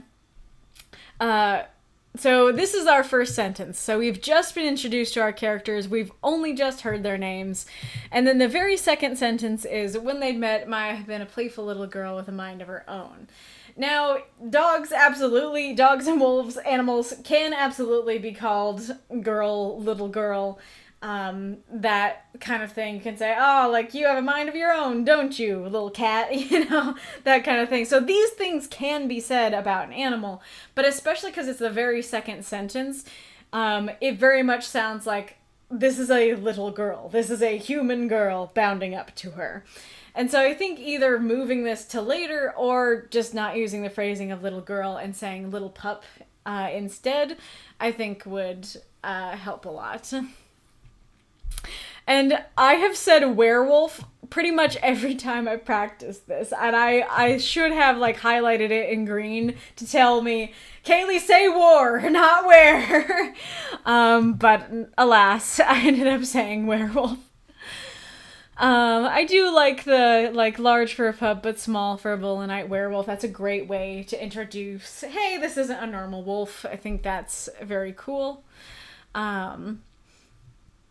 I do like, it's very cute, her ruffling her fur, and I do like specifying that their lifespans are enhanced. That exposition works very well for me. I don't feel like, boring exposition, given me at the beginning. It's just like, oh yeah, this is a question I have, and I'm happy to have it answered, kind of thing. I like the details about her life in the Koyma monastery and the commands and everything. I think that works very well. I like the mention of her favorite cuts of meat. Super cute. Makes sense for a wolf. Curious about the war scythe. I almost said were scythe. A scythe that turns into a man at the full moon. This here. So when Tay had been told to go out and find a mercenary group called the Mortals, I do feel like if you don't know the story, you might think that she's sent to kill them, attack them, fight them, not join them. So I do feel like find and join would be helpful there. Unless she was tasked with killing them and then was like, actually, they're great, I'm joining. Which is awesome and hilarious if so. Kaylee, don't say werewolf. Also, Kaylee says werewolf again. Kaylee, don't say werewolf. Kaylee says were scythe. I do like the details about her travels. I've been talking about how, like, the feeling of time through a paragraph, right? Like, with Koryan's story, I was saying, like, I'm not sure I feel the time passing as much as I'd like to here. This one, I think I do feel the time passing in the way I want to. And I think it's because you're not just saying, time passed. Instead, you're saying, like, the travels were rough, they're lonely, there are mountains, like, here's what happened in there. It's very similar to what I was saying about Radis's story last week, of the idea of, like, you can say there was a moment of silence, and that's fine, but actually saying what's in that silence conveys that time better. And so it's a similar thing here of, like, yeah, you could say, she traveled for 10 years at trying to find them. And, like, that's fine, but saying, like, and I don't think it was 10 years. That isn't the impression I get here. That's just a number that came to my mind. But, she traveled for a long time. Like, you could say that. And we'd be like, okay, but we might not really feel the length in that. But saying, like, here's what happened. They're rough. She went over these mountains. She learned how little her training actually helped. Like, those things convey time well.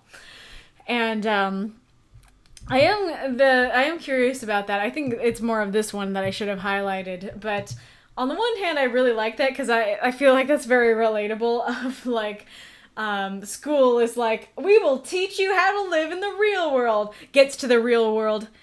How do I do taxes? Why didn't you tell me? So this has those kinds of vibes. And I do like that idea of the contrast between learning and training versus actually doing something in real life. However, because this is like her being taught as like a mercenary and having a werewolf and stuff, it also does seem weird to me that they neither taught her to travel or survive. Those feel like because the reason it works, well, I don't, the reason it works with like our schooling is because they're like, okay, we're gonna teach you math and English, not really survival skills. But the fact that it's like, oh yes, I was taught how to use my werewolf to attack and how to fight, and so it's like survival wasn't in there. This seems a bit odd. I like weighted blanket. That seems so cozy. I do love that. Full fuzzy shoulder to cry into, so cute and sweet. I especially love the idea of like, hey, like she's so important to me, we are such partners in this that like we are both new hires on this contract. I think that's very cool. Though I also think you could potentially do hilarious things with that. Like, for example, they like do a job and they get money from that, and then the boss Fen, right, is like goes around and is like, okay, here's your share, Cyria. Here's your share, Taya. Here's your share, Maya. And then Cyria's like, wait, that's not fair. Well, in the contract, Maya is a new hire, so she gets paid just like everybody else does. And then Taya will just like take Maya's money and be like, you know, smirking over at Cyria. So I love that. The ending is super cute. I do love that. I do have some mixed feelings about the ending because, on the one hand, well, let's start with the critiques, which is that I was very much expecting the wolf to die. I'm super glad that the wolf did not die. However, that is part of what you know made me feel like, did this fulfill the prompt? And the thing is that it's super cute, and I do love that, but it also is a bit anticlimactic. And I do feel like a scene like Maya saving Taya, that something bad happens and Maya saves her, and maybe even a scene of like Taya being afraid that Maya's going to die, but ultimately she's saved, kind of thing. I think that those would work a bit better than just like, you're cute, you know, kind of thing. But nonetheless, I do like, on the other hand, I do kind of like the mundanity of it, because that's kind of what the story is about. It's like, we're partners, we do everything together, we live together, we die together. You could have a line like that, actually. But yeah, that could be really interesting if Taya is like, I'm certain that, you know, when I die, like, we will die together. That would be very interesting. And so just something as simple as like, yeah, like I'm hanging out with my wolf. This is my life is kind of what the whole story is about. So I'm curious what you guys thought of it in the chat. If you thought the ending was anticlimactic, or if you were like, I loved the cuteness, I was fine with it, kind of thing. And then going to your questions. So how did the story flow for you? Was it too much telling? I think it worked for me. Like, I didn't really notice, like, oh, this is a lot of exposition. Like, the only thing that threw me were, the fact that there's no real death mentioned, and then B, the fact that the ending is a little bit anticlimactic. But other than that, I think it flowed quite well. It's kind of similar to Shinny's in that, like, it's showing the expanse of a life, and I think you do a pretty good job of that. And how they're like being more and more intertwined as time goes by. Did Taya's backstory make sense to you? I couldn't include everything, but I tried to add as much as possible. Is there any detail that left you confused? I think it worked for me. Like I said, I pointed out the things that were a little bit confusing, but for the most part, I think you included the right details and that it worked. How did the story work for you stylistically? There is less action and less dialogue here. Did that work for you, or did you find it more of a hindrance? I think it's pretty much the same answer as number one. I think it worked well. Mods! Let's see. Dog life is good life.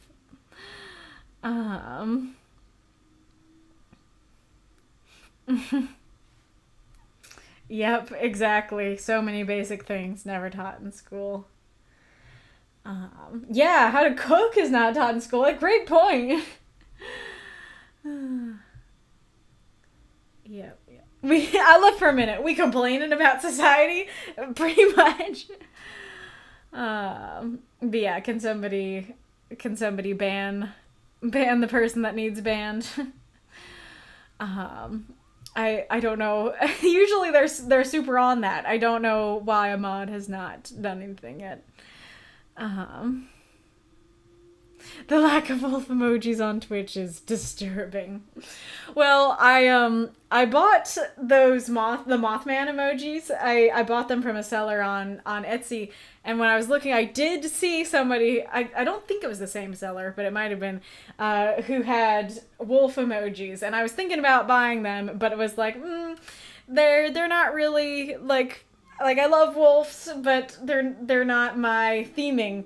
And now that I know that that Twitch has a disturbing lack of wolf emojis, I guess Wolf also has a lack of wolf emojis. He cannot access them. But now that I know that, maybe I should go and buy those for you all.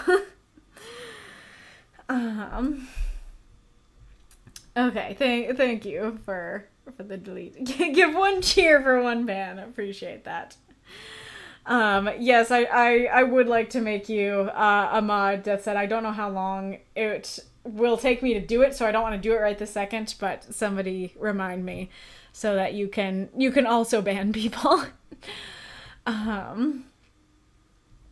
But yes, super cute story. Greatly enjoyed it. Very glad the wolf didn't die. Glad it's just good wolfy times. Abracadabra, you are a mod.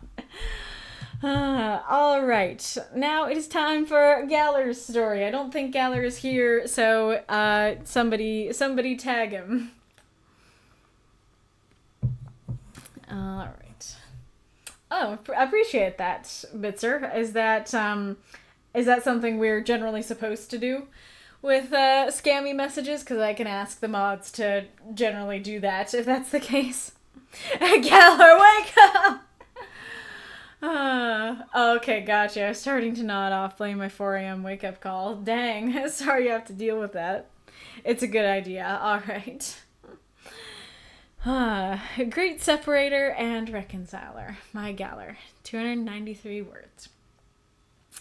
Death surveyed the underworld. Ghosts were doing their normal routines, just enjoying unlife. Others talked with whoever was nearby, some putting up colorful decorations. Which was intriguing to Death. After all, dying was mostly a time of sorrow, but for some it was a motive for celebration. And this also explained why the door for dead couples accrued decorations over the centuries. Not that it bothered Death. "Oh, hello. How are you doing?" Margot asked Death, who was a shroud carrying a scythe. "Not particularly bad nor good," Death responded soundlessly. "So a normal day," Margot stated nervously. Death sighed, a bit annoyed. "Let me guess. You are anxious for your husband?" Margot was in silence, her head hanging, and Death could see her insecurity. What if he moved on?" Margot asked. "Why don't you ask him yourself?" Death said, motioning to her husband, standing behind her. "Why? How?" Margot was interrupted by Death. "Heart attack," Death deadpanned, as Margot cried in joy and hugged her confused husband. If Death had eyes, it would have rolled them. Ah, mortals and their insecurities. Not that Death blamed them. Death stepped through the door of dead couples, feeling itself being fragmented in the world of the living. And then he perceived a wedding. The couple happily sang the vows. "Till death do us part." Death wanted to scoff at that, but while the truth was that it could be cruel and a great separator, Death was also a great reconciler. Death was no more evil than gravity, although it was quite fond of mortals and their vows. Death couldn't help but feel happy for them, even if their moments were ephemeral. It was silly, but it warmed Death's cold existence a fair bit.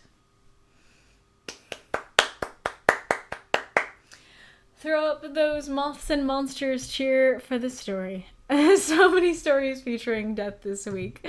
Yes, I mean, it makes sense. It makes sense on many different levels. One, because that was my request / challenge, was to make something happier, and that's kind of the way to go, to be make a happier story. Also, because I think this group just likes the personification of death in general. And then because it's like one of the more unique takes, and just looking at the prompt of Till Death Do Us Part, you'd think that the personification of death is a more unique take, but then of course the fact that everybody did it made it less unique. But yes.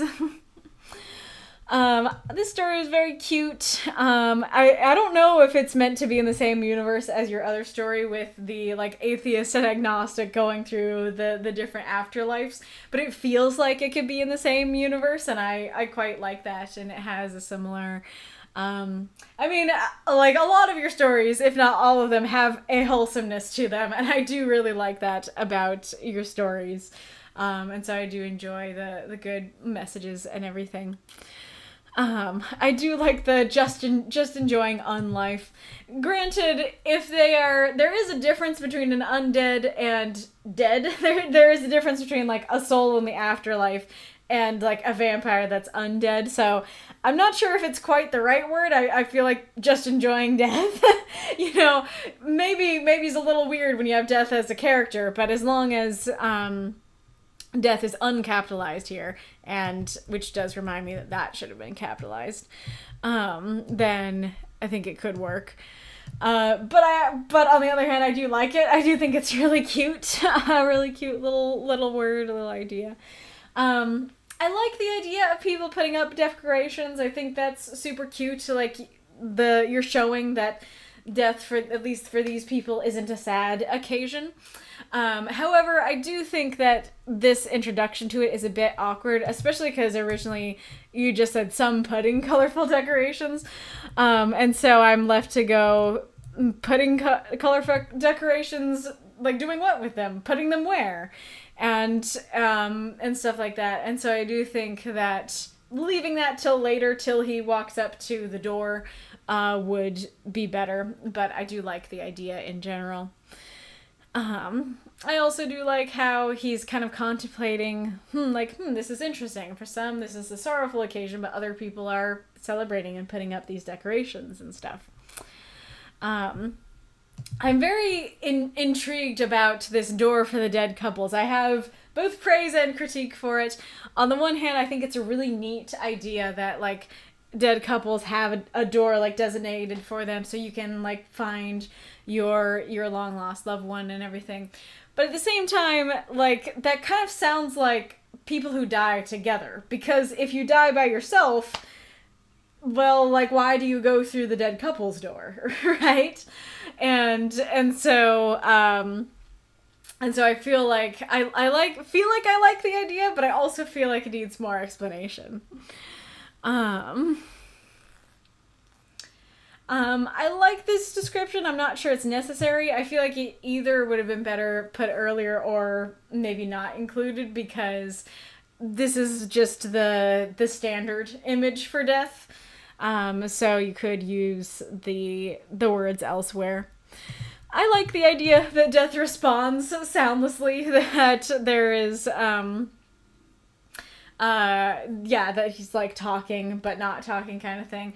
I don't know that it really matters for this story to mention, but I do like that idea. I also do like his response of not particularly bad nor good, that death is this very neutral force. I think it's cool that you're showing at the end, like, death is no more evil than gravity, he's just this force.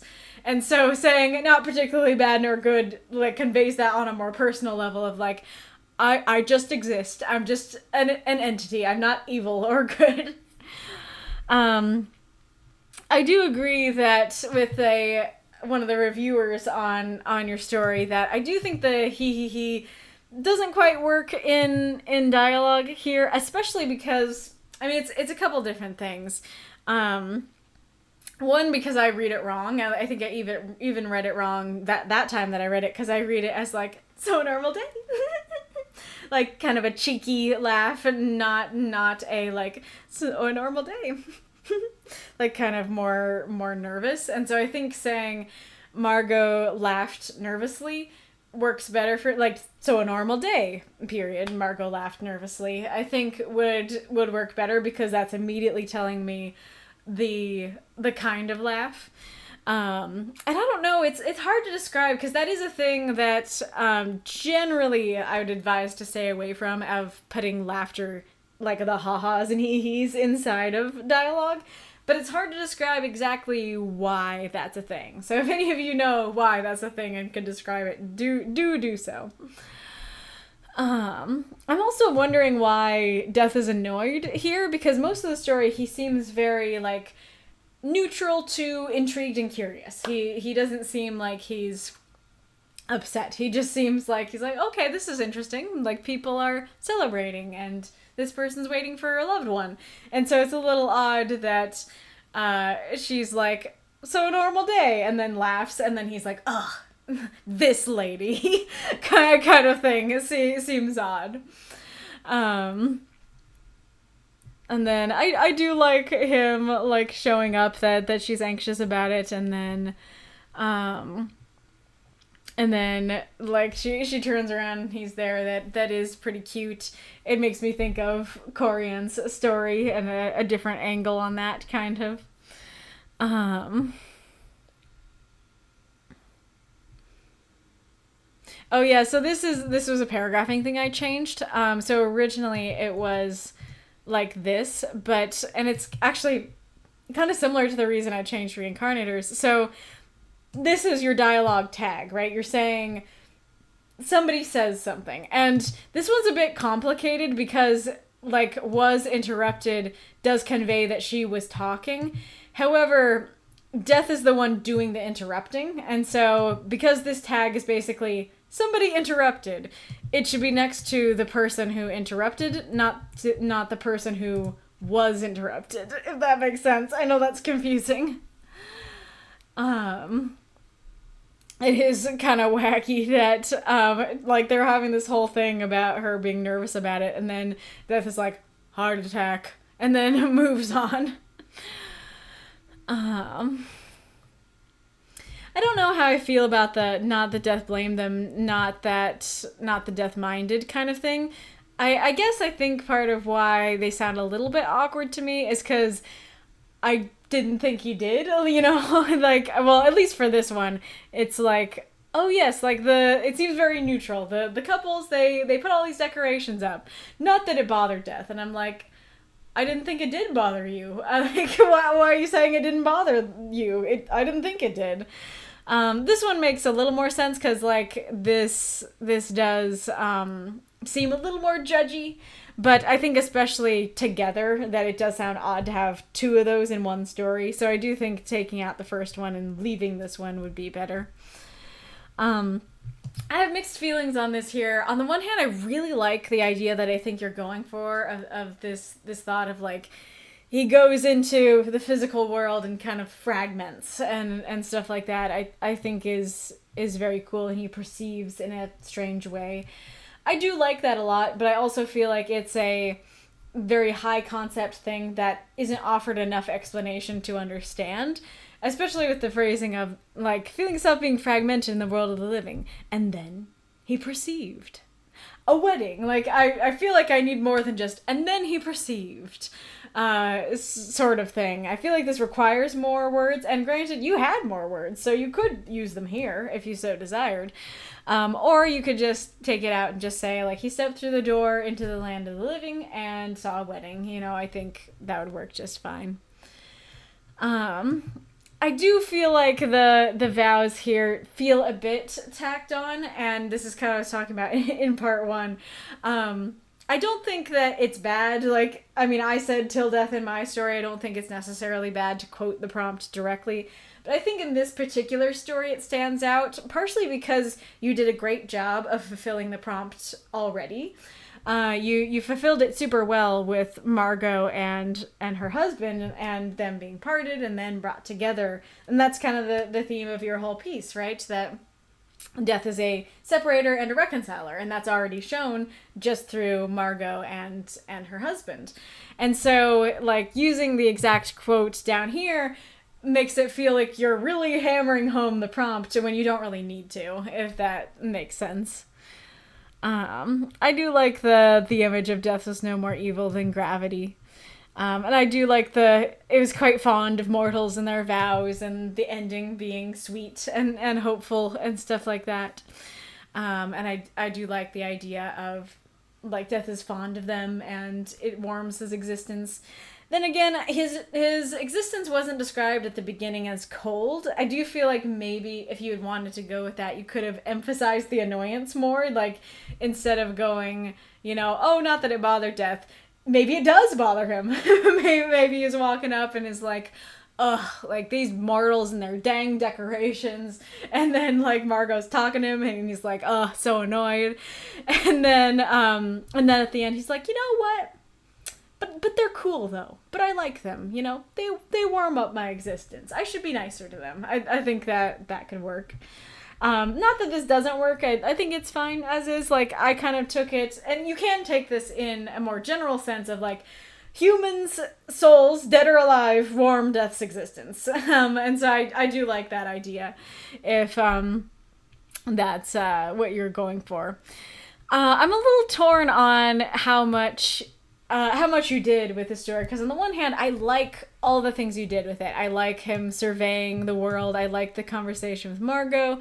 I like the wedding stuff. Like, all these things are great, and I do applaud that you were able to do so much with this, with less than 350 words, and it has, like, a good, sweet, wholesome message and everything like that. But at the same time, kind of like I was saying, I do feel like you could have done the message that you wanted to do with just Margot and her husband, and you could have lengthened that to be the entire story. Like it works as is, but that I don't know if that would have improved the story and made it better just to focus on that. But it's a thought. Let's see what folks have been saying.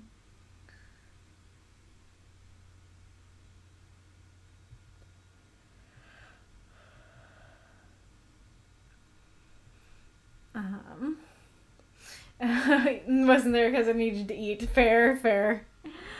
I like it. It's cute. Yeah, Vitzer says, writing phonetic laughter into text tends to go really flat, in my humble opinion. Yeah, agreed. Oh yeah, Mika says, I figure it's because it sounds like the ha-ha-has are spoken and are not genuine. Good point. Yeah, that saying a character laughs, we're like, oh yes, genuine laugh. But when you put ha-ha or he instead, it sounds like, so a normal day, he. You know, perhaps.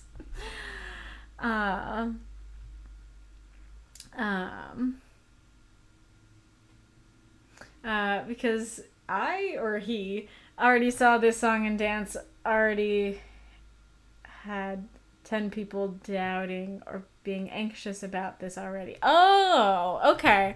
That does make sense, that it's like everybody's nervous. I think that's something that needed to be mentioned, because I did not get why he was nervous, but I do think if you had said something like, you know, Death's side, she was the fifth anxious person she'd seen today, and the 20th this week. You know, I think that could work very well and be quite funny. I think that's just right. Written out laughter comes off as sarcastic. I think that was makeup, but yes, I agree. Well, I guess it was both of them together. But yeah, good point that it can sound like not just flat, but it can sound actively sarcastic. It's a great point. I don't know what intent you're talking about the sarcastic laughter. Oh yeah, like I definitely understood that wasn't the intent. We're just trying to explain why, in general, not the best idea. Like a grumpy old man. Yeah, you totally could have him be like a grumpy old man and then at the end be like, you know, his heart grows a couple sizes kind of thing. Did I like the description of death being a coat just holding a scythe? I do like that. Oh, interesting. So a couple thoughts about that. So I did talk about this. You must have missed that part, but I do like the description. I do think it's fun and works. But I also felt like it came a bit late. I think that describing it earlier would be more natural, or describing the movement like, you know, Death's shroud moves as he walks or something like that. Just flat out saying Death, who was a shroud carrying a scythe, is a little odd after we have very much been introduced to this character. I also don't think I realized, I think you're going for, like, there is nothing behind the hood. There's no skeleton, he is just a shroud.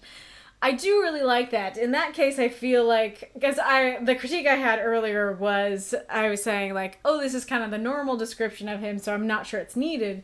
But I see what you're going for that's less normal. So I think maybe that needed to be emphasized more of like, you know, who was, let's see,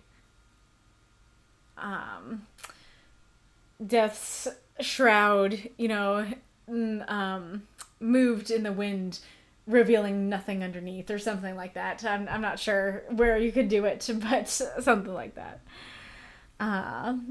Yeah, so inspired by a video game anime called Death from Dragon's Dogma, Dark Risen, although it's just a reference. Fair. I mean, I think I have seen that before. It's not as common as the skeleton look, but I have seen the shroud image in a couple places, so I wouldn't have got it as a reference on my own. Him only being a scythe would have been so funny. That would have been funny for sure. He's the were scythe. Amazing. Death shook his cowled head as he appeared in the alley. Freaking bath salts. I don't know what that's a quote from, but that's funny. Oh, you mean like for the door and stuff? That is cute. But yeah, very, very cute and fun story. I like that we kind of had the bookends of Koryan and Galler's stories. Very enjoyable.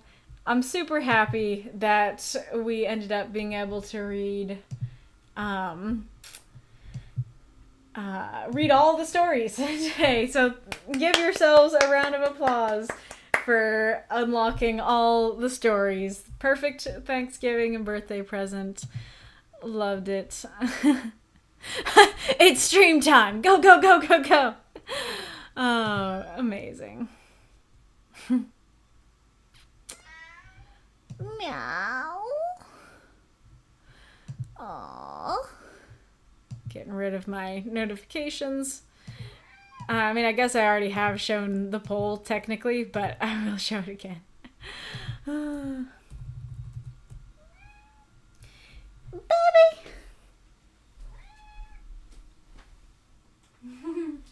Can you stay for the prompts? There's only a little bit left. There's only a little bit left. Can I drum roll with the beans? Not really. Not really. Alright. In third place, well, it's time to announce the prompt for the next 2 weeks. In third place, with 14 votes, is The Hunter and the Hunted. Oh, cat. Well, if you're gonna sneeze about it, you can be let out. Oh, baby.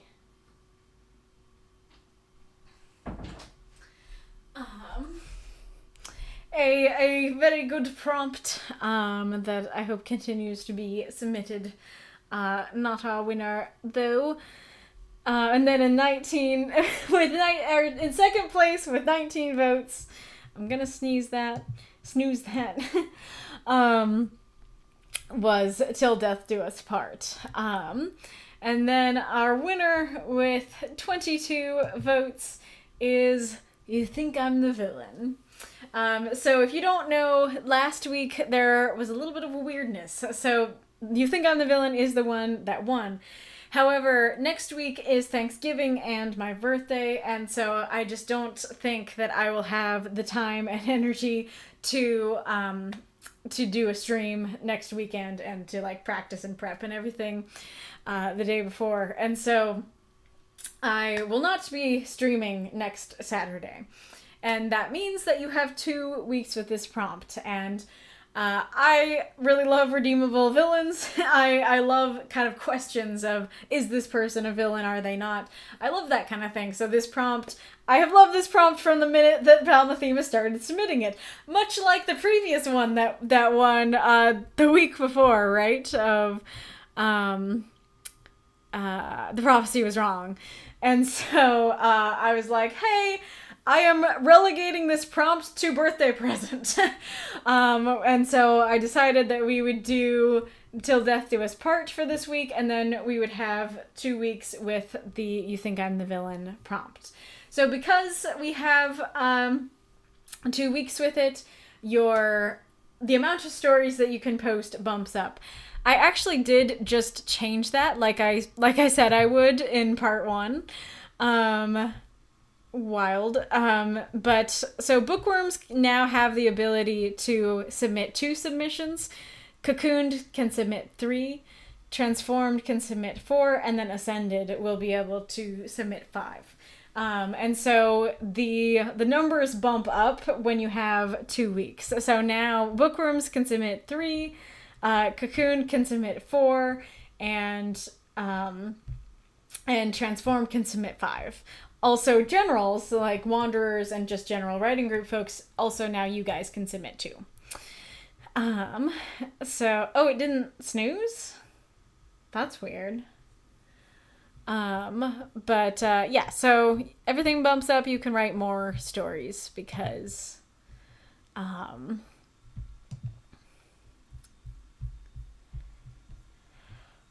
you have multiple weeks, and I want you to be able to use that time to write more if you so desire.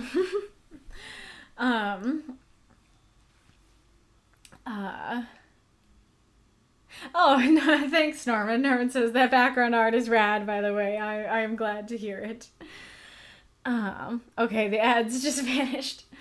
But yeah, so I very much like this prompt, and something that I think is especially cool about this prompt, which is not completely true of a whole lot of prompts. This is one of those prompts where you can italicize each word and it can change the meaning and change the story that you write. So let's just go through that as we're discussing. So you could say it as, well, I'll say all of them first and then I'll go through them. So you think I'm the villain? You think I'm the villain? You think I'm the villain? You think I'm the villain? You think I'm the villain? So starting with you think I'm the villain? I don't even know if that's not sounding right to my ear, like, but it's the idea of you, of all people, you think I'm the villain?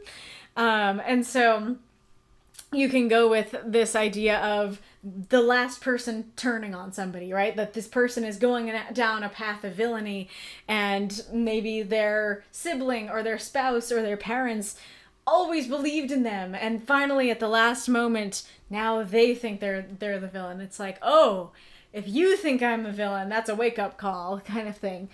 Or it could be the opposite, that maybe the loved one is the first to think that they're a villain.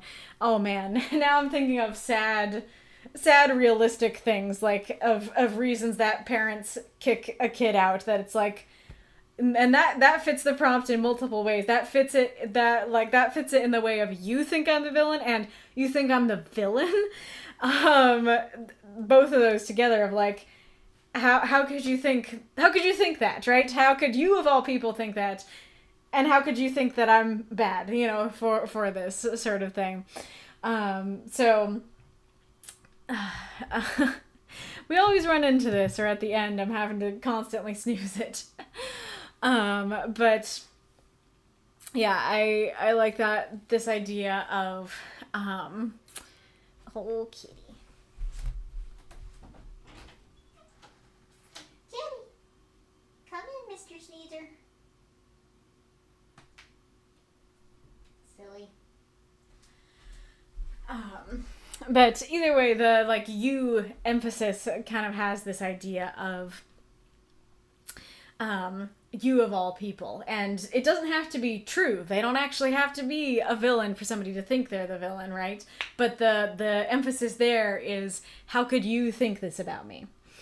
And then the next one is, you think I'm the villain, is kind of this idea of perhaps you only think that, it's not true. Kind of what I was just saying of like, they don't have to be a villain. It's like, you think I'm the villain, but actually I'm not. Actually I'm the hero. And that in and of itself could go multiple ways. It could be someone who really is, I mean, it can be that every villain is a hero in his own mind, idea of a villain who really is a villain, who thinks that they are heroic, who thinks that they are saving the world or doing good, when actually they're not. And so they could make a speech of like, you think I'm the villain, but actually I'm the best. Actually I'm the hero, kind of thing. Or it could be the opposite. It could be, well, like, I genuinely am helping, and you're the weirdo who thinks that, kind of thing. And then you think I'm the villain. That is the first reading that I had of it, especially because, well, I mean, granted, I did see it for many, many weeks before that, but especially with Polybot emphasizing it, like, you think I'm the villain, definitely made me think of that. And so it's that idea of like, what? Like, it makes me think of the scene in Nothing Left to Lose, the song, Nothing Left to Lose in Tangled the series, where Varian is like, Cass, trust me, but killing the villain isn't the answer. And Cass turns around and goes, is that what you think I am?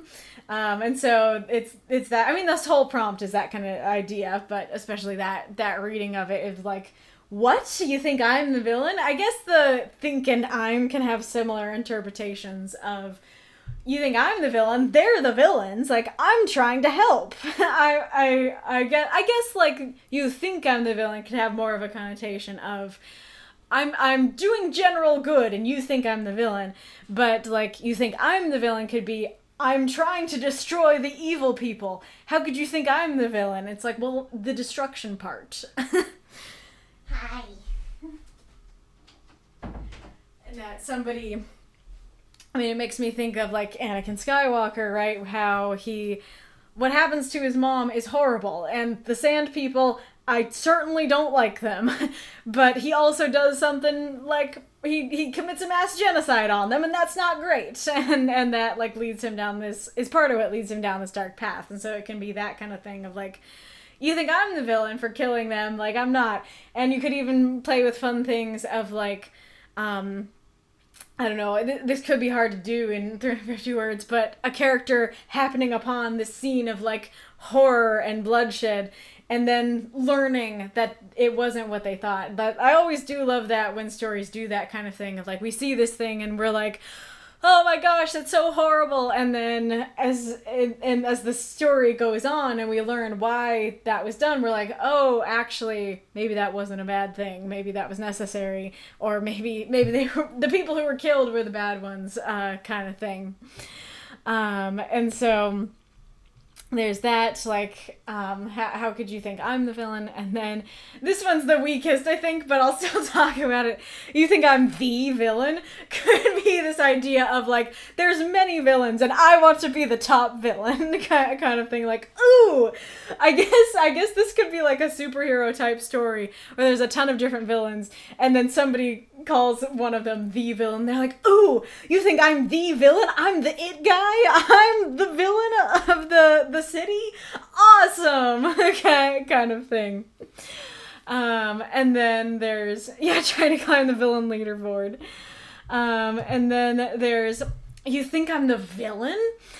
Which I think is one of the coolest uses of the prompt of and of course, there's a lot of overlap that you can have between these different emphases, but it's that idea of, you think I'm the villain? No, I'm the hero kind of thing, or even not even like I'm the hero, just I'm neutral kind of thing. It's just like, what? I'm just minding my own business, and you think I'm the villain here? And it like, again, now I'm thinking of realistic stuff of like a couple getting divorced and one of them spreading horrible stories about the other one, and the other one's like, why are you making me out to be the villain here? Like, either like it was amicable or you're the villain or whatever kind of thing. And then like you could go with ideas of, Oh, kitty. he really wants, they fight again for the Azure Throne.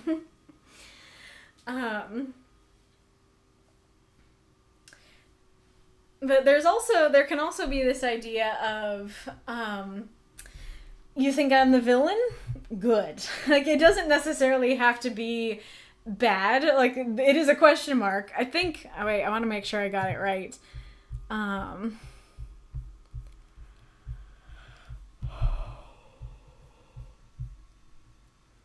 Okay, it is a single question mark. I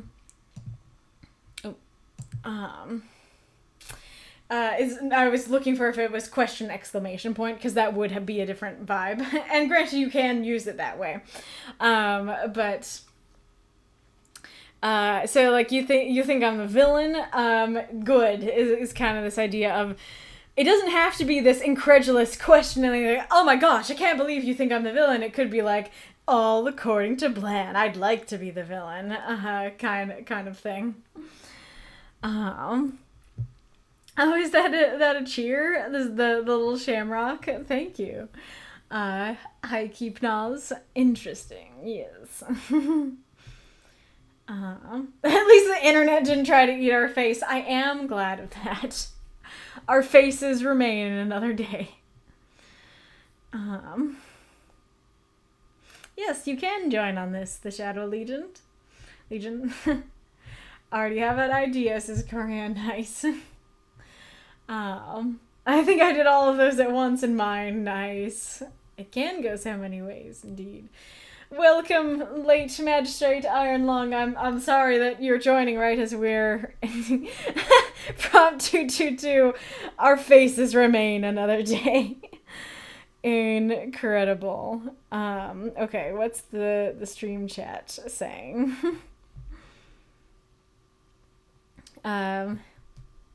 You can answer this multiple ways.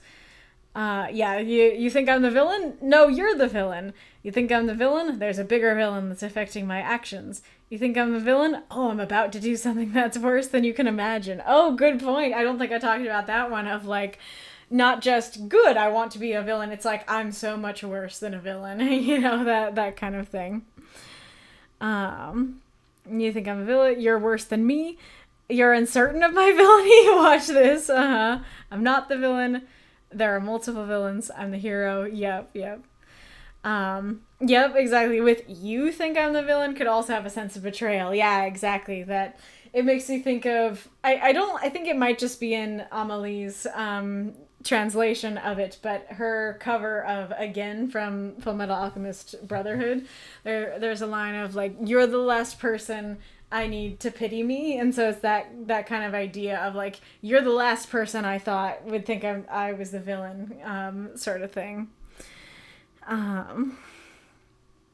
I'm just thinking of like in Power Rangers when they think they've defeated the last boss, but in actuality they just showed up.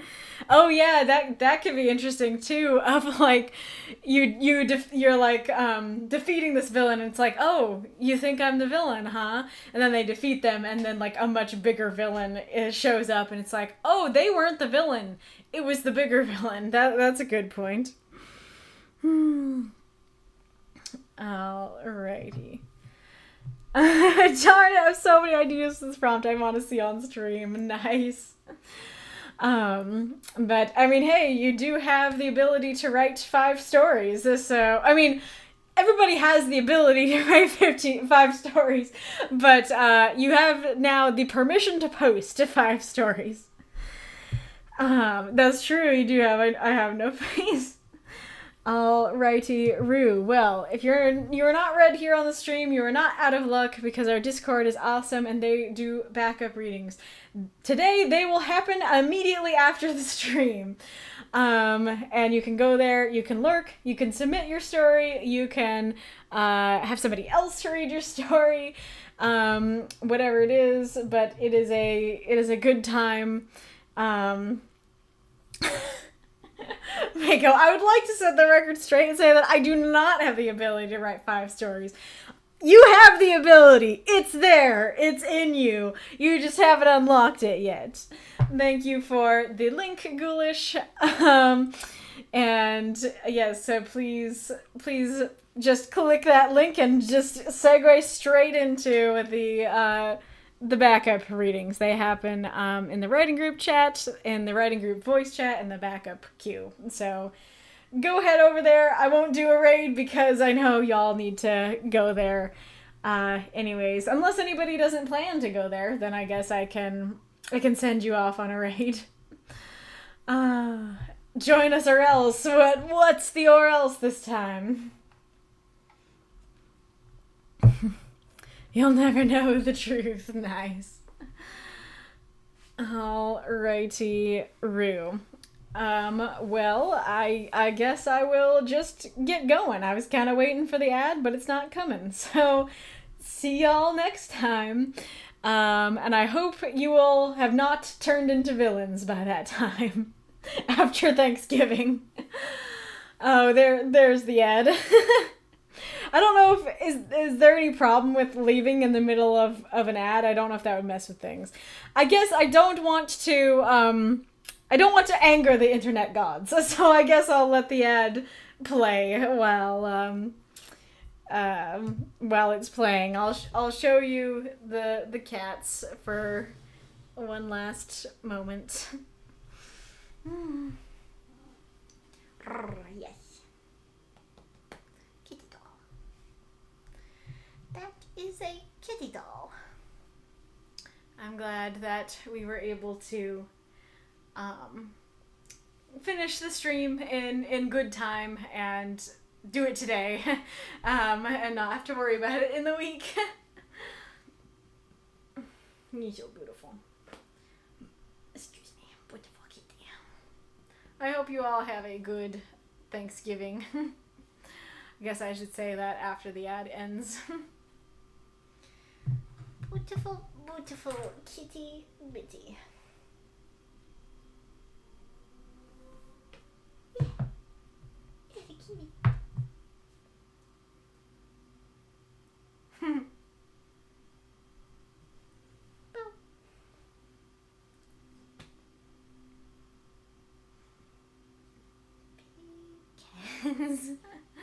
Oh,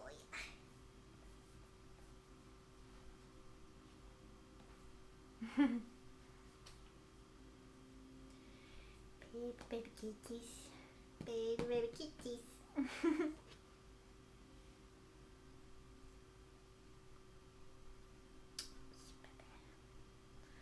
Oh, she baby.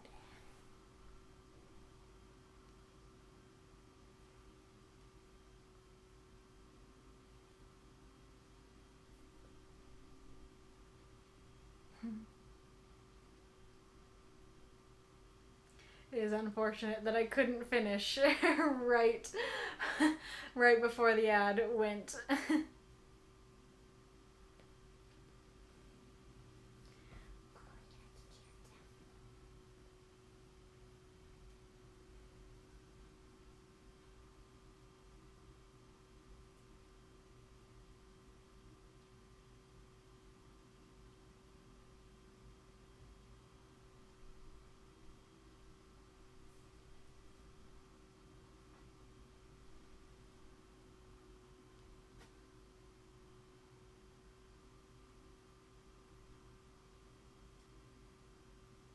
Okay, says you're back.